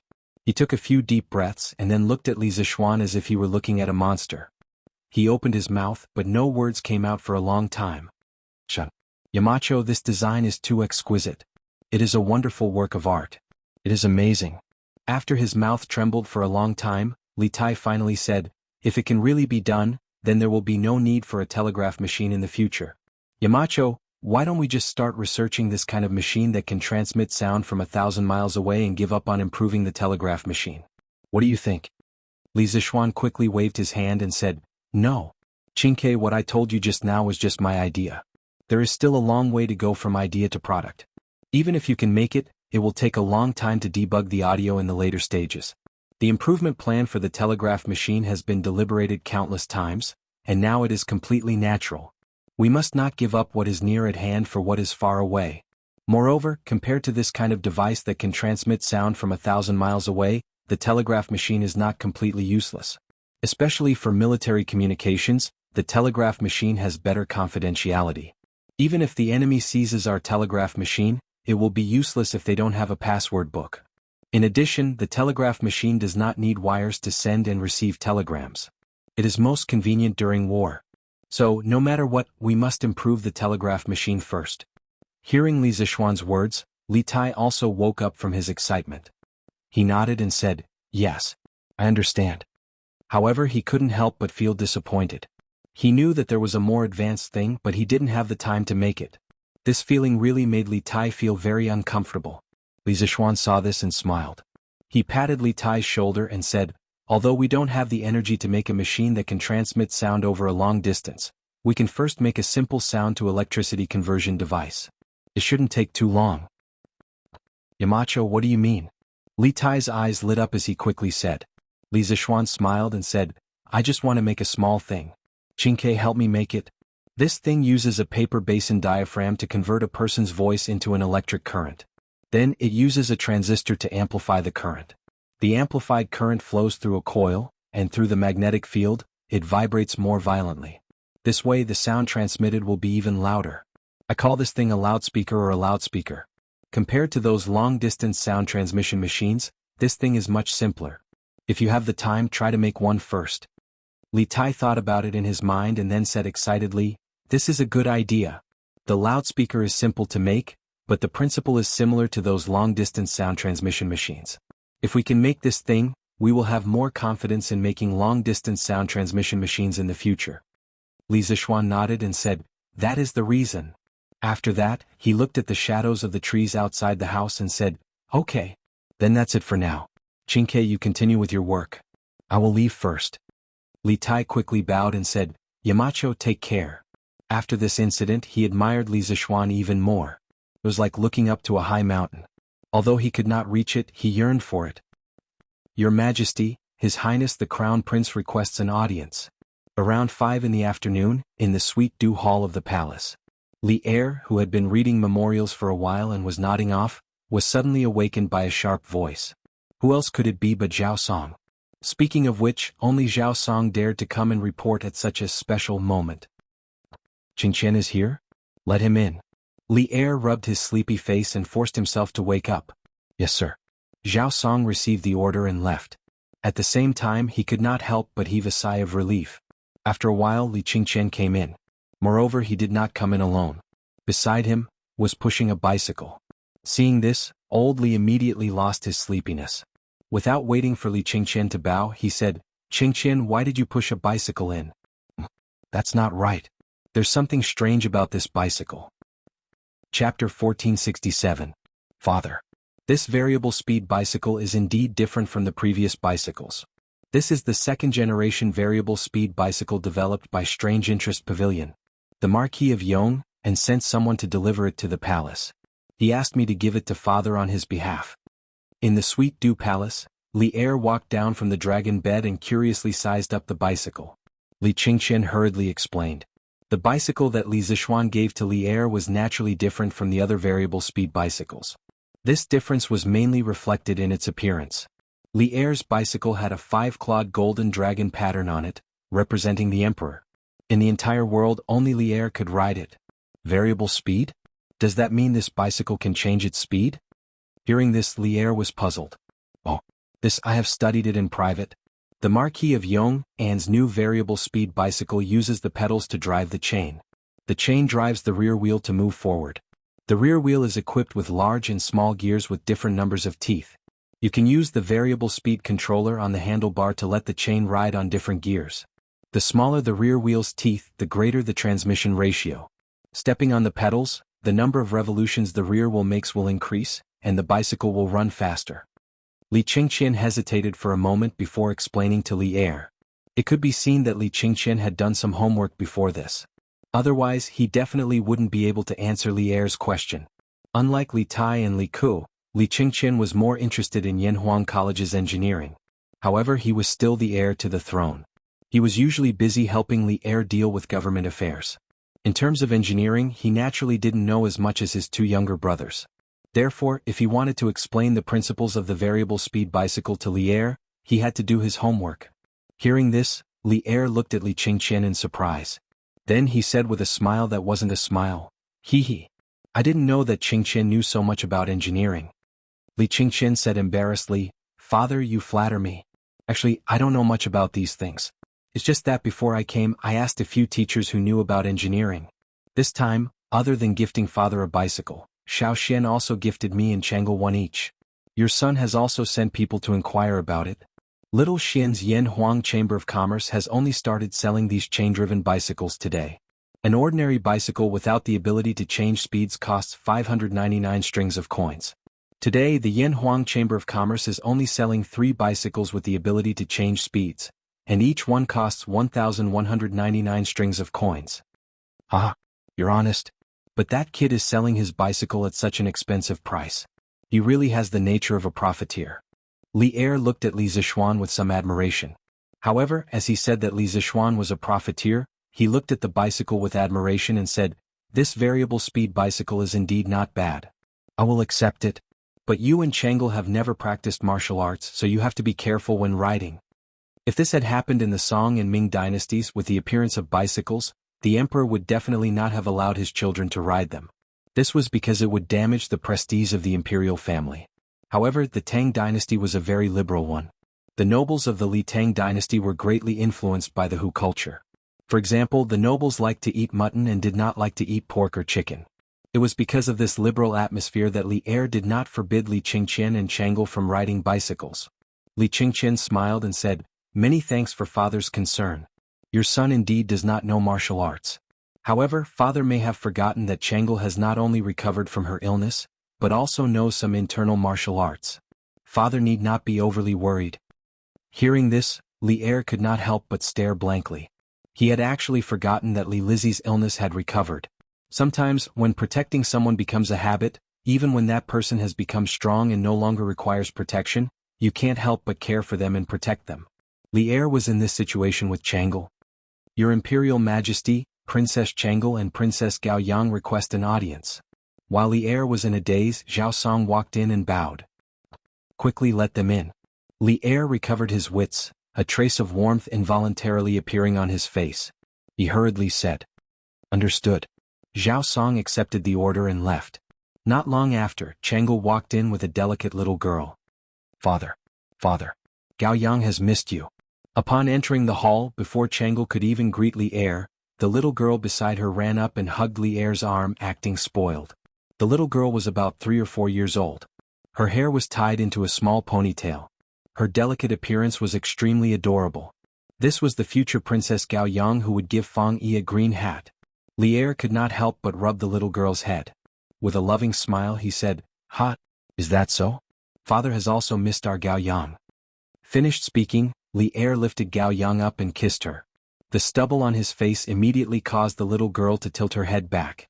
After teasing little Gao Yang for a while, Li Er looked towards Chang'e and asked, "Achim? Chang'e, why are you looking for father today?" Chang'e said softly, "Father, Chang'e just tried riding the bicycle that brother Xiao Shen gave me. I realized that this variable speed bicycle is more than 10 times better than the previous one. However, the palace is only so big and Chang'e is a little tired of staying here. I want to ride the bicycle to Chang and city for a stroll. I've specially come to ask for father's permission." Father. Gao Yang wants to ride on sister Chang'e's bicycle. Gao Yang also wants to go out of the palace to play. At this moment, Gao Yang tugged at Li Er's large hand and said in a childish voice. Seeing the 2 little angels looking at him with burning eyes, Li Er could not bear to refuse. He pondered for a moment and nodded, "Yes. That's fine. Chang'e, you go. But you must return to the palace before 5 p.m. Chang'e said happily, Yes. Don't worry, father. Chang'e is only going to the Warm Tang Foundation to talk to Sister Yushi. I won't go too far." Li Er nodded. Chang'e, on the other hand, brought Gao Yang and left. Li Qingqian looked at his sister's back as she left. Then he looked at Li Er with a worried expression and said, "Father, do you want me to send some people to protect Chang'e and Gao Yang?" Li Qingqian had always doted on this younger sister of his. Li Er waved his hand and said, "There's no need. I'll get Zhao Song to take care of them later. You can go about your business." When Li Qingqian heard that, he immediately felt relieved. He cupped his hands and said, "Yes. I'll take my leave." At this moment, Li Er nodded at Zhao Song. He did not say anything, but Zhao Song had already understood Li Er's meaning. He quickly cupped his hands and took his leave. In the main hall, Li Er turned his gaze to the speed-changing bicycle again. The more he looked at it, the more he liked it. Men loved bicycles regardless of the era. This kid doesn't make good use of his time to do proper things. Instead, he's always playing dirty tricks. Looks like I have to find time to teach him a lesson. For Li Er to be able to sit in his current position proved that he was not a person who coveted pleasure. Although the bicycle made by the Curious Pavilion Workshop was good, it was just a small trick to him. He had the world in his heart. Therefore after a moment he could not help but mutter to himself. Chonyo, tell me what kind of secret project has the academy been working on recently? 2 days later it was Friday again. Cheng Chimo was a martial artist, so his recovery speed was several times better than the average person. His injuries were basically healed. Naturally, he had no reason to continue staying at Yanhuang Medical Hall. Thinking of last week's car accident, he did not return home. Therefore on Friday afternoon Cheng Chimo went home. After dinner, Cheng Yaojin called Cheng Chimo to the study and asked mysteriously. Yes, that's right. Old Cheng's house also had a study. Some people liked to fiddle with things the more they lacked something. Cheng Yaojin was cultured, so he had a study at home. He had collected many good books, but the dust on the books was probably an inch thick. He had hoped that his 2 sons would be able to improve themselves in their studies, but it turned out that he had thought too much. Therefore the books on the shelves were even less read. This study naturally became a temporary meeting room for the family. What secret project? Dad, what are you talking about? After hearing Cheng Yaojin's question, Cheng Chimo was dumbfounded. Speaking of which, he had been picking up girls at Yanhuang Medical Hall this week. How would he know what had happened at the academy? He also did not know that Li Zixuan had included him in the list of participants of the secret project in order to cover up his car accident. But Cheng Yaojin did not know this. He thought that Cheng Chimo was like Li Zixuan, who wanted to keep the project a secret from outsiders. Therefore he could not help but stare at him and say angrily, "You brat. I'm your father. Do you want to keep it a secret from me? Do I look like the kind of person who doesn't watch his mouth and easily leaks secrets?" Cheng Chimo was even more confused by old Cheng's yelling. He wondered if his father had taken the wrong medicine today. Dad, what secret? What secret do I have to keep? I'm your son. What secret do I have that you don't know? But Dad, you do seem to be the kind of person who doesn't watch his mouth. In the past, Bao Lin and I peeked at Widow Zhang taking a bath, and you were the one who told them. Bao Lin and I couldn't go out for a long time. Cheng Yaojin was so angry that he almost vomited blood. His old face was as black as ink. He could not help but roar, "Shut up! What kind of nonsense is this? I'm talking to you about the secret project of Yanhuang College. Don't talk to me about other things and don't play dumb with me. Little Xin has already told me that you've been busy with that research project recently, so you didn't come home last weekend." Cheng Chimo was stunned when he heard this. He remembered that he had asked Li Zixuan to help him hide the car accident from Cheng Yaojin. Now, no matter how stupid he was, he probably knew what was going on. Dad, you're talking about this? I can't tell you.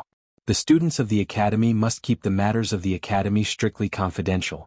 They can't reveal it to anyone, not even their family members. This is the rule. Dad, don't make things difficult for me. Cheng Chimo was someone who had memorized the Yanhuang College's confidentiality regulations and passed the Yanhuang College's confidentiality exam. He quickly thought of a way to dodge Cheng Yaojin's question.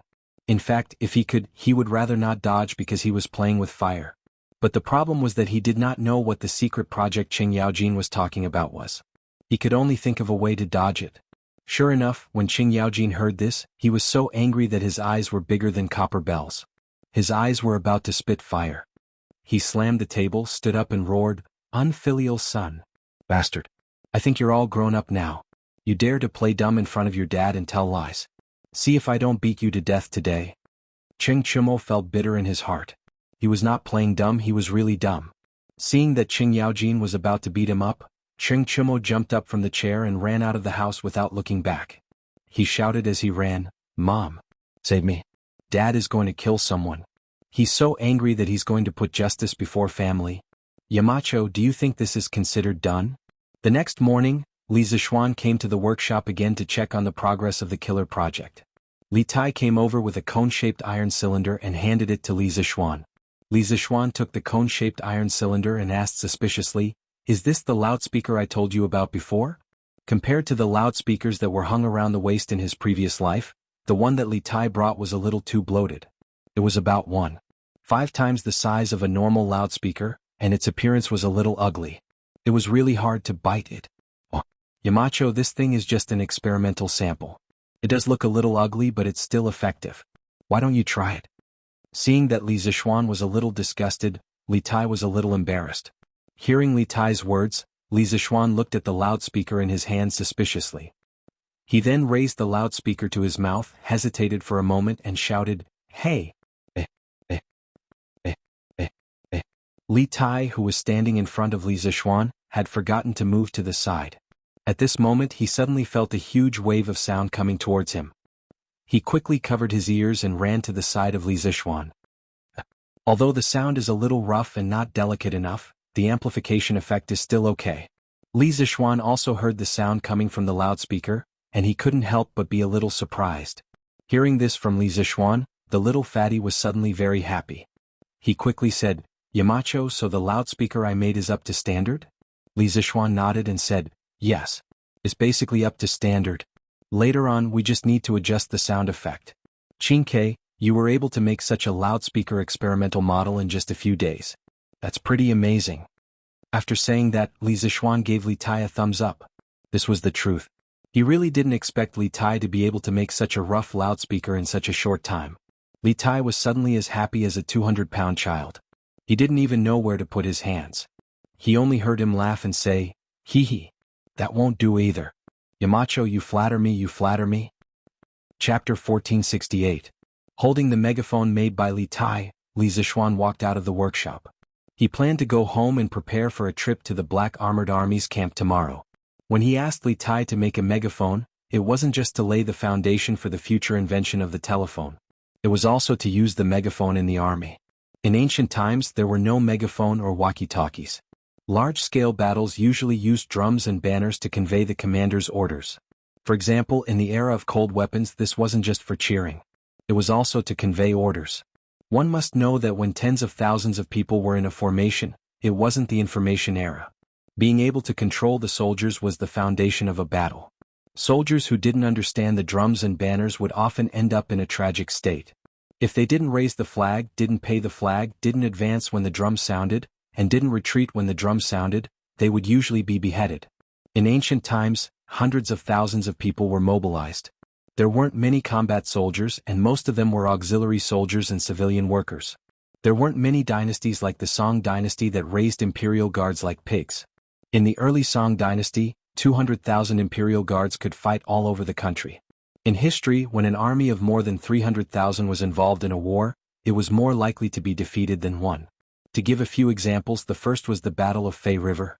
Before the 830,000 soldiers could be gathered, they were defeated by the 80,000 soldiers of the North Manchun army.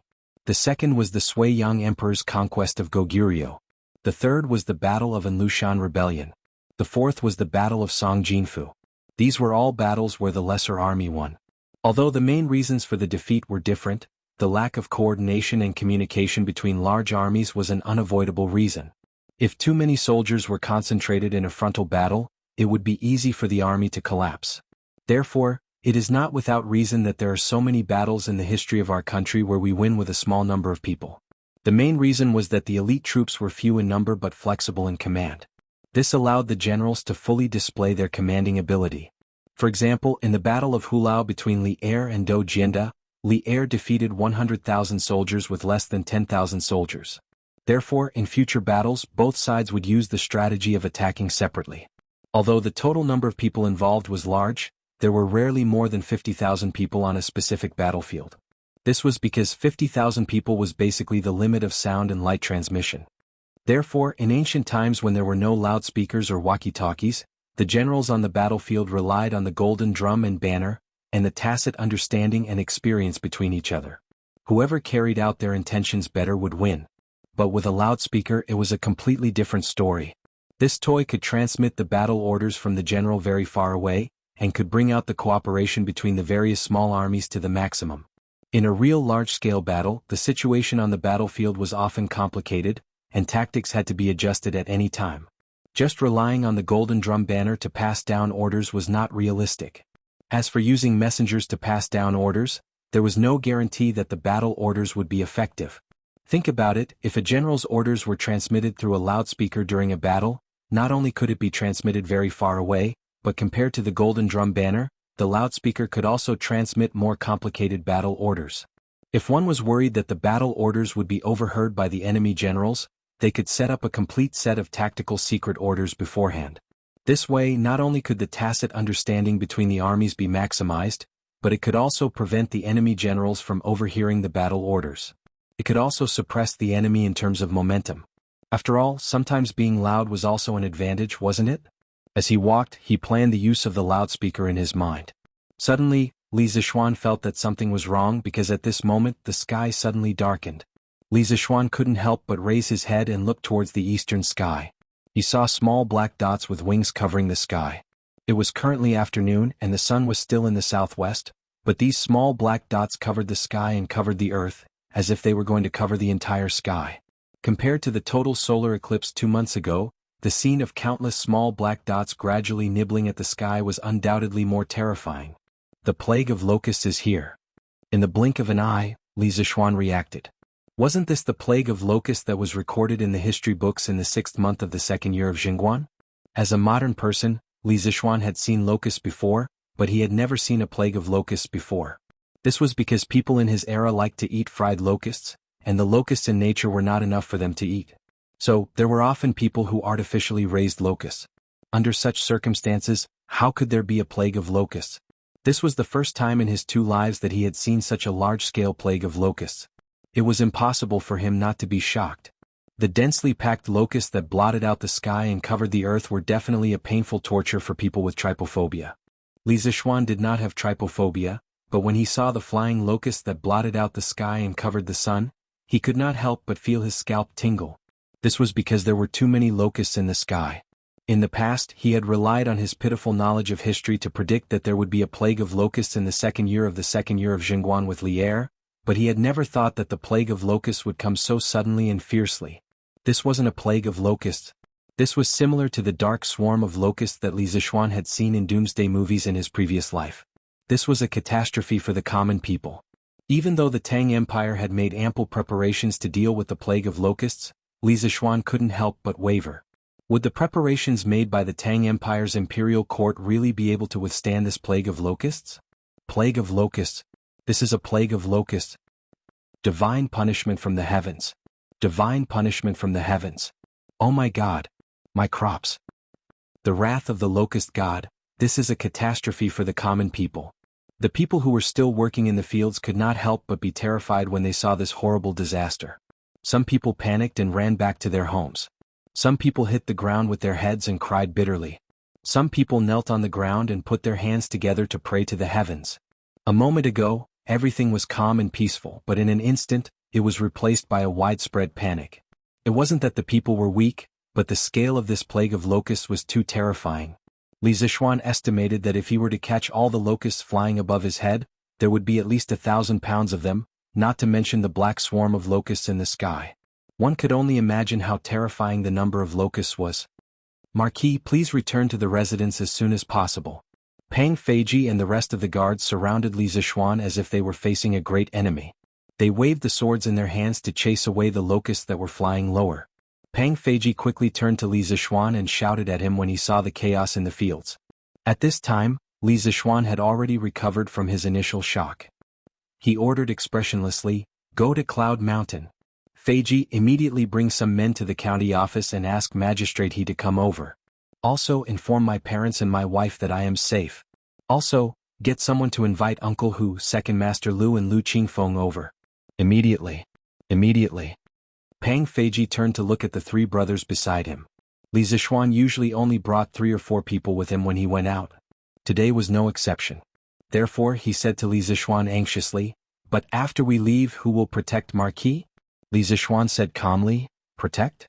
It's just a few locusts. Do you think I need your protection? The ones I really need to protect are the people of Lantian County. Don't talk too much. Go and come back quickly." Pang Feiji wanted to say that the panicking people might accidentally hurt Li Zixuan.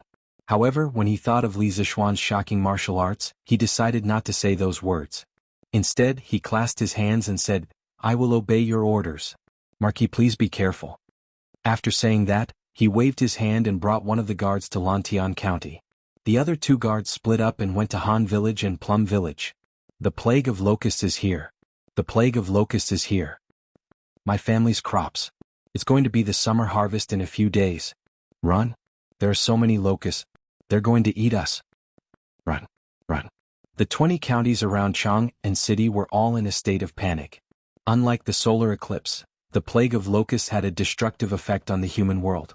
Furthermore, there were legends of the locust god among the people. There was no one who was not afraid. Some of the villagers even set up incense tables at the entrance of the village and knelt down to pray for the locust god to send down a divine order for the plague of locusts to go away.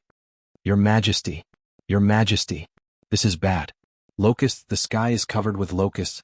Jianghu city and the surrounding counties are all covered with locusts. Wherever the locusts go, not even a blade of grass will grow. A eunuch suddenly ran into the quiet Jianghu palace. The news that the eunuch brought was no different from a sudden clap of thunder that exploded in the Jianghu palace. Li Er stood up from the dragon bed with a whoosh. He said with a serious face, "What did you say? There's a plague of locusts around Jianghu city?" Yes, Your Majesty. Now the people everywhere are fleeing in panic. The crops that are about to mature in the fields are all covered with locusts. Moreover, there are many locusts flying in the sky, covering the sky. The eunuch was terrified. This was probably the first time in his life that he had seen such a terrifying scene. Li Er's heart skipped a beat. He was about to speak when another eunuch walked into the palace. The eunuch said urgently, "Reporting. Your Majesty. The governor of Qi province has sent an urgent report. There is a large plague of locusts in Qi province. The locusts are flying towards the capital."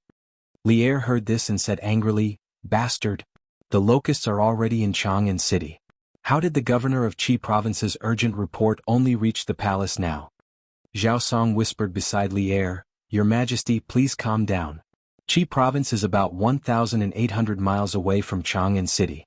Even if it's an urgent report, it will take a few days to reach there. Also, the source of the locust is definitely not just in Qi province. Otherwise there wouldn't be so many locusts." Li Er woke up from his rage. He brushed his sleeves and said, "Quickly go to the tower and ring the Jingyang bell. Summon all the officials to the palace for a meeting. We will add an afternoon court session today." The morning court session had just ended a few hours ago and Old Li had already called for an afternoon court session. However, this was something that could not be helped. The plague of locusts was too big of an issue. It required the cooperation of all the 6 departments in the imperial court to effectively resist the plague. As for the Jingyang bell, it was started during the Southern Dynasty. Emperor Wu of Qi placed the bell on top of the Jingyang tower because the sound of the drum could not be heard in the palace. When the palace servants heard the sound of the bell, they would get up early to decorate it. Later generations called it the Jingyang bell. Every day the Jingyang bell would ring to announce the start of the morning court session. All the officials would go up to the palace to arrange themselves. Later generations would use the sound of the Jingyang bell as the standard. "Yes, Your Majesty." An eunuch in the palace cupped his hands and accepted the order. Li Er thought for a moment, then looked at Zhao Song and ordered, "Zhao Song, leave the city immediately and make a trip to Lantian County. Invite the Marquis Yong and into the palace." Since last year, Li Zixuan had helped Li Er solve countless problems.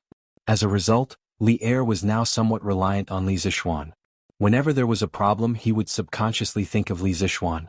Of course, on the other hand, it was Li Zixuan who brought up the locust plague prediction last year. As the saying goes, whoever started the trouble should end it.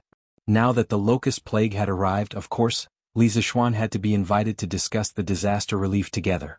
Zhao Song's expression turned serious. He cupped his hands and said, "This old servant obeys the order." After that, he did not dare to delay any longer. In a flash, he rushed out of the palace. Clang, clang, clang. After a while, on the palace tower next to the Vermilion Bird Gate, there was a series of deep and melodious sounds of bells and drums. The huge sound waves gradually spread throughout the entire Jianghu city. Chongren Lane. When Zhang Sun Wuji heard the sound of the bells and drums, his expression changed. He said, "Men, prepare the horses quickly. I want to enter the palace." A lady beside Zhang Sun Wuji asked curiously, "Old master, we just finished the morning court assembly. Why are you entering the palace now?" Zhang Sun Wuji hurriedly explained, "Madam, listen. When the Jingyang bell rings, it means that something big has happened in the palace. The last time the Jingyang bell rang in the afternoon was 2 years ago. 2 years ago it was the 9th year of Wuda, the change in the Xuanwu Gate." The lady's expression changed and she hurriedly said, "Then I will help old master change his clothes." Zhang Sun Wuji nodded. He looked up at the dark clouds of locusts in the sky and whispered, "The locust plague has appeared. His Majesty should be urgently summoning the officials into the palace to discuss countermeasures." Cloud Mountain Yanhuang College's conference room. Li Zixuan sat at the head of the table, while County Magistrate He Hu Hanyun, Second Master Lu, and Lu Qingfeng sat below him. Strangely, Li Gang, Yen Silu, and Ma Zhou from Yanhuang College were also present. Li Zishuan's face was solemn. After seeing that everyone was present, he said in a low voice, "The locust plague is here. I believe all of you have seen it. Some people see the locust plague as the wrath of the locust god. What do all of you think?" Old Hu straightened his neck and said, "Young master, I Old Hu may not be well educated, but in my life, I only respect the heavens and earth. I don't respect ghosts or gods. What bullsh *t locust god? It harmed our crops, so we should destroy it. To be honest, young master, I Old Hu ate a few bowls of it last year." Second Master Lu nodded and said, "Xiao Hu is right. Young master, the locust plague is very serious now. The crops in the fields are about to be harvested in a few days, but such a large-scale locust plague has appeared at this time. Young master, if you have a good idea, as long as it can kill the locusts, Lu Wanshan will do it." Lu Qingfeng and County Magistrate He were both scholars. They were not as reckless as Second Master Lu and Old Hu. The two of them forced a smile and said, "Yes. We will listen to Marquis." Li Zishuan nodded and said with a serious face, "Good. I don't believe in the locust god. Even if there is a locust god in this world, he is an evil god that torments the living. I will not kill him. Next, I will arrange a few things. You must remember them and carry them out strictly because this is a matter of life and death for the 80,000 people of Lantian County." Chapter 1469. Marquis, young master, feel free to instruct us. We will strictly follow your orders. In the meeting room of Yanhuang College, Magistrate He Hu Hanyun, Lu Qingfeng, and Lu Hanyun sat up straight when they heard Li Zishuan say, "This concerns the life and death of 80,000 citizens of Lantian County." They looked at Li Zishuan with a serious expression. Li Zishuan nodded and began to arrange. "Magistrate He, when we return to the county office, immediately send the bailiffs to put up notices to pacify the citizens. Not only in the city but also in all the villages outside the city. Teacher Wenji and Teacher Kongure are helping you draft the contents of the notices. Take a few hundred copies to the workshop and bring them back." Magistrate He quickly cupped his hands and said, "This official obeys." Li Zishuan nodded and continued, "In addition, order the Department of Commerce to inform all the grain merchants in Lantian County that during this period of time, they are strictly prohibited from raising the price of grain. Those who violate this rule will be blacklisted by the Department of Commerce and will be chased out of Lantian County. They will never be allowed to do business in Lantian County again." Magistrate He hesitated and said, "Marquis, won't this anger the grain merchants and cause them to collectively move out of Lantian County?" Li Zishuan sneered and said, "Since this Marquis dares to say this, then I am not afraid of them retreating from Lantian County. In the granary at the foot of Yunshan, there are 50,000 dan of grain stored last year. Even if it is divided equally among the 80,000 people of Lantian County, each person can get close to 70 jin. If we eat sparingly, it can last 3 to 4 months. When the autumn harvest comes, will we still have to worry about not having enough grain? Besides, didn't Lantian County's granary store any grain last year?" Magistrate He heard Li Zishuan say that there were still 50,000 dan of grain stored at Yunshan. He couldn't help but heave a sigh of relief. However, after hearing Li Zishuan's question, Magistrate He's heart sank. He wiped the sweat on his forehead and carefully said, "This, Marquis, Lantian County's official warehouse can only hold 7 to 8,000 dan of grain. Last year's harvest wasn't good, so the people didn't hand in much grain. Therefore, the official warehouse isn't full, only about 4,000 dan of grain." When Li Zishuan heard this, he could not help but say angrily, "Last year, when the imperial court went south to trade for grain, the sea merchants brought back so much grain that it almost caused the price of grain in the capital to fall to the bottom. Did the Lantian County Yamen not spend some money to buy grain?" County Magistrate He was ashamed. He said, "This? No. The Guangzhou region is nourished by the Yellow River, and its soil and water are fertile. Basically, there are few disaster years. Besides, even if there is a disaster year, there is Taicang in Chang'an City, and Henjiakang in Luoyang City. There is no need to worry about food. Therefore, there is no precedent for the provinces and counties to buy and store food with money." Li Zishuan was really angry. However, this matter could not be blamed on County Magistrate He, who asked Li Zishuan to not be the county magistrate when the imperial court's fleet returned last year. Otherwise, all the granaries in Lantian County would have been filled to the brim under Li Zishuan's orders. Forget it. Let's not talk about this for now. However, I hope that you will remember in the future that you need to be strong to forge iron. When you encounter problems, don't rely on others to save you. You have to rely on yourself to save yourself. The Tang Empire's territory is vast, and there are more than 300 provinces and counties. Like today's locust plague, the imperial court has to provide relief to at least dozens of provinces and counties. If we blindly wait for the imperial court to provide relief, how many more people will starve to death? Li Zishuan sighed and said sternly. County magistrate, he cupped his hands and said, Marquis is right. I will definitely remember Marquis's teachings. Seeing this, Li Zishuan did not continue to reprimand him. After all, county magistrate, he was an official of a county and still had to maintain his reputation. He changed the topic and said, the Commerce Department must be firm in their determination to stop the rise in food prices. Other than the food in Yunshan, I can also mobilize the Yanhuang Chamber of Commerce to transport food to the south. Therefore, you don't have to worry about food. County magistrate, he heaved a sigh of relief and nodded. Yes, Marquis. Li Zishuan thought for a while and then looked at Li Gang and Yen Silu. He said, Teacher Wenji, Teacher Konggue, in the notice posted, there must be a clause. From today onwards, the Lantian County Magistrate will start to purchase locusts from the common people. 1 copper coin for 2 caddies, unlimited. Li Gang and Yen Silu could not help but be shocked when they heard this. County Magistrate, he who was sitting below Li Zishuan, could not help but exclaim, Marquis, you can't do that. These locusts are everywhere. If you just send someone to pick them up, they will be able to pick up 10 caddies in a day. If all the common people of Lantian County were to pick up locusts, wouldn't they be able to pick up hundreds of thousands of caddies in a day? Li Zishuan could not help but say, these locusts are not dead. Why would they just lie there and let people catch them? It is not easy for one person to catch 10 caddies of locusts in a day. Besides, even if you catch so many, the county magistrate will have to take them all. Don't worry, I will pay for this. County magistrate, he was speechless. He thought to himself, even if you have money, you can't waste it like this. He did not know that Li Zishuan was not only not making a loss by buying locusts for 1 copper coin for 2 caddies, but also making a huge profit. Li Zishuan did not care about what county magistrate he was thinking. He continued, actually, releasing food to help the common people is a bad idea. The common people have worked hard in the fields for half a year. Just when they were about to harvest, they were greeted with a plague of locusts. Their efforts are about to go up in smoke. This is very unfair to them. So, the most important thing now is to help the common people and not open the granaries to release food. Hearing this, everyone could not help but nod their heads. Actually, even if all the crops in the fields were eaten up by the locusts, there was no need to open the granaries to help the common people immediately. This was because the common people usually had a certain amount of surplus food at home. The consequences of the plague of locusts would take at least 10 days to half a month to show up. Uncle Hu, last year I asked Hu Jing and Hu Zhen to teach the children in the village how to control the flock of chickens. How did it go after that? Li Zishuan looked at Hu Hanyun and asked. Hu Hanyun quickly replied, Young master, not only the Han village but the children from Mei village also came to learn.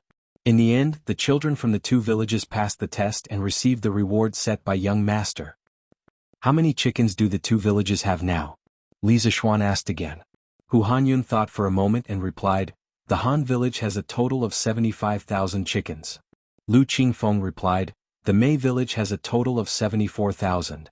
As the 2 villages had become Li Zishuan's fiefdoms earlier, Li Zishuan had used his own money to buy 80,000 chickens for the 2 villages. Now it seemed that the survival rate was above 80%. This showed that the villagers had put in a lot of effort in helping him raise the chickens.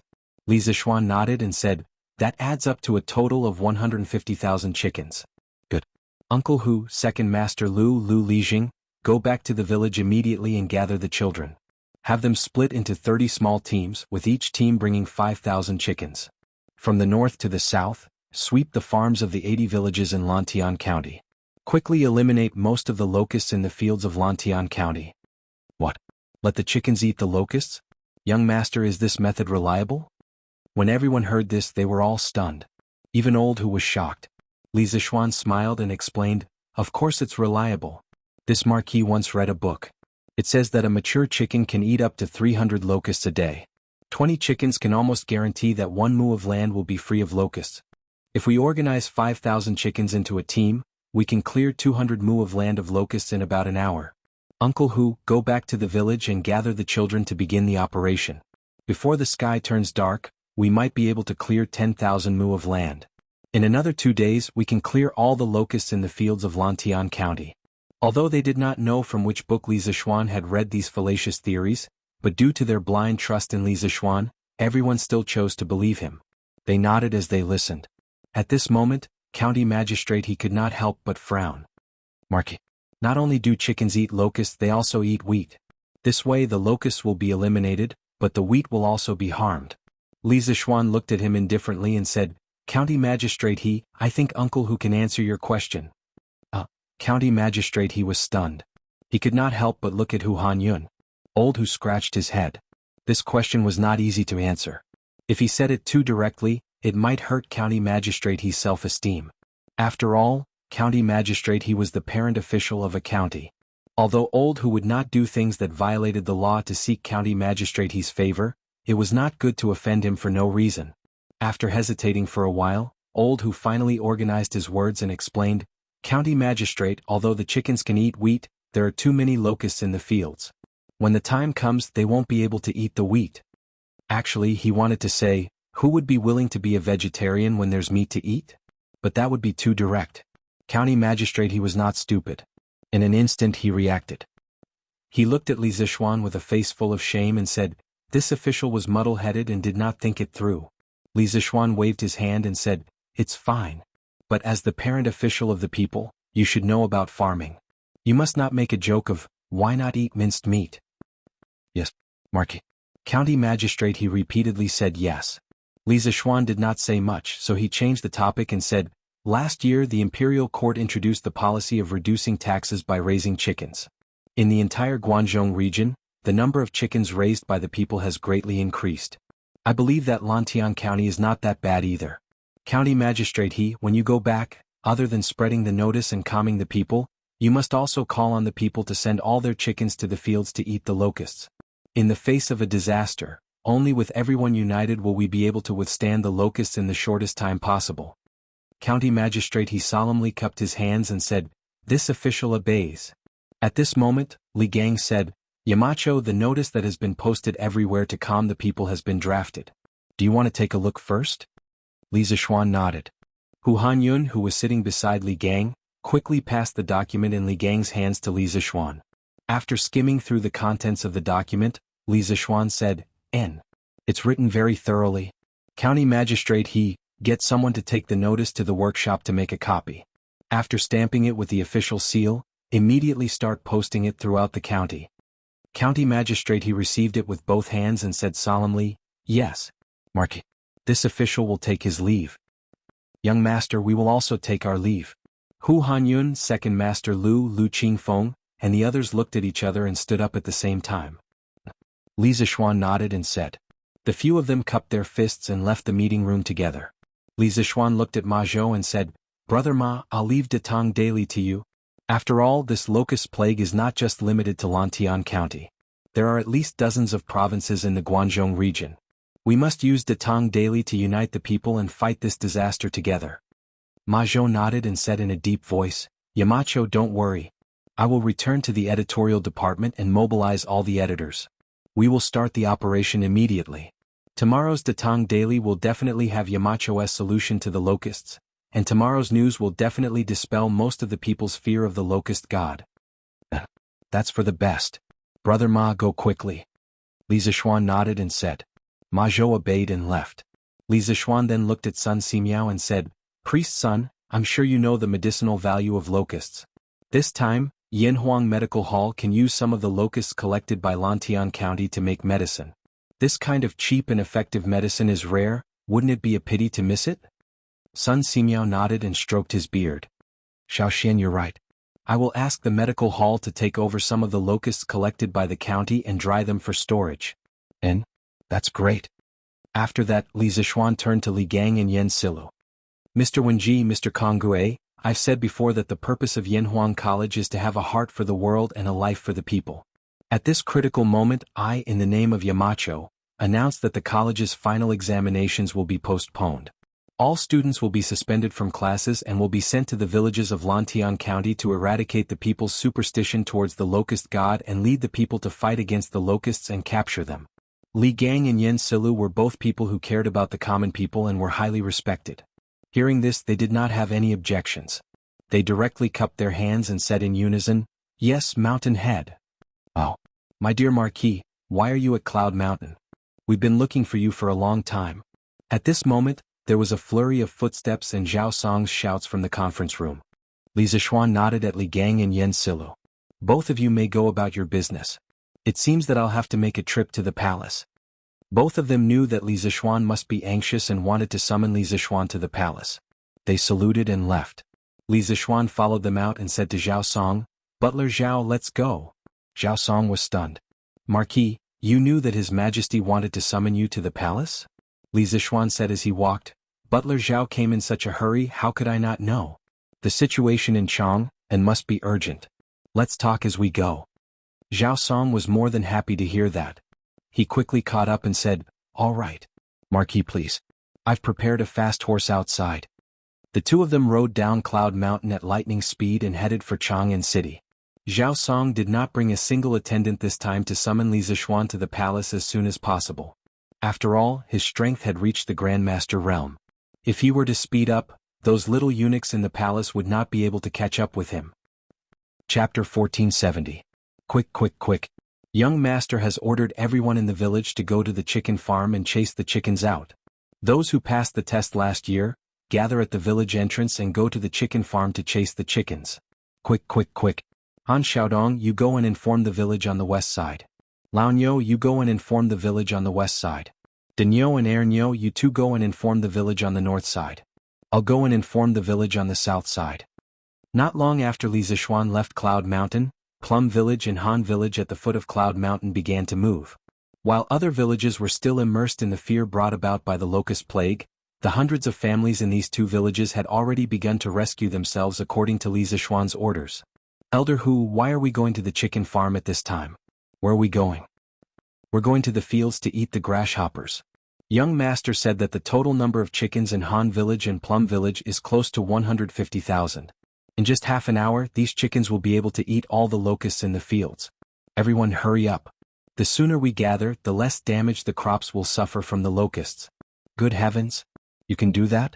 Our village only has 3,000 to 4,000 mu of farmland. Won't we be able to clear out all the locusts in no time? Elder Hu, wait. I'm going to the chicken farm now.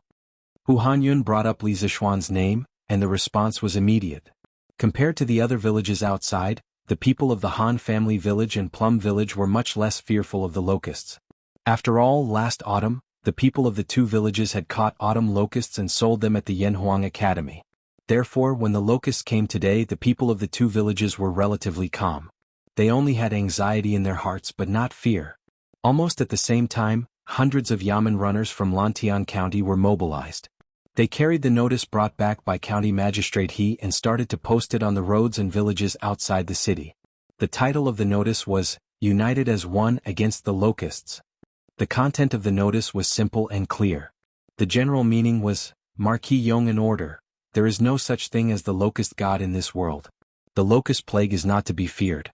From today onwards, the Lantian County Yamen would start to purchase locusts from the commoners. 1 copper coin for 2 caddies and there was no limit.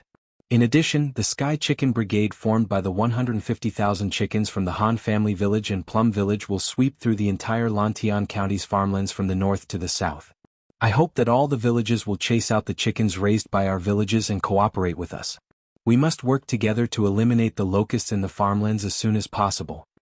Seeing this notice from Li Zishuan about eliminating locusts, the citizens of Lantian County finally calmed down. Especially when they saw the news that Lantian County was prepared to purchase locusts, the citizens could no longer sit still. "Let's go. What are you waiting for? Marquis said it himself, there is no locust god in this world. Let's go catch locusts, we can sell them for money and wipe out the locusts in the ground." Right.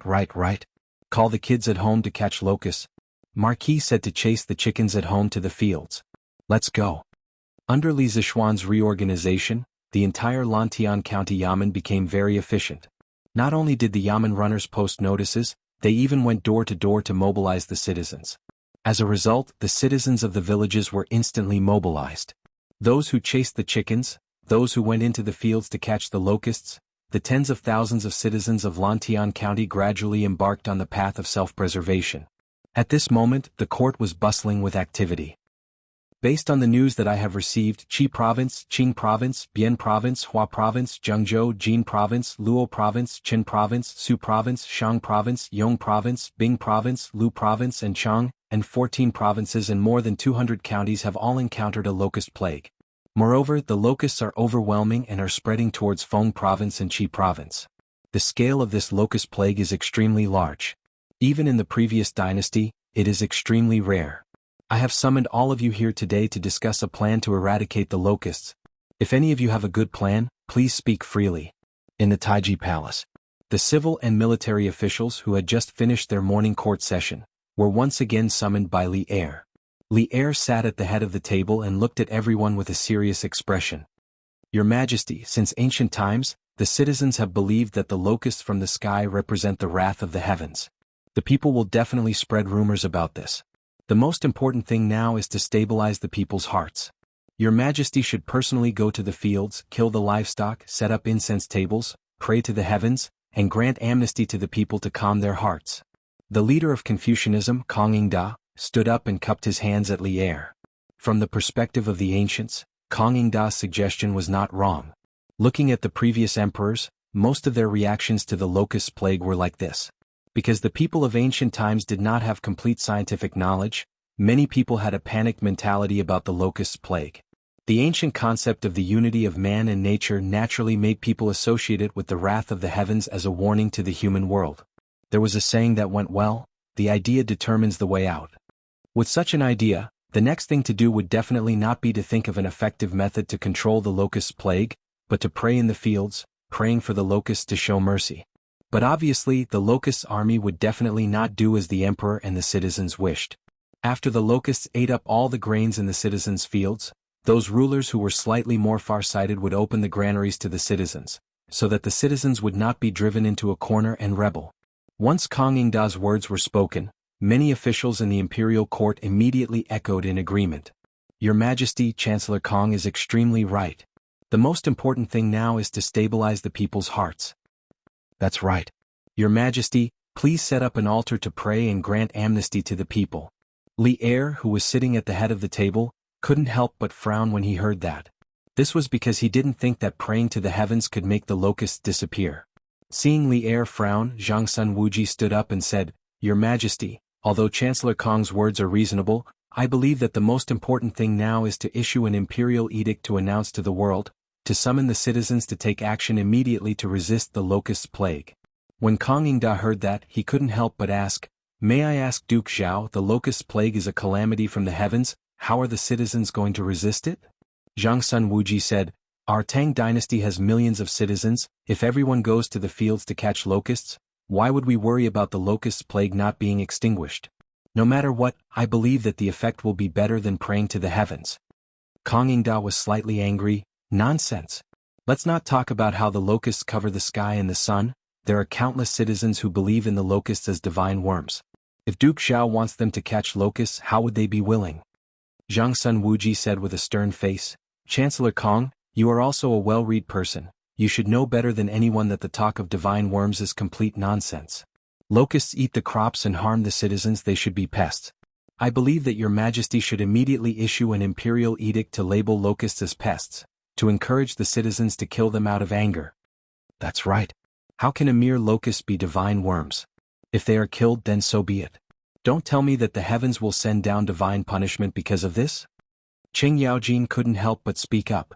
His family's manor was currently being harmed by locusts, and he didn't have any good feelings towards locusts. Moreover, old Qing had killed countless people in his life, how could he be afraid of killing locusts? Fang Xianling and Du Ruhui also expressed their views at this moment. I agree with Duke Zhao's suggestion. Actually, there were many officials who understood that the talk of locusts being divine worms was nonsense. There were still many rational people, but they lacked a leader to stand out. Now that Zhang Sun Wuji, Fang Xianling, and Du Ruhui all stood on the side of killing locusts, there were instantly many voices of agreement. Your Majesty should issue an imperial edict to summon the citizens to kill locusts. Locusts aren't divine worms, they are pests and should be killed. Li Er's frowning brows finally relaxed at this moment. He nodded and said in a deep voice, Since ancient times, food is the most important thing to the people, and locusts eat crops as food, harming the common people. How can they be called divine worms?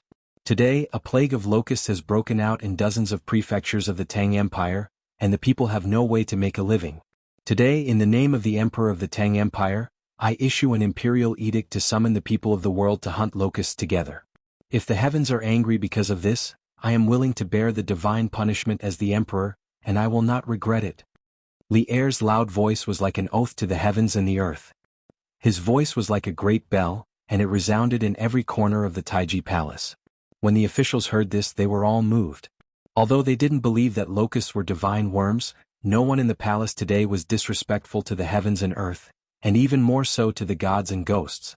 In their eyes, Li Er's words were definitely a benevolent emperor who sacrificed himself to save the common people. Father, you can't do this. If the heavens really have divine punishment, then let it descend on your son. Li Qingqian, who was standing below Li Er, was anxious and hurriedly bowed. Your Majesty, please take back what you said just now. If the heavens have divine punishment, I, Zhangsun Wuji, am willing to bear the divine punishment for your Majesty with my old and weak body. Zhangsun Wuji bowed deeply and said in a deep voice. The officials followed suit and bowed. Your Majesty, please take back what you said just now. If the heavens have divine punishment, we are willing to bear the divine punishment for your Majesty. The Emperor loved the people, the officials loved the Emperor, and the officials were willing to die for the Emperor. This harmonious scene between the Emperor and his officials could be considered as a beautiful story in the beginning of the Tang dynasty. Li Er heaved a sigh of relief, then shook his head and said, I am the Emperor of a country. I am doing this for the common people of the world, for the country. I have a clear conscience. I don't believe that the heavens will punish me because of this. Zhao Song, immediately write a decree and announce what I said just now to the world. Zhao Song said with a heavy face, this old servant obeys the decree. Kong Yingda cupped his hands and said, Your Majesty is wholeheartedly for the common people, and will definitely move the heavens. But the locusts in the various counties are endless. If we only rely on manpower to catch the locusts, when will we be able to catch all of them? At that time, the crops in the fields would have been completely destroyed. So, I hope that your Majesty can make plans early and order the various counties to prepare to open their granaries to appease the people. Li Er's face did not show any signs of panic. Instead, he smiled confidently and said, Minister Kong, do you still remember the decree that the imperial court issued last year? Last summer, under Li Zishuan's pressure, Li Zishuan offered 3 strategies to deal with locusts. One of the strategies was to use the decree to reduce taxes on chickens to attract the common people to raise a large number of chickens. Then, when the locusts came, the chickens would be used to kill a portion of the locusts. However, due to the fact that the locust plague prophecy could not be leaked out, only Zhangsun Wuji, Fang Xianling, and Du Ruhui, these 3 important officials of the empire knew about it. Furthermore, these 3 officials were ordered by Li Er-san to keep it a secret. Thus, most of the officials did not know about the deeper meaning behind the decree of reducing taxes for raising chickens. Kong Yingda heard and nodded. Of course I remember. But your Majesty mentioned the decree to reduce taxes on chickens. What's the benefit of dealing with locusts? Li Er smiled, then nodded towards Zhangsun Wuji and said, Auxiliary machine, you speak. Zhangsun Wuji clasped his hands and said to Kong Yingda, Chancellor Kong, last year, under the imperial court's decree to reduce taxes on chickens, the number of chickens raised by the common people in the various counties increased greatly. Chickens love to eat locusts the most. If the common people were to drive all their chickens into the fields, I believe that many locusts could be eliminated. Moreover, last year the imperial court sent a fleet down south to exchange for grain. Now the granaries of the Great Tang Empire are filled with grain. Even if the common people lose a portion of their crops, the imperial court has the ability to save them. Not only Kong Yingda, the other officials in the imperial court were shocked. They were not shocked by the strategy of using chickens to eliminate locusts. Instead, they were shocked when they thought of the imperial court's decree to reduce taxes on chickens in exchange for grain.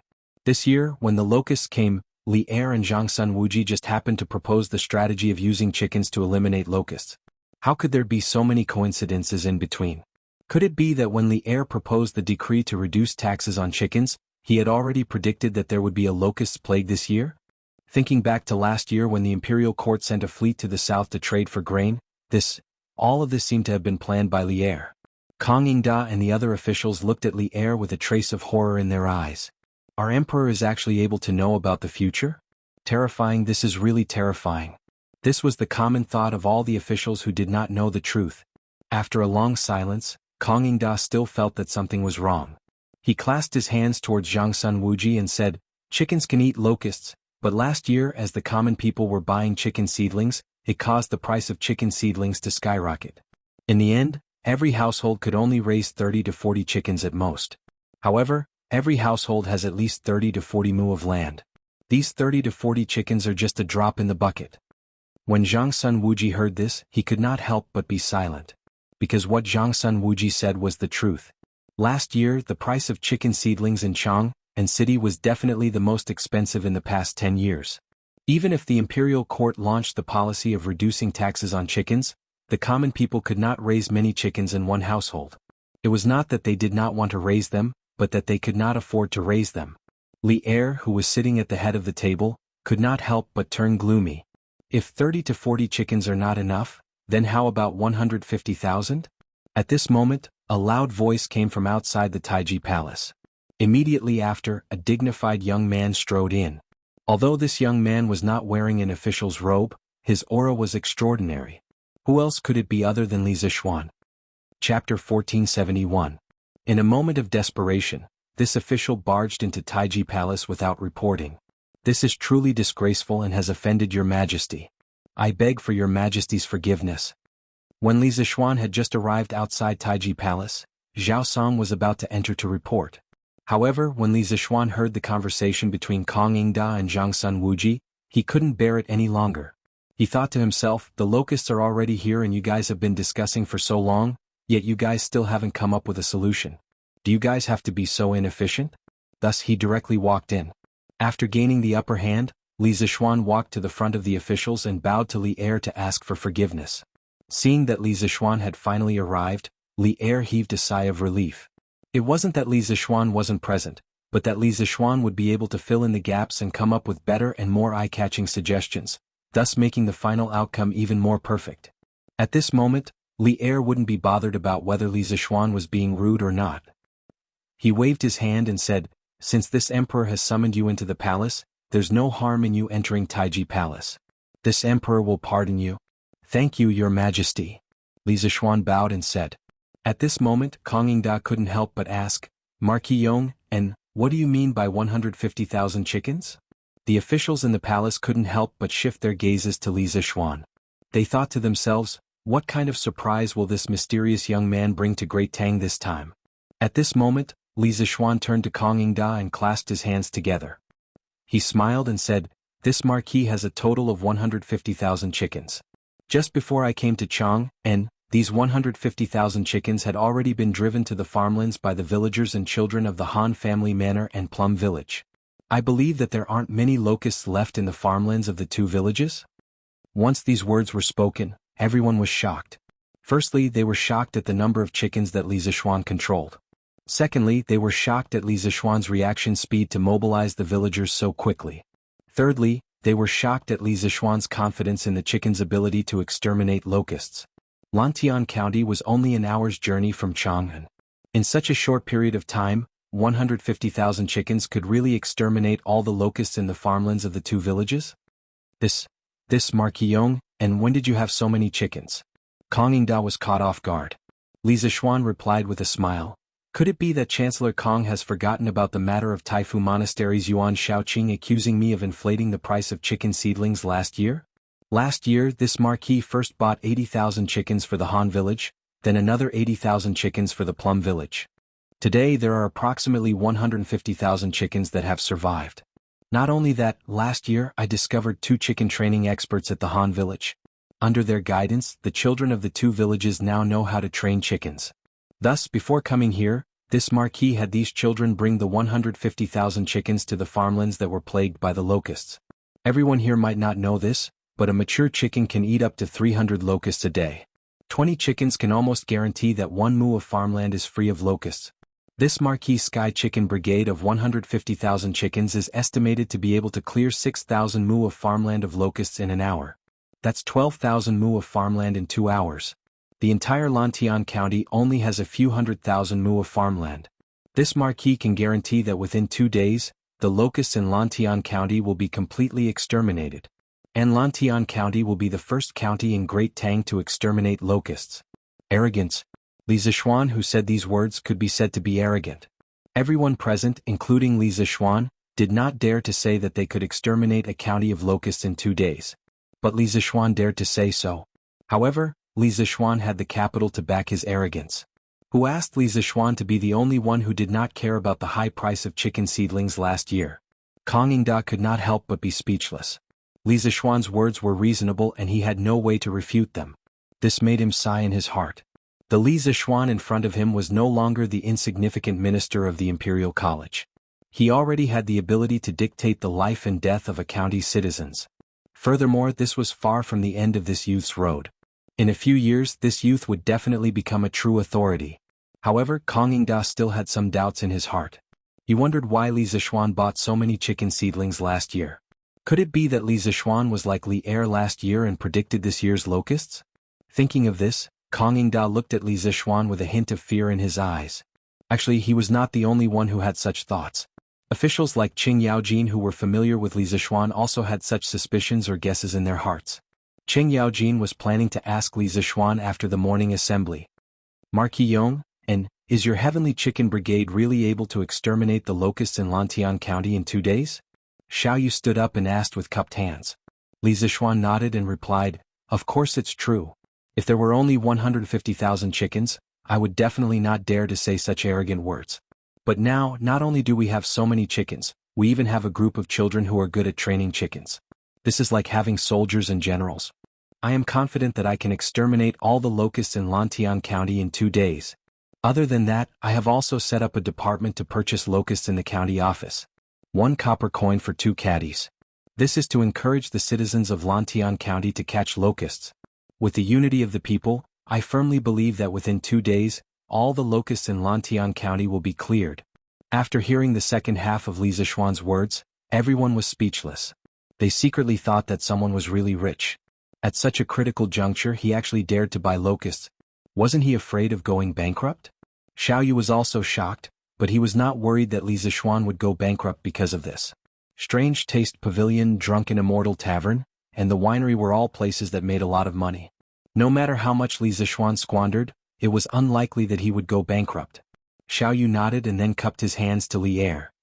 Your Majesty, the locust control strategy adopted by Marquis Yong, and in Lantian County has many merits. This old official believes that the Imperial Court's top priority is to issue official documents and order the county magistrates who are suffering from the locusts to imitate the strategy adopted by Marquis Yong, and in Lantian County. They will guide the citizens to kill locusts and do their best to protect the crops in the fields. At this time, Fang Xianling couldn't help but say, Minister Xiao, the Imperial Court's treasury is tight on money. How can we buy locusts like Marquis Yong? Your Majesty, Minister Fang is right. If we use money to buy these locusts, who knows how much money we will have to spend. Ever since the Battle of the Shuafang in the 4th month, the Turks have been eyeing my Great Tang like a tiger eyeing its prey. The 2 countries can go to war at any time, and this war is certain to consume an enormous amount of money. How can the Imperial Court take out money to buy a few useless locusts? Not everyone can be as rich as Marquis Yong An. As soon as Fang Xuanling's voice fell, a burly man walked out from the military camp and bowed to Li Er. However, his words were mixed with a lot of sarcasm and sarcasm. Li Zishuan couldn't help narrowing his eyes as he looked at the burly general. He didn't know this person, but why was the other party mocking him in such a strange manner? Li Zishuan couldn't help but feel a little puzzled. Sitting above, Li Er couldn't help but frown. He wanted to reprimand him, but the other party's words were not completely unreasonable. Marquis Yong, and was able to call on the people to eliminate the locusts in 2 days. Even if he didn't make a great contribution, he still saved tens of thousands of people in Lantian County, right? What did you do, Qiu Xingong? What right do you have to mock him here? Qing Yaojin was a fearless person. Seeing that there was a traitor in the army, he immediately stood up and loudly rebuked. Qiu Xingong. This person was actually Qiu Xingong. Li Zishuan couldn't help but narrow his eyes and feel a wave of shock. After Qiu Xingong submitted to the Tang dynasty, he followed Li Er to conquer the north and south. He took down Chang An and eliminated Xueju, Lu Wuzhou, Wang Shichong, Dou Jianda, and other separatist factions. Apart from this, Qiu Xingong could also be considered a great figure whose name would go down in history. This was because in front of the Zhao Mausoleum, Li Er had carved 6 horses, the 6 horses of Jianghu Mausoleum. One of the horses was different from the others because it had a person standing beside it. This person was not the coachman but Qiu Xingong. During the Battle of Hulao Pass, Do Jianda sent 150,000 soldiers to help Wang Shichong. At that time, Li Er only brought 3,500 black-armored soldiers. At that time, Li Er was quite brave and actually only brought Qiu Xingong and a few personal guards to scout the enemy camp. In the end they were discovered. In order to protect him, his personal guards were all shot to death. At that time his purple horse was also shot. Qiu Xingong dismounted from his horse and pulled out the arrow from Li Er's horse. He then passed his horse to Li Er and held his saber. He shouted loudly and shocked the enemy formation. He killed several enemy soldiers and protected Li Er as he broke out of the encirclement and returned to the Tang army camp. Because of this, Li Er remembered Qiu Xingong's contributions and had someone carve Qiu Xingong into the Jianghu Mausoleum's 6 horses. Of course, Qiu Xingong's biggest characteristic was his ruthlessness. In the 17th year of Jingguan era, Yu Wenji, the county magistrate of Xin County, reported that Lu Lanqing, the governor of Daizhou, was plotting a rebellion. Li Er ordered Lu Lanqing to be cut at the waist. In order to show his loyalty, Qiu Xingong actually dug out Lu Lanqing's heart and liver and cooked it. Furthermore, Qiu Xingong's son, Qiu Xinji, was also a super ruthless person. He was the most famous ruthless official in Wu Zetian's dynasty. Thinking of this, Li Zishuan couldn't help but feel his scalp tingle. He thought to himself, how did I provoke such a ruthless person? He wasn't afraid that Qiu Xingong would really do anything to him. Putting aside the fact that he was now a noble marquis, as long as Qiu Xingong still wanted to stay in Tang, he wouldn't be able to do anything to him. Taking a step back, he had his own martial arts skills. There was no reason for him to be afraid of Qiu Xingong. However, when he thought of how this fellow was a ruthless person who ate people's hearts and livers, he panicked. This Qiu is just stating facts. Why is High Duke Lu so angry? Qiu Xingong's eyes flickered, but he didn't back down. Qing Yaojin was so angry that he stomped his feet and scolded, "Hey! I'm angry? Bah! I think it's you, Qiu Xingong, who's angry? You just can't stand the fact that the younger generation is more capable than you. You're jealous." As soon as he said this, many officials looked at Qiu Xingong with a strange gaze. Qing Jijiayu, Qiu Xingong was furious and wanted to fight Qing Yaojin to the death. At this moment, Li Er slapped the dragon table and shouted, "Shut up!" At this critical moment, countless people are in deep trouble, but the 2 of you are quarreling here. What are you doing? Back down. The 2 of you will be locked up for 3 days and your salary will be deducted for half a year as punishment. Qing Yaojin and Qiu Xingong were both shocked. They stopped quarreling and bowed to Li Er. "Yes, your majesty." At this moment, Li Er looked at Fang Xianling and Xiao Yu and said, "Regarding the purchase of locusts, the Ministry of Revenue doesn't need to pay. I will use the money from the palace treasury to purchase locusts from the people. As long as we can eliminate the plague of locusts, the Empress and I will live frugally." The officials were once again moved by Li Er. They all shouted, "Your Majesty's health is related to the Tang Empire. We are willing to contribute our salary to help the imperial court purchase locusts." "Me too. Me too." Li Er saw this and couldn't help but laugh in his heart.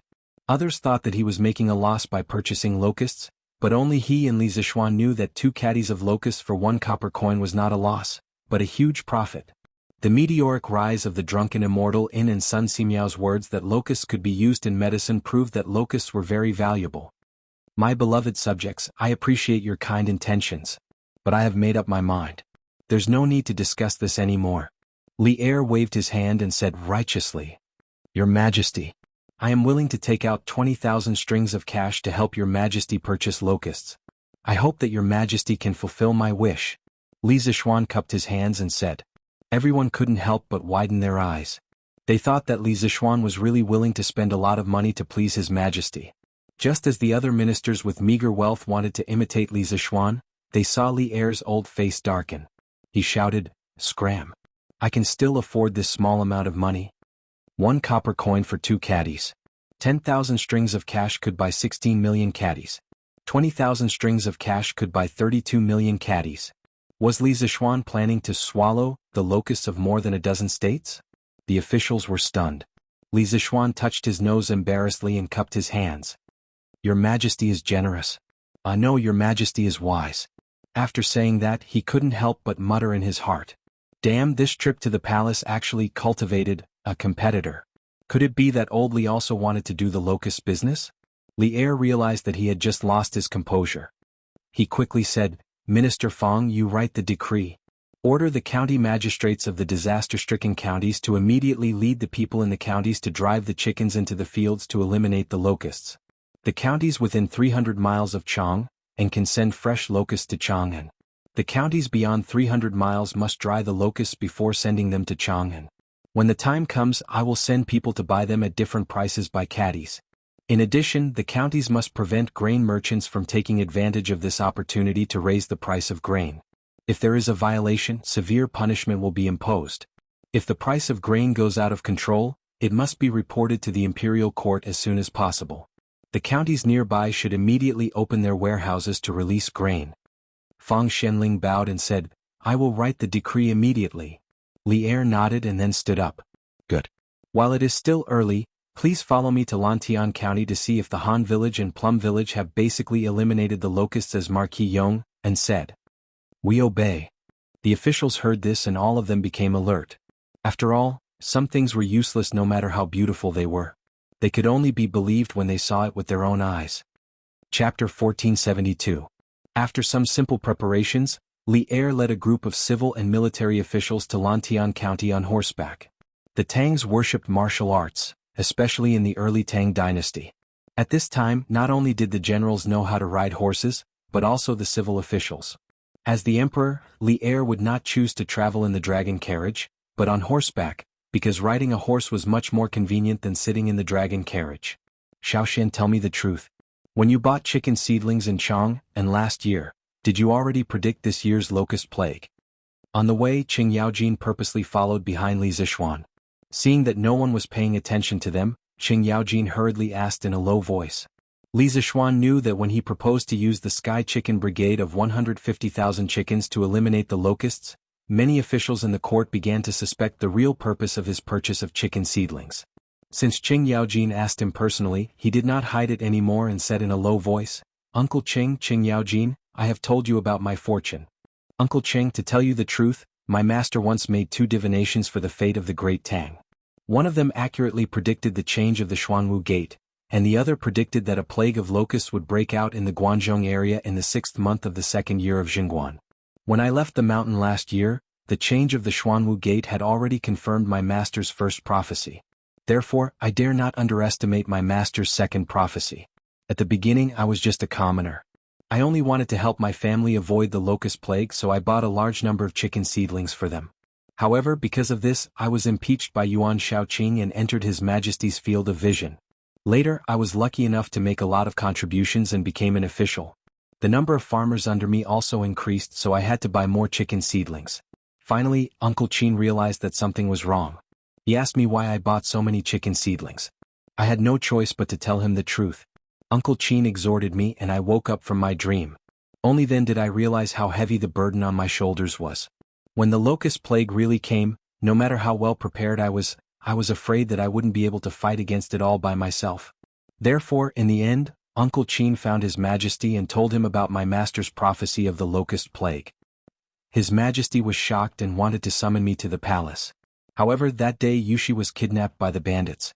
I disobeyed the imperial order and went to save her. After that, His Majesty ordered me to think of a plan to cure the locusts and submit it to him. After seeing the 3 plans that I proposed, His Majesty found Prime Minister Fang, Prime Minister Du, and Duke Xiao. After discussing, he decided to implement new policies. The prophecy of the locust plague is very important. Once it is leaked, it will cause a huge panic among the people. Therefore, I did not tell Uncle Qing about this. Please forgive me. After listening to Li Zixuan's explanation, Qing Yaojin finally understood the cause and effect. He thought about how he had been kept in the dark for the past year. If he had not been smart enough to ask his housekeeper to buy 30,000 chicken seedlings with Li Zixuan, his family's farm would have been plagued by the locust plague.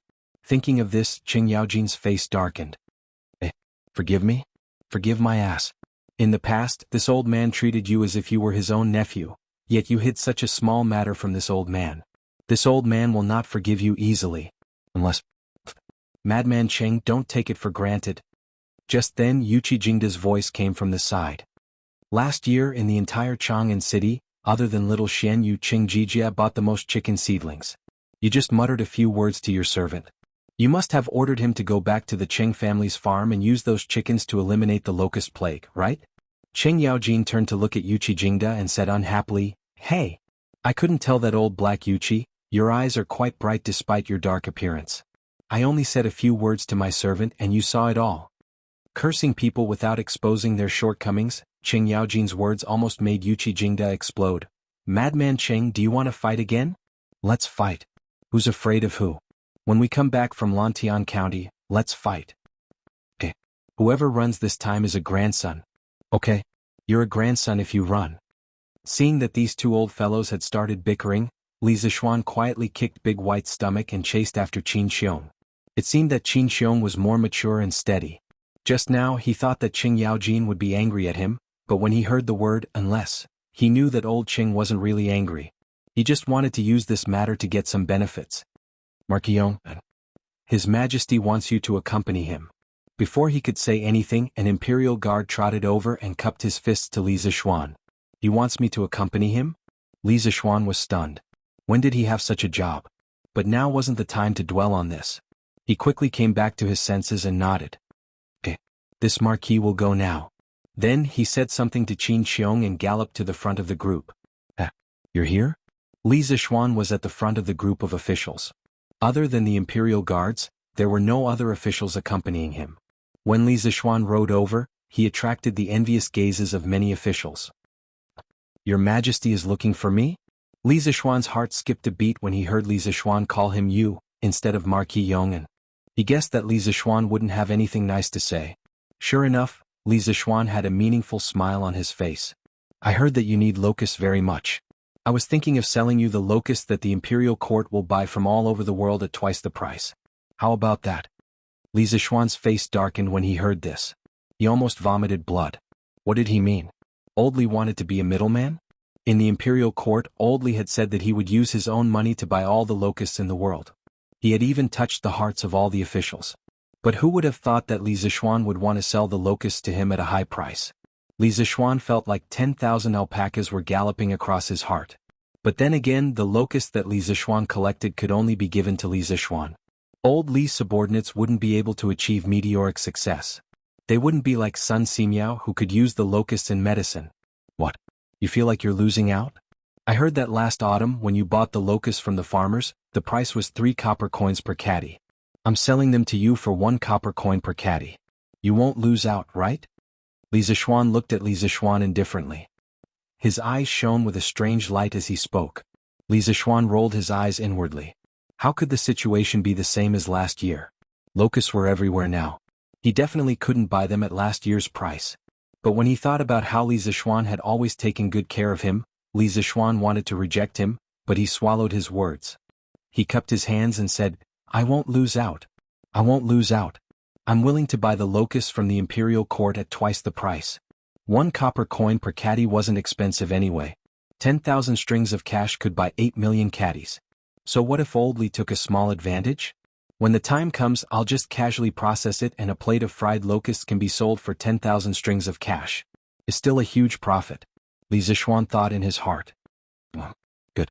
Alright, you can leave now. Li Er took a deep look at Li Zishuan and said with a joyful expression. Li Zishuan was speechless. Did this count as being kicked away after being used? Understood. After cupping his hands, Li Zishuan patted his horse and returned to the back of the group. Qin Xiong saw Li Zishuan's unhappy expression and couldn't help but ask, "Xiaoxian, why did His Majesty look for you? What else could it be? He's thinking of ways to trick me?" Li Zishuan rolled his eyes. Seeing Qin Xiong's puzzled expression, he immediately told him what had just happened. Qin Xiong stroked his beard, then looked at Li Zishuan and said, You, His Majesty is doing this to protect you. Don't be resentful and let down His Majesty's good intentions." "Protect me? Uncle Qin, how is this protecting me?" Li Zishuan was stunned when he heard this and couldn't help but say angrily. Qin Xiong pointed at Li Zishuan with disappointment. Then he lowered his voice and said, "Xiaoxian, think about it carefully. This time, if His Majesty doesn't personally pay for the purchase of locusts from the various provinces and counties in the world and lets you pay for it, all the people in the world will be grateful to you. Your reputation will be like the sun in the sky, and you will also become the center of the people's hearts. However, as the saying goes, people are afraid of fame and pigs are afraid of being fat. You're so young and bear such a big reputation. It's inevitable that you won't be attacked by villains. If someone with intentions uses this to sow discord between you and His Majesty Shaoxian, the glory you have today will probably disappear in an instant. His Majesty sold the locusts to you at twice the price for 2 reasons.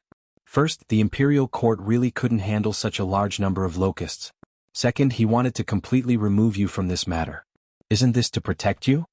Qin Xiong's words made Li Zishuan's heart tremble. Indeed, in this world only Li Er could buy the people's hearts. Thinking back to the imperial court, he wanted to buy the locusts for Li Er with 20,000 coins. This was really a stupid decision. Fortunately, Li Er rejected him. Otherwise, when this matter spread out, all the people in the world would really be grateful to him. At that time, he who had won so many people's hearts would really be in danger. After Li Zishuan transmigrated to the Tang dynasty, he only wanted to live a good life with his family. He only wanted to lead the people around him to live a good life. He never wanted to buy the people's hearts, let alone raise the flag of rebellion. Thank you for your reminder, Uncle Qin. You really woke me up from my dream with your words. Only now do I understand His Majesty's good intentions. I really didn't think about this matter properly. Li Zishuan solemnly saluted Qin Xiong and couldn't help but sigh. Qin Xiong nodded and said, Shaoxian, as a person in the imperial court, you have to be careful. You can be considered to have a big family now. Every step you take is related to the rise and fall of many people. You have to be careful. Li Zishuan was silent for a moment. After a while, he saluted and said, I understand. Thank you for your teachings, Uncle Qin. It was said that having an elder at home was like having a treasure. It was the same in the imperial court. With a reliable elder like Qin Xiong by his side to help and remind him, Li Zishuan could avoid many detours and wrong paths. 7th Grandfather Han, where are Uncle Hu and the others? An hour later, the group of people finally arrived at the Han village in Lantian County. Seeing that there were only a few elderly people in the village and none of the young women and children were present, Li Zishuan hurriedly urged his horse into the village and asked an old man, Young master, who Li is leading the villagers to the Wang village to kill the locusts. When 7th Grandfather Han saw Li Zishuan, he quickly bowed and answered, They went to the Wang village? Then have the locusts in the Han village and Plum village been cleared? Li Zishuan asked again. 7th Grandfather Han instantly beamed and said, It's done. It's done. Young master, our village is the first village in Lantian County to have cleared the locusts. Now only a few locusts can be seen in the fields. Li Zishuan was instantly relieved. He said to 7th Grandfather Han, All right, 7th Grandfather Han, I'll leave you to it. Then he rode to the entrance of the village and dismounted. He saluted Li Er and said, Your Majesty, the Sky Pheasant Brigade of the Han village has already gone to another village. The fields in the village are basically free of locusts now. Hearing this, everyone was shocked and couldn't help but whisper among themselves. Li Er couldn't help but laugh and said, Good. Good. Everyone follow me to the fields to take a look. Take a look at the first village in the Tang Empire to have cleared the locusts. Yes, Your Majesty. Naturally, everyone couldn't ask for more. Under Li Zishuan's lead, everyone came to the fields in the south of the Han village. It was already the middle of the 6th month, and some of the wheat in the fields had already turned yellow. The heavy wheat ears weighed down the wheat stalks so heavily that they couldn't straighten their backs. Li Er led the officials to line up on the ridge of the fields and split up to inspect the fields for locusts. There really aren't any locusts here. It's not that there aren't any locusts, it's just that there are very few of them. That's right. Compared to the fields we saw on the way here, the locusts in the fields of the Han village are completely negligible. The Marquis of Yong and Sky Pheasant Brigade actually managed to clear out thousands of locusts in a short period of time. The officials couldn't help but exclaim after inspecting the fields seriously. Qiu Xingong's face was a little ugly. He originally planned to see Li Zishuan make a fool of himself, but he didn't expect to see Li Zishuan so proud of himself. Good. Good. Good. This Sky Pheasant Brigade was established well. Li Er's eyes grew brighter and brighter, and he finally couldn't help but laugh out loud. Your Majesty, the facts have proven that the Marquis of Yong and strategy of eliminating locusts is completely feasible. The plague of locusts in the Central Plains that all the previous emperors were helpless against can be quickly eliminated under His Majesty's leadership. This is a blessing for the common people. Fang Xianling walked over with a face full of joy and congratulated Li Er. Li Er smiled. Just as he was about to speak, a locust suddenly flew onto his shoulder. Lier quickly grabbed it. Looking at the locust that was desperately struggling between his fingers, Lier's gaze gradually became somewhat hateful. He looked at the locust in his hand and said, "Man's life is the grain. If you eat it, you will harm the common people. The common people have sinned, and I give you your spirit, but do not eat my heart and harm the common people.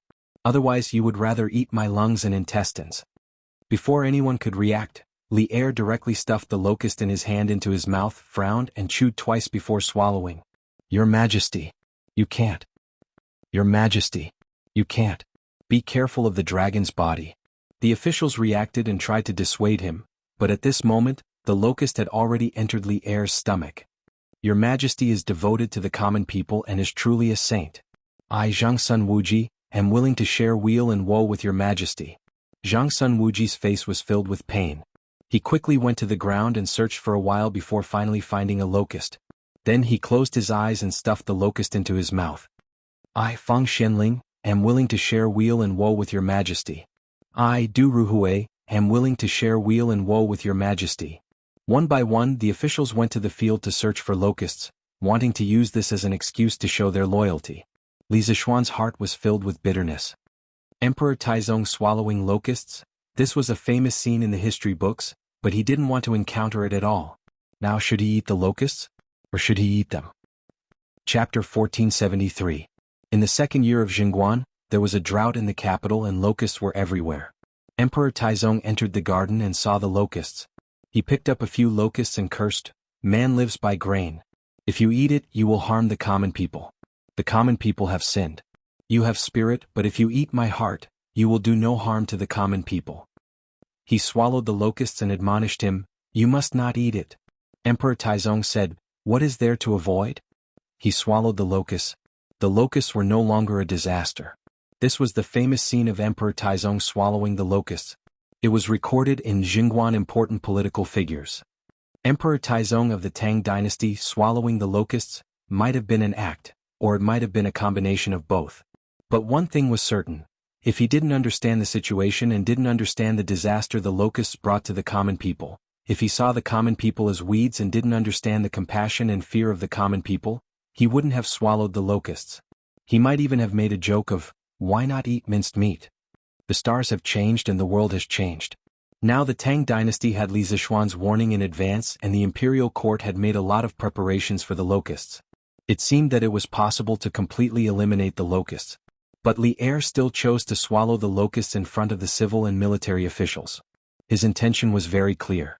He did it to show the civil and military officials, to show the common people. Only in this way could the common people completely put down their fear of the locusts and work together to eliminate the locusts. Although he understood Li Zishuan's good intentions, understanding was one thing.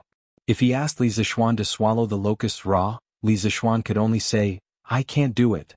If the locusts were fried they would be delicious. But if they were eaten raw it would be too damn disgusting. But could he not eat them?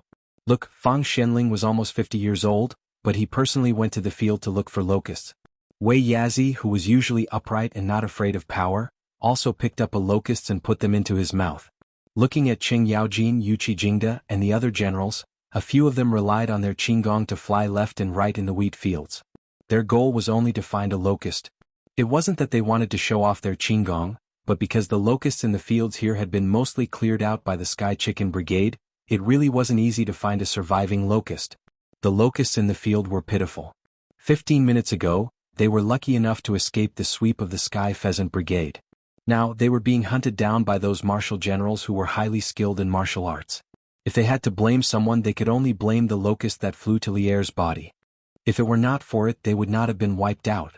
Seeing that the civil and military officials were all secretly searching for locusts and stuffing them into their stomachs to show their loyalty, Li Zishuan stood there alone. In order to not stand out too much, Li Zishuan had no choice but to join the army of searching for locusts and swallowing them alive. OF*CK. How can there be such a coincidence? Just when Li Zishuan couldn't find a single locust after searching for a long time and thought that he could escape this calamity, a silly and adorable locust flew out from the wheat fields without any warning and landed on his head. Hey, Marquis Yong, and quick, there's a locust on your head. Don't let it escape. Wei Jing seemed to have discovered a new continent as he pointed at Li Zixuan's head and said excitedly, "Many thanks for the reminder, Left Minister Wei." Li Zixuan's face was full of black lines. He originally wanted to quietly throw away the grasshopper on his head, but after being yelled at by Wei Jing's loud voice, he didn't have the chance to make any small movements. He could only grab the grasshopper on his head, then cupped his hands towards Wei Jing and said in a muffled voice. Wei Jing chuckled and said, "Marquis Yong, and is really a person with great luck. I had to put in so much effort just to find a locust, but Marquis Yong, and only needs to wait for the locust to come to his door. How envious." Li Zixuan couldn't help but complain in his heart, "What great luck, I'll be angered to death by you sooner or later. If this is considered luck, I'd rather not have it." Standing in the same spot with the locust in his hand, Li Zixuan was rendered speechless by Wei Zheng's words. At this moment, his gaze inadvertently swept across the crowd and realized that dozens of ministers in the air were all looking at him with burning eyes. More accurately, they were looking at the locust in his hand. The meaning they wanted to express was self-evident. Li Zixuan was a little dumbfounded. These ministers in Li Air who had eaten the locust didn't want to let go of him. Was there a need for this, Marquis Yong, and what are you hesitating for? His Majesty can swallow the locust for the people of the world, why can't you? Could it be that you are more precious than His Majesty? Qiu Xingong took the opportunity to say sarcastically. This guy didn't even blink when he ate 2 locusts. He was indeed a ruthless person. Qing Yaojin's eyebrows twitched. He wanted to help Li Zixuan say something, but he was stopped by Qin Qiong. Because at this moment, Li Zixuan had no other choice. When I was living in seclusion in the mountains with my master, I even chewed on tree bark. What's a mere locust worth mentioning? Li Zixuan also knew that he had to eat the locust today. Otherwise, it would be a public slap to Li Er's face. Hence, he snorted coldly at Qiu Xingong and bragged. Then he closed his eyes and opened his mouth. The locust was stuffed into his mouth. His cheeks puffed up a few times and the wild locust was swallowed into his stomach. Resisting the urge to vomit, Li Zixuan looked at Qiu Xingong provocatively, but didn't say anything. However, today's grudge had been formed. Although Qiu Xingong was infamous in the history books, if he really provoked Li Zixuan would definitely not resign himself to death. For the sake of the people, His Majesty didn't care about the safety of his dragon body and swallowed the locusts. Not only will this move the people, it will also go down in history and become a role model for future emperors. Tomorrow's Datang Daily will definitely announce His Majesty's actions today to the world. Everyone will be able to feel His Majesty's care and at the same time, rally the people to work together to catch the locusts. After pausing for a while, Li Zixuan cupped his hands and said to Li Er. Hearing that Li Zixuan wanted to publish his actions of swallowing the locusts today, Li Er couldn't help but praise Li Zixuan in his heart.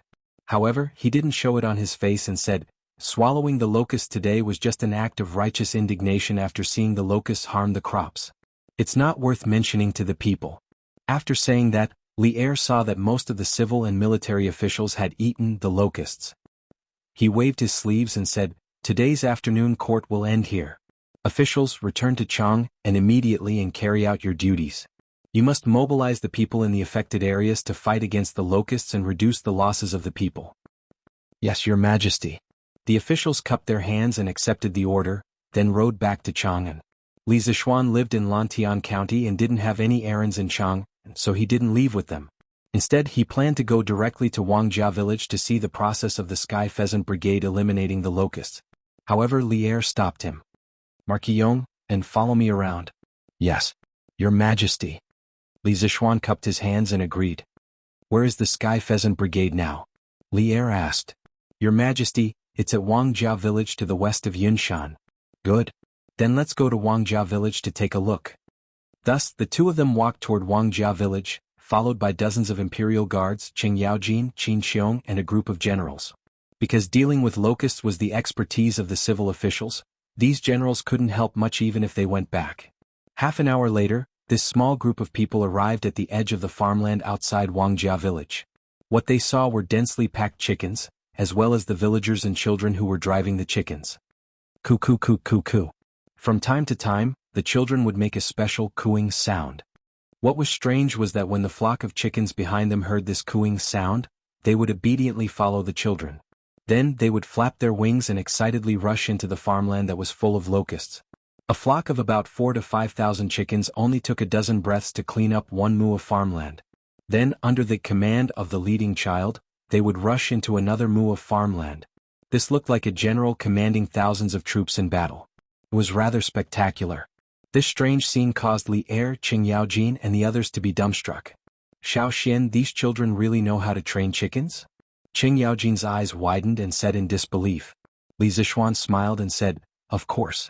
Previously in the imperial court, I did not boast to His Majesty and all the uncles.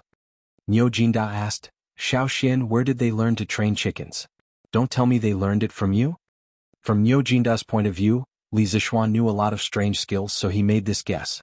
Li Zishuan hurriedly said, Uncle Niu, how would I know these skills? To tell you the truth, last spring I found a pair of siblings in the Han family manor who were reclusive. They spent their days with the chickens they reared at home. This pair of siblings were able to make the chickens listen to their every word. At that time, I had an idea and got all the children in the manor to learn this ability from them. If they learned it well and passed the test, they would be able to receive a reward. Now, all the children in the Han village and Plum village know how to train chickens. Qing Yaojin couldn't help but laugh and said, hee hee. Xiao Xian, you have a lot of ideas. If you didn't let these children learn this skill, even if you have 150,000 chickens now, you wouldn't be able to exterminate all the locusts in the village so quickly. Li Er nodded and said, Jijir is right. If not for these children, Marquis Yong, and even if you have 150,000 chickens, you would only be a bunch of headless flies flying around. You wouldn't be able to perform so efficiently. What I'm thinking is, after all the locusts in Lantian County are exterminated, can your Sky Rooster Brigade be transferred to other counties to exterminate the locusts? Li Zishuan cupped his hands and said, even if your Majesty didn't say it, I had the same idea. Not only that, Yanhuang College has already suspended classes. The students are now in various villages, mobilizing the villagers to drive away the chickens and go into the fields to kill the locusts. After all the locusts in Lantian County have been exterminated, I will immediately bring the Sky Rooster Brigade and the students of the academy to the neighboring affected counties.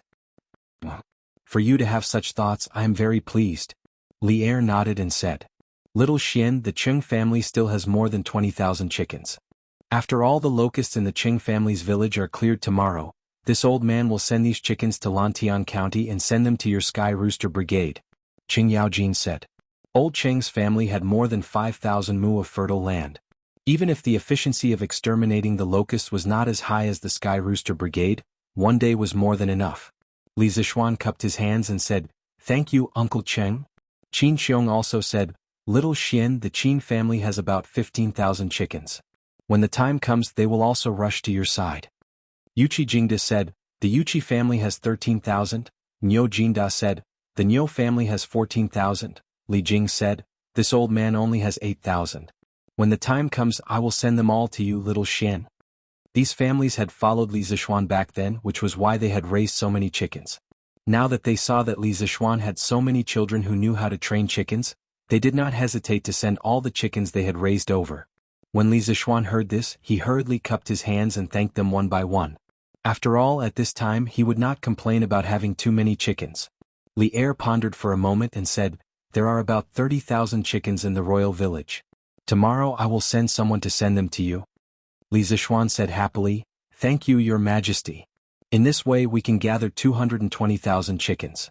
When the time comes, I will borrow a portion of the chickens from the villagers in Lantian County.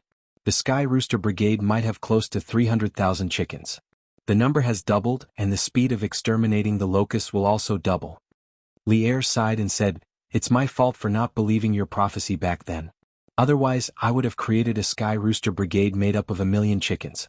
Now we can quickly clean up the affected counties. After saying this, Li Er shook his head and left with a group of guards. Qin Qiong and the rest said a few words to Li Zishuan and followed Li Er.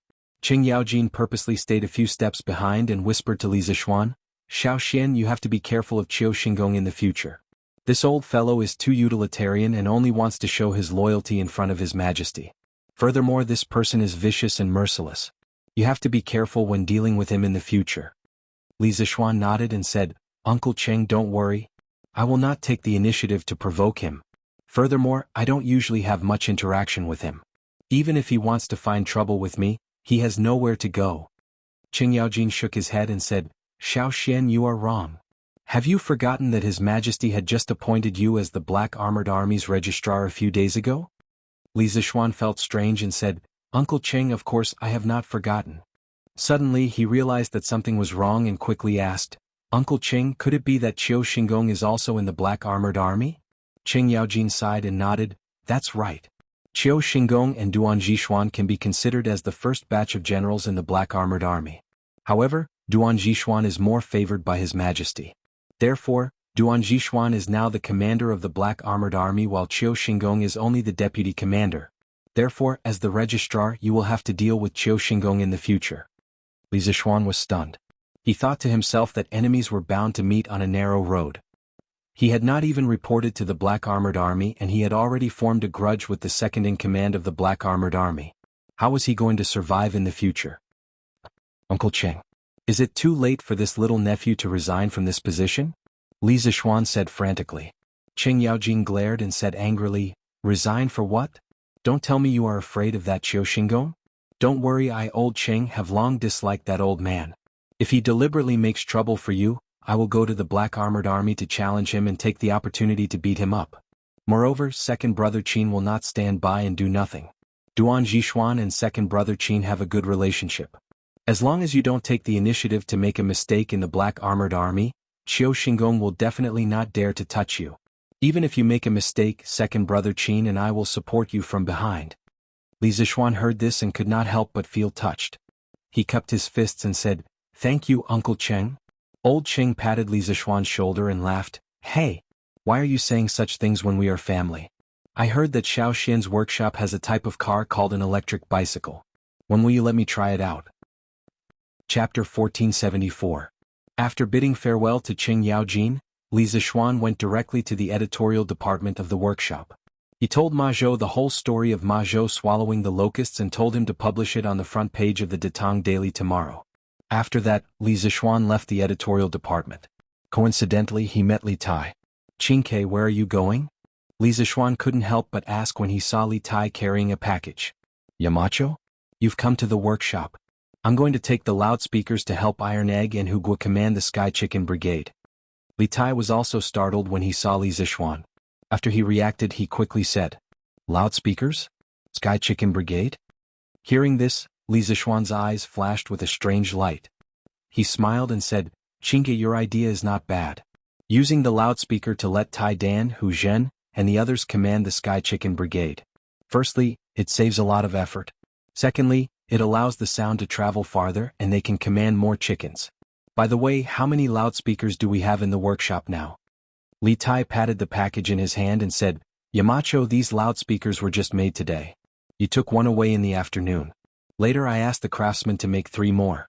So, there are only these 3 in my package. Li Zishuan pondered for a moment and said, Qingke, immediately ask the craftsman in the workshop to make a batch of loudspeakers for you. As for Iron Egg, you can't help much for the time being. It's estimated that the Sky Chicken Brigade will be able to clear all the locusts in Lantian County tomorrow. At that time I will receive a batch of chickens from Duke Yi and Duke Lu. The scale of the Sky Chicken Brigade will increase dramatically. At that time, Hugua and Iron Egg will lead the Sky Chicken Brigade to the neighboring counties to clear the locusts. As for the workshop, it's best to make 60 loudspeakers before they set off the day after tomorrow. 60? Li Tai's eyes widened. If he had read Empresses in the Palace, he would definitely shout, I can't do it. At this time he frowned and said, Yamacho, it's not easy to make these loudspeakers. In my opinion, the workshop can only make 30 loudspeakers a day. If you want 60, it's impossible. Li Zishuan said in a deep voice, the disaster is like a fire. I can wait, but the people who are suffering from the locusts can't wait. If they wait one more day, they may lose hundreds of pounds of food. The situation is urgent now. We can only ask the craftsmen in the workshop to work overtime to make a batch of loudspeakers during the day and at night. Li Tai was not a person who didn't know the importance of things. Hearing this, he nodded solemnly and said, Okay. I'll go and ask Faubert to transfer a batch of craftsmen to help make the loudspeakers. After that, he cupped his hands at Li Zishuan and went directly to Faubert's office with his bag. Old Li made me eat the locusts raw. Now I'm asking his son to work overtime to make loudspeakers. Is this considered as taking revenge? Looking at Li Tai's back as he left in a hurry, Li Zishuan pinched his chin. Suddenly such a thought flashed through his mind. No. I'm a selfless person. Why would I do something as despicable as taking revenge? Everything I do is for the people of the world. Li Zishuan shook his head fiercely, and then whispered with a firm face. Marquis, this afternoon the Sky Pheasant Brigade cleared a total of 15 farms of locusts. In terms of speed, it's much faster than previously estimated. In the evening, Li Zishuan returned to the Marquis mansion in Lantian County. Not long after, county magistrate he heard that Li Zishuan had returned to the county. He hurriedly paid a visit and reported on his work. In the study, the servants quietly left after serving tea and snacks. Only Li Zishuan and county magistrate he were in the room. Li Zishuan took a sip of the immortal tea but didn't swallow it. After returning home, he couldn't help but vomit for a long time when he thought of eating the locusts raw in the afternoon. At this moment, there was a strange taste in his mouth. He rinsed his mouth with the immortal tea and spat the tea into the spittoon. Li Zishuan said, I've already heard about this from Uncle Hu before I came back. The Sky Pheasant Brigade's speed of eliminating the locusts is amazing, but compared to the number of provinces and counties affected by the locust this time, it's still somewhat insufficient. County magistrate he was a little puzzled. What does Marquis mean? Is the Sky Pheasant Brigade going to other provinces and counties to eliminate the locusts? Li Zishuan glanced at him and said, You guessed right. This afternoon, His Majesty did ask me to lead the Sky Pheasant Brigade to other provinces and counties to eliminate the locusts after eliminating the locusts in Lantian County. I'm a Marquis of the Tang Empire and I'm receiving the country's salary. Naturally, I can't only care about Lantian County. Therefore, it's my duty to let the Sky Pheasant Brigade go to other provinces and counties to eliminate the locusts. County magistrate he was a civil official. When he was young he also had the ambition to serve the country. Hearing this he couldn't help but salute with a face full of admiration. I admire Marquis' righteousness. My words carry little weight and I can't help Marquis, but after Marquis leaves, I'll definitely manage Lantian County well for Marquis and let Lantian County survive this locust disaster. Li Zishuan nodded and said, That's for the best. There are two things that I need to emphasize to you again. First, the grain prices in Lantian County must not be messed up. If we encounter unscrupulous grain merchants who hoard and profit, we must not tolerate it. Based on the current situation, the impact of the locusts on Lantian County is still considered small.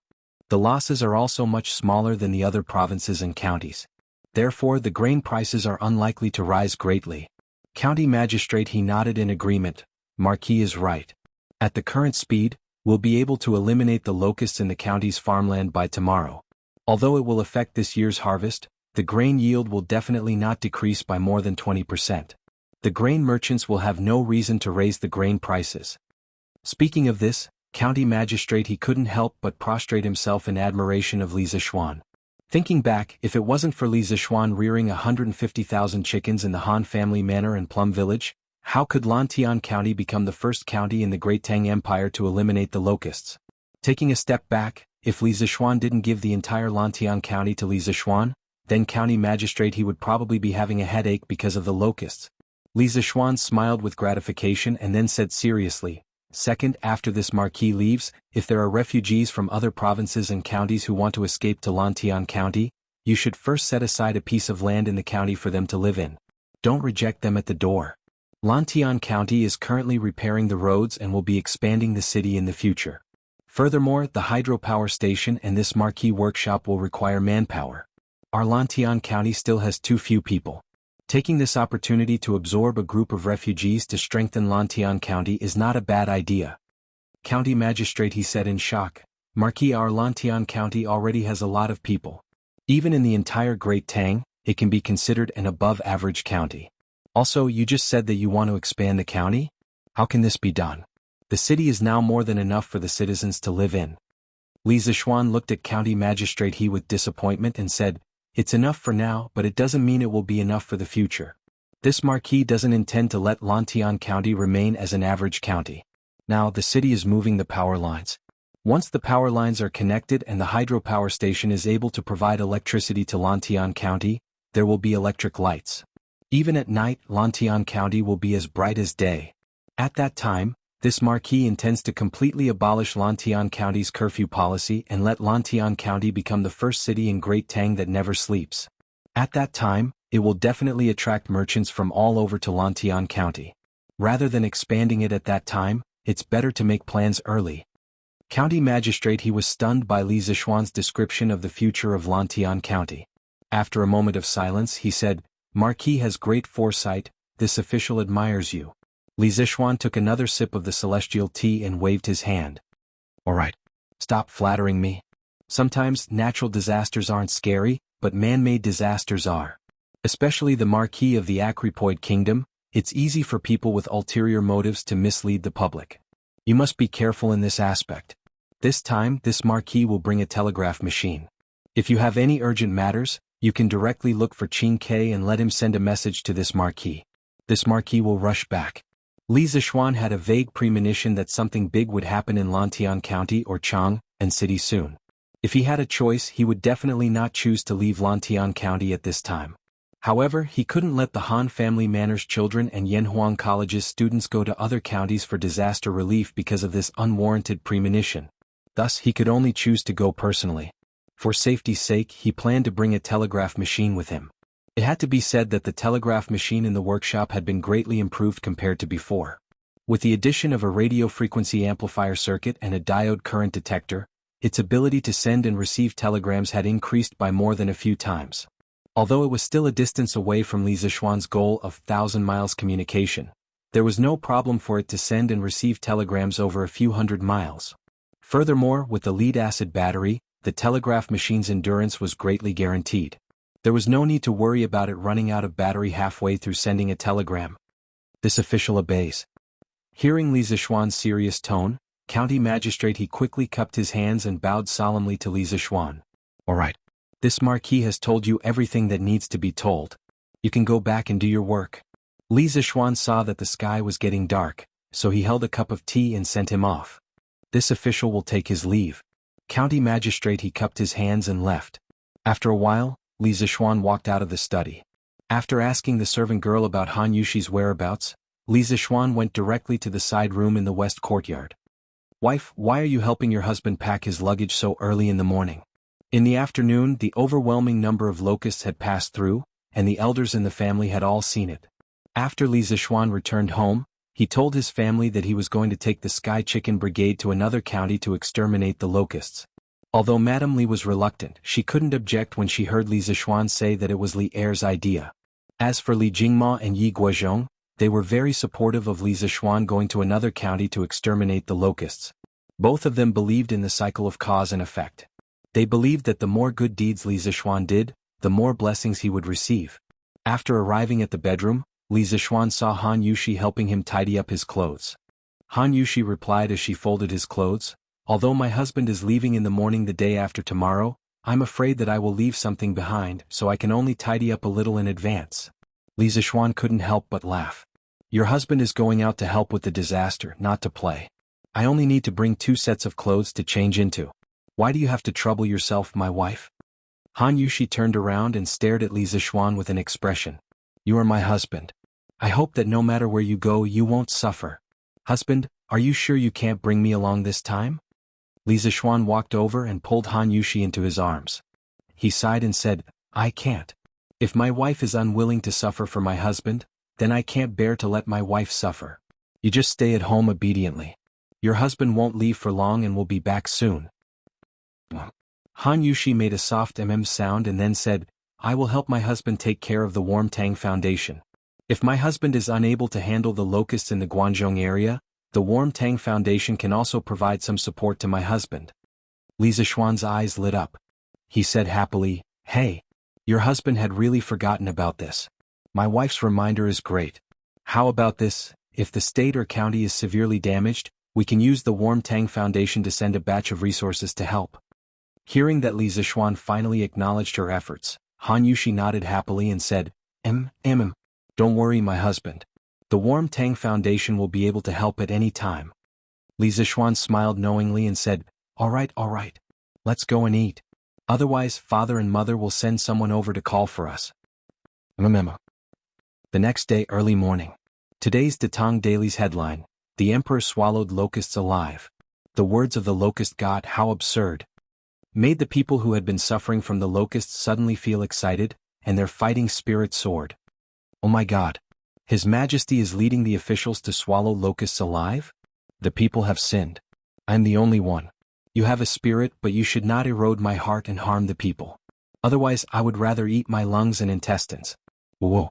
His Majesty's precious body is swallowing locusts alive to control the locusts. What do we have to be afraid of?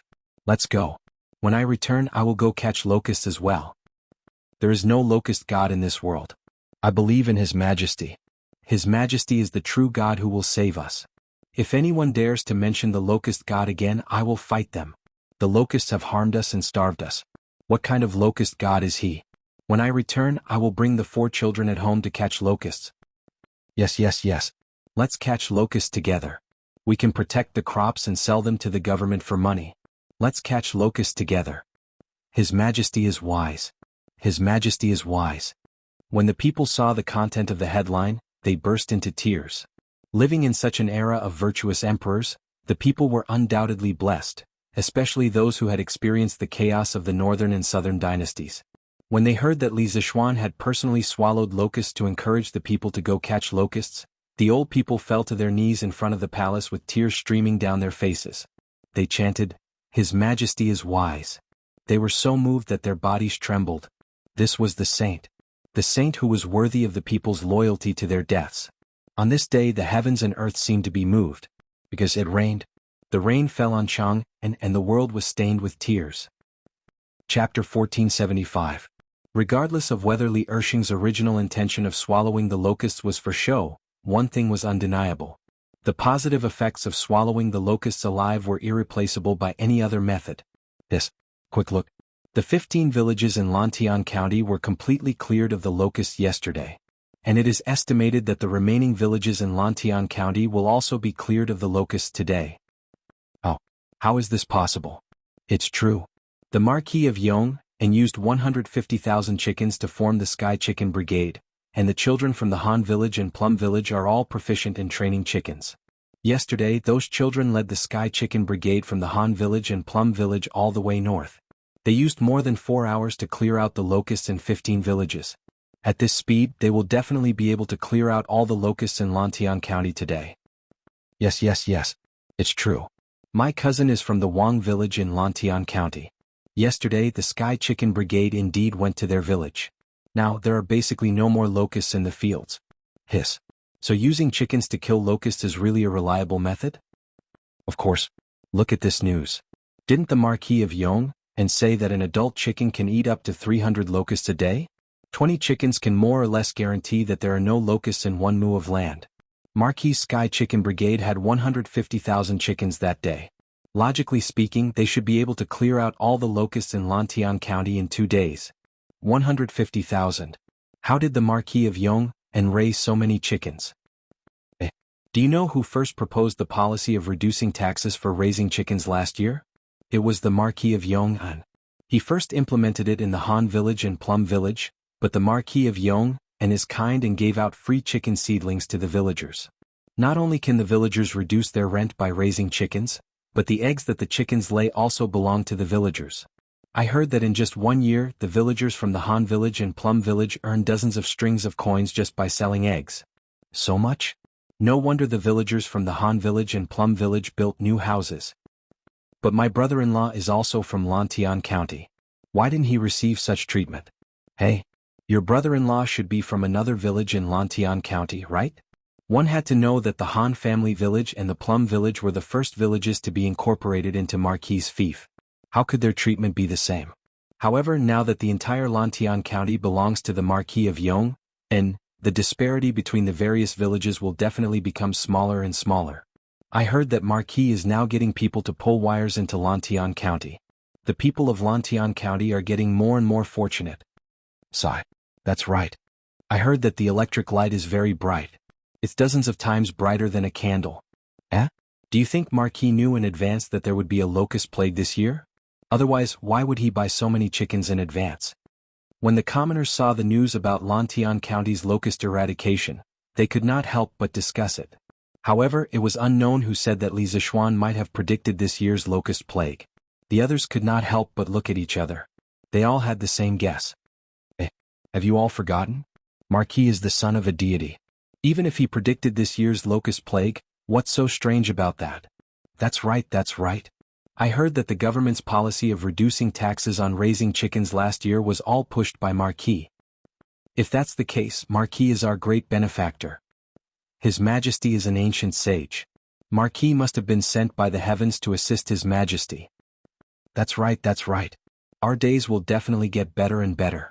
Li Zishuan had never thought of letting the commoners know that he had mentioned the locust plague prophecy to the government last year. However, he did not expect that with all the coincidences, some of the commoners had guessed it themselves. Moreover, the results of their guesses were very close to the truth. Did you see that? Tomorrow, Marquis will bring the Sky Pheasant Brigade to the neighboring counties to eradicate the locusts. What are we waiting for? Let's go home and prepare first. Yes. Let's go home and catch the locusts. The locusts we catch now can be sold for some money. When the Sky Pheasant Brigade comes, we won't be able to catch any more locusts. Ah, look at you, Zhao Ergu, are you speaking human language? Do you think that the locusts will be eradicated too quickly? When the time comes, can't you just not let the Sky Pheasant Brigade go to your fields? That won't do. How can locusts be more expensive than grain? Without grain, our families will have to starve. As the government of each county was purchasing locusts, the commoners were actually feeling a little conflicted. If the locusts were eradicated too quickly, they would not be able to catch locusts and sell them for money. However, if the locusts were eradicated too slowly, the crops in the fields would all be destroyed. However, most of the people still knew what was important. Compared to the small amount of money they could make from selling the locusts, the crops in the fields were undoubtedly more important. Now that they knew that the Sky Pheasant Brigade was going to cross counties to eradicate the locusts, the commoners from other counties quickly rushed back home and called on everyone at home to capture the locusts before the Sky Pheasant Brigade arrived. In this way they could not only make a small fortune, but also quickly eradicate the locusts and reduce the loss of crops. It had to be said that Li Zishuan's combination of taking down the locusts and Li Zishuan's Sky Pheasant Brigade crossing counties to eradicate the locusts was really a beautiful combination. It instantly ignited the hope of the commoners who were originally in a state of despair due to the locusts' plague. They joined the team to eradicate the locusts and save themselves with high morale. Mr. Zhang San, this is the sea map to the North American continent. I have marked some of the small islands that can provide supplies for the fleet. The location of some of the islands may not be very accurate, but the general direction is definitely correct. The people living in the North American continent are a group of uncivilized people. I call them the Indians. They are the natives of the North American continent. They do not have a unified dynasty like the Tang Empire. At this time they should still be living in a tribal way. Mr. Zhang San, if the people you bring really reach the North American continent, remember not to kill the innocent at the beginning. After all, compared to the entire Indian community, your people are still too small. You have to win their trust first, strive for their help, and gain a firm foothold in the area. In the morning, after Li Zishuan had breakfast, he brought a package to Yanhuang College and found the bearded man. At this time, the bearded man was tasting wine with Li Zishuan. Li Zishuan did not avoid Wang Ji and directly told the bearded man the purpose of his visit. A complicated expression flashed across the bearded man's face. He put down the wine glass and took the sea map that he had been longing for from Li Zishuan. But strangely at this time he did not have the intention to open it and take a look. Perhaps he was reluctant to part with it. Sighing, the bearded man clasped his fist at Li Zishuan and said, "Thank you, Yamacho." He was not a wishy-washy person. Even if he had thousands of words in his heart, he was not willing to be wishy-washy and long-winded. All his feelings were expressed in these 4 words, "Thank you, Yamacho." Wang Ji, who was sitting at the side, was a little surprised. He looked at the bearded man and said in astonishment, "Mr. Zhang San, you're leaving the college?" The bearded man looked at his drinking buddy who had accompanied him for nearly a year. A trace of reluctance flashed in his eyes, but on the surface, he laughed heartily and said, "Ha, there's no banquet that lasts forever in this world. Although the wine in the college is good and the people are good, the vast sea is what I, Zhang Zhongjian, yearn for. The next time I step foot on Tang Dynasty's soil, I'll definitely find you, old Wang, and drink for 3 days and 3 nights until we're drunk." Wang Ji's face revealed a trace of sadness. He sighed and said, "Since Zhongjin likes sailing and adventuring, then go. A person's life is only a short few decades. To be able to do something you like, this kind of life is the most exciting. But with Zhongjin gone, this old man will have one less drinking buddy. No matter how fragrant the immortal drunken wine is, I'm afraid it can only intoxicate the person but not the heart. Ah. Yamacho Zhongjian, you guys chat. I'll take a walk around the workshop. After saying that, Wang Ji shook his head and walked away. Looking at his hunched back, he seemed to have aged a little. Mr. Wang has a proud and aloof personality. I'm afraid there aren't many people in the world who can make him a confidant. Does Mr. Zhang San still insist on leaving? Li Zixuan paused for a moment and suddenly said. The bearded man said faintly, since we're confidants, why should we care about distance? Besides, Tang dynasty is flourishing with each passing day. With a wise ruler like Li Shimin and a virtuous minister like you, Yamacho, this old man can't imagine what Tang dynasty will be like 10 years later. Maybe when this old man can't survive overseas, I'll return to the college dejectedly and beg Yamacho for food and old Wang for wine. Probably only the bearded man had the guts to call second master Li by his name in Tang dynasty. Li Zixuan said sincerely, as long as Mr. Zhang San is willing, the doors of Yanhuang College will always be open for you. The bearded man's eyes flickered, then he sighed and said, this year in the college has been the most relaxing year of this old man's life. There's no scheming, no hard work in martial arts, no bloodshed and no fighting for hegemony. I've only taught a group of students, accepted a disappointing disciple, and had a drinking contest with old Wang. It's really enjoyable. Hearing the words accepted a disappointing disciple, Li Zixuan almost laughed out loud. Back then the bearded man wanted to train Ching Chumo, so he accepted him as his personal disciple and taught him martial arts. However, Ching Chumo's innate ambition was not to learn martial arts. Every time he would use studying and preparing for exams to avoid the bearded man's training. The bearded man was not only Ching Chumo's master, but also a teacher of the college. There was no reason for him to stop Ching Chumo from learning the college's curriculum. Therefore, after a year, Ching Chumo's martial arts did not improve much. The bearded man did not have any intention of laughing. Instead, his gaze became somewhat resolute and he continued. The comfortable days have passed and I've enjoyed what I wanted. Next, this old man will go back to the original days of being blown by wind and waves and licking blood from blades. With Yamacho's sea map, this old man can move unhindered on the sea. I Zhang Zhongjian want to see how high the sky is and how big the earth is. Ah. Facing such a heroic bearded man, Li Zixuan could not help but feel his heart waver. After a moment of hesitation, Li Zixuan took out a small booklet from his bag and said, the North American continent is rich in land and minerals. I have a few plants here that I need Mr. Zhang San's help to bring back. Their appearance and growth habits are all recorded in this booklet. There are two things that are especially important. Mr. Zhang San, please send people to find them and send them back to Great Tang no matter what. The first thing I call a potato. Its body is yellow and perfectly round. The first leaf is a single leaf and is complete. As the plant grows, it will gradually form feathery compound leaves. The underground tuber is round, oval-shaped, oval and so on. It has bud eyes and red, yellow, white or purple skin. The yield of this thing is extremely high, more than 1,000 caddies per mu. It can be used to cook and during times of famine, it can also be used as food to allay hunger.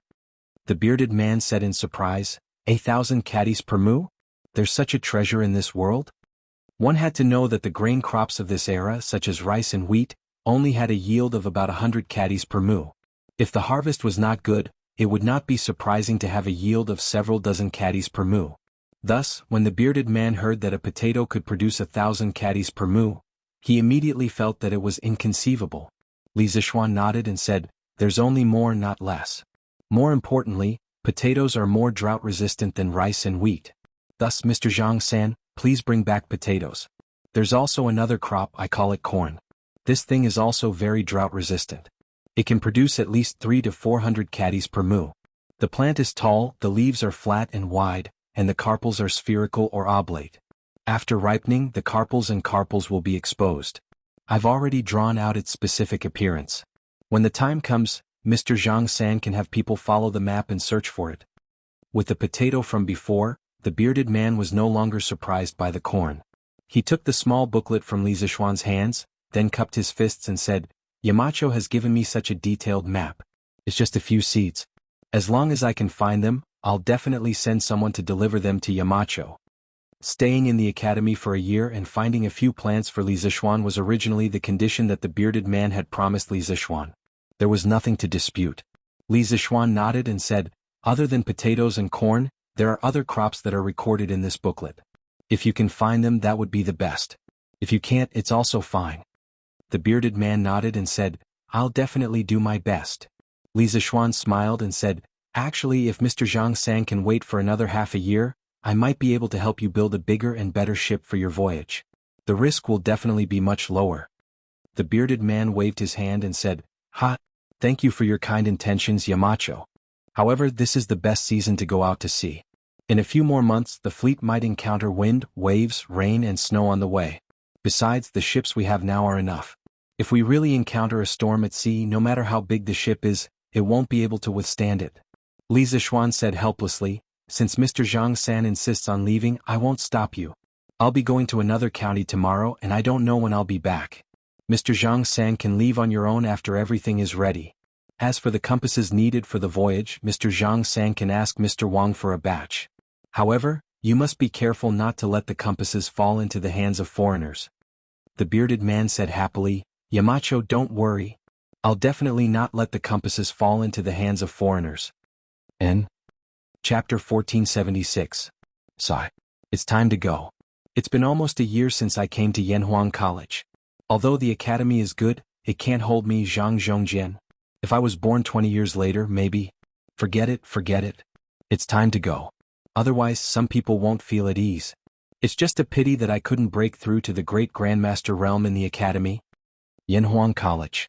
Looking at Li Zishuan's back, the bearded man had a complicated expression. After a while, he couldn't help but mutter to himself. His sentence, although the academy is good, it can't hold me, Zhang Zhongjin, wasn't because Yanhuang College didn't treat him well. It was because he had once fought with Li Er for the throne. He was a man with a fierce tiger in his heart. Staying in the Tang dynasty for a long time would only arouse Li Er's suspicion.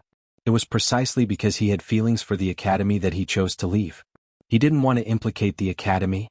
In addition, last year, the reason why the bearded man agreed to Li Zishuan's conditions and chose to stay in the academy was not only to ask for the sea map, but more importantly, he had seen the magic of Taiji Fist. He wanted to use Taiji Fist to break through to the great Grandmaster realm in one fell swoop. However, after a year of enlightenment, it turned out that he was thinking too much. Breaking through to the next realm wasn't something that everyone could do like Li Zishuan, where breaking through to the next realm was a common occurrence. Especially the great Grandmaster realm of martial arts. Although he felt regretful, the bearded man had to leave. It was already June.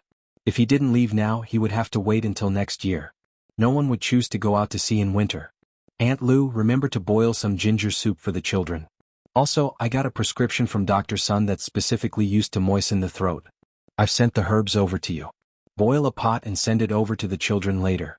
After leaving the academy, Li Zishuan's mood was a little complicated. After thinking about it, he sent someone to grab a batch of herbs and went straight to the Han family manor. As the children of the Han family manor and Plum Village were controlling the flocks of chickens to exterminate the locusts in other villages, if they came back for lunch, it would waste a lot of time. At this critical juncture, time was of the essence to the people who were suffering from the plague of locusts. Therefore, Li Zishuan arranged for the women of the Han family manor and Plum Village to prepare lunch for the children and deliver it to them. Anyway, this was not the first time something like this had happened. Back when Yanhuang College was being built, the food for more than 20,000 craftsmen and commoners on the mountain was prepared by the elderly, women, and children of the Han village and Plum Village. Lu Yu beamed with joy and said, "Young master, you're so considerate. The children in the farmstead are used to being wild. Why would they need throat-soothing soup?" Now, the entire Lantian County relied on the Sky Pheasant Brigade and the children of the Han family manor and Plum Village. As the mother of Hu Guoji and Hu Guoji, the two originators of the chicken training technique, Lu Yu had been enjoying a lot of glory recently. She was respected everywhere she went. This greatly satisfied Lu Yu's vanity. Li Zishuan smiled and said, "The children have been roaring for half a day to train the chickens. Their throats must be smoking. How can they not drink some throat-soothing soup? They still have to follow me to another county tomorrow. I say, Aunt Lu, Hu Guoji is still so young. Are you okay with him going to another county?" Lu Yu said, "With young master by their side, what's there to be worried about? Not only am I not worried, but the people in our two farmsteads are also not worried. Young master, please take a seat first. I'll go boil some throat-soothing soup for the children now." "Okay. Aunt Lu, go ahead." Li Zishuan nodded. At this moment, the fragrance of meat and rice floated in the air. In order to lead the Sky Pheasant Brigade to exterminate the locusts, the children of the Han family manor and Plum Village had to run all over the place all day long. They also had to squawk non-stop. It was very tiring. Li Zixuan naturally would not treat them poorly in terms of food. Not only did he have the fattest and most tender pork, he also had watermelon that helped to cool down the heat. Furthermore, all these expenses were paid by Li Zixuan himself. He could not possibly let the children put in the effort and let their parents pay for the meals, right? Fortunately, the rain wasn't heavy this time. Otherwise, even if the crops in the field were not completely destroyed by the locusts, they would have collapsed on the ground and sprouted. Looking up at the sky, Li Zixuan muttered to himself. This morning's rain was at most a drizzle. Li Zixuan, who was born in the countryside in his previous life, knew that during the summer and autumn harvests, the farmers did not want to see rain the most. This was because rain would cause the crops to sprout and not sell for a good price. In his previous life, Li Zixuan's family had a few rainstorms during the summer harvest, causing the crops to sprout. In the end, they did not even get back their capital after working hard for half a year to grow the crops. Therefore, no matter which era it was, the commoners were the most pitiful. They completely depended on the heavens for their livelihood. If the heavens gave them food, then they could live. If the heavens did not give them food, then no one could save them. Young master, the children's lunch is ready. Wait here, I'll go and cook a few good dishes for you. Half an hour later, Lu Yue walked over and said to Li Zixuan with a smile. Li Zixuan waved his hand and said, I'm not cooking anymore. I'm not cooking anymore. I'll eat with the children. They're all dishes cooked by Aunt Lu. There's no difference. I'll definitely eat them all. Although he liked to enjoy life in peace, it did not mean that he could not endure hardships and eat from a big pot of rice. Li Zixuan was no longer the same as before. He was no longer the rich young master. Now, who did not know that Li Zixuan was a rising official in the imperial court with a bright future? Therefore, when Lu Yue heard Li Zixuan's praise, she immediately smiled until her eyes narrowed into slits. She hurriedly said, Okay. Then, young master, I'll go and get Yuelan, Qingji, and the others to bring the villagers to deliver food to them. Li Zixuan nodded and said, Okay. Then I'll go first and wait for Aunt Lu and the others at Liujia village. The Sky Pheasant Brigade had already exterminated the locusts to Liujia village. More than half of the locusts in Lantian County had been exterminated. At this speed, they could completely exterminate all the locusts in the county before nightfall. After bidding farewell to Lu Yue, Li Zixuan led Pang Feiji, Lu Feng, Lu Yun, and a few other personal guards to Liujia village.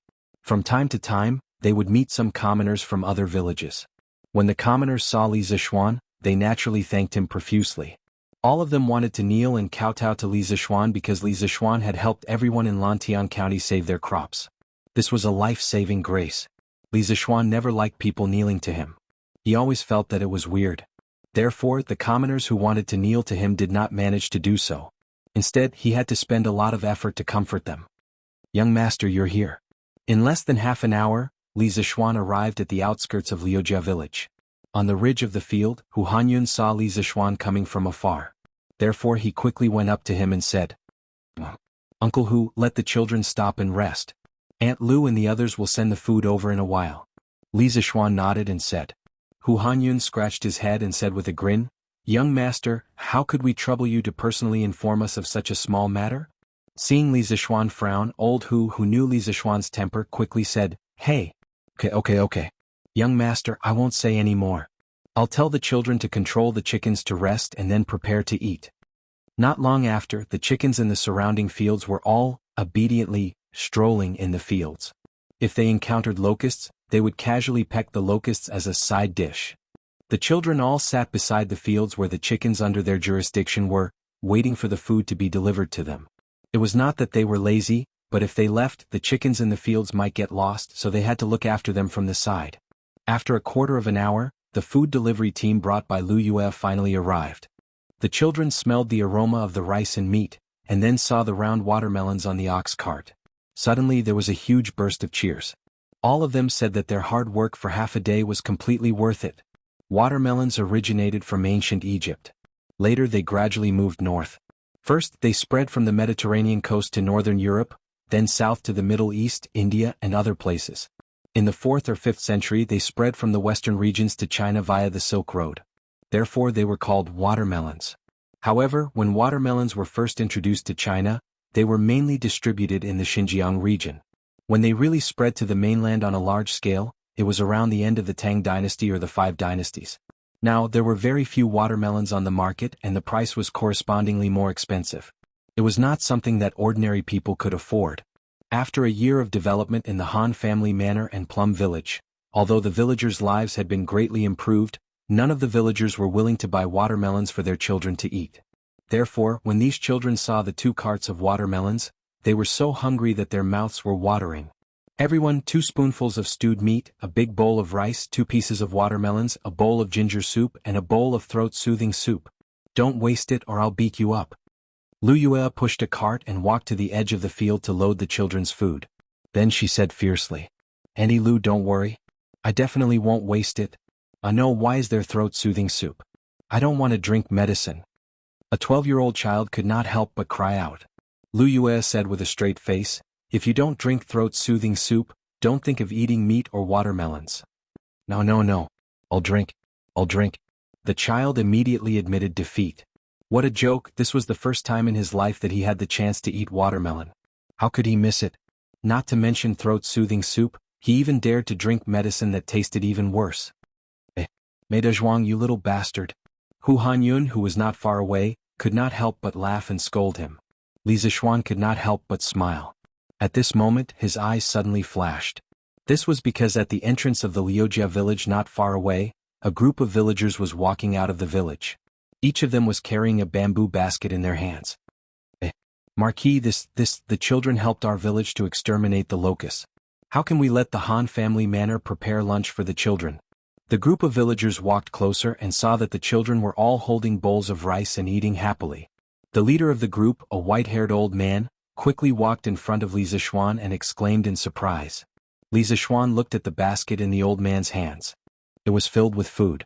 He could not help but laugh and said, "Lu Lijing, these children are not only helping you exterminate the locusts, they are also helping me exterminate the locusts. How can I not give them food?" This year the county was hit by a plague of locusts. Although the locusts were exterminated quickly, the food supply will definitely decrease. Lu Lijing, please let the villagers take the food back and eat it themselves. Lu Mang, who was behind Lu Lijing, shouted, "Marquis, the children helped our village to exterminate the locusts. If we don't even give them a meal, how can we justify it? Besides, we made so much food that we can't even finish it ourselves. If we take it back, it will probably spoil by tomorrow." That's right, Marquis. This is more or less a token of appreciation from the villagers. Please accept it. That's right, Marquis. My wife boiled chicken soup for 4 hours. Please let the children have a taste. My family stewed egg soup. My family stewed rabbit soup. Li Zishuan also felt that Lu Mang's words were reasonable. Seeing that the villagers of Liujia village were full of enthusiasm and sincerity, Li Zishuan felt that it was even more difficult to refuse. Thus, good. Then the villagers will leave the food behind. This Marquis will have people distribute it to the children. And Lu, quickly. Distribute the food brought by the villagers of Liujia village. Tell the children not to waste it. Eat as much as they can. After eating, they still have work to do in the afternoon. They still want to eat? The naughty children who were sitting on the ridge of the fields were immediately stunned when they heard Li Zishuan's shout. For the first time they felt the pain of eating too much food. Marquis, this old man has a presumptuous request. After all the food brought by the villagers had been distributed, Lu Lijing cupped his fist and said to Li Zishuan, "Lu Lijing, please speak." Li Zishuan nodded and said. Lu Lijing wiped his sweat and said, "Marquis, this old man heard that you will be leading the Sky Chicken Brigade to other places tomorrow to exterminate locusts. Although the number of chickens raised by Liujia village last year was not as many as those raised by Hanjia village and Plum village, there are still about 1,800 chickens. The villagers' intention is that when the time comes, all the chickens in the village will be transferred to Marquis Sky Chicken Brigade. This way they can more or less help you a little." Li Zishuan heard this and could not help but smile. Lu Lijing, even if you don't say it, the officials from the county government will enter the village and ask if the villagers are willing to lend their chickens to the Sky Chicken Brigade. This Marquis is very gratified that the villagers are so considerate and willing to send their chickens over. Please let the villagers tie the names of the heads of their families on the drumsticks of their chickens. When the time comes, there will definitely be no one missing. Even if there is one missing, this Marquis will compensate you. According to Li Zishuan's estimation, the number of chickens collected from the other villages in Lantian County was about 70 to 80,000. In addition to the support from Li Er, Qin Xiong, Qing Yaojin and the others, there would be at least 300,000 chickens. This way the speed of exterminating locusts would be doubled. Lu Lijing waved his hand and said, Marquis, what are you talking about? Even if a few chickens were accidentally lost, the villagers do not need you to compensate. The Sky Chicken Brigade saved the crops of the entire village. This is not something that can be exchanged with any number of chickens. When Lu Lijing's voice fell, the villagers, led by Lu Mang, immediately began to talk at once. Yes. We don't need Marquis to compensate. Marquis needs chickens. I will go back home and rush them to Marquis. Yes. Even if we lose them, we don't need Marquis to compensate. Seeing this scene, Li Zishuan could not help but sigh in his heart. What a group of simple and honest villagers. If you treat them well, they are willing to give you everything they have in return.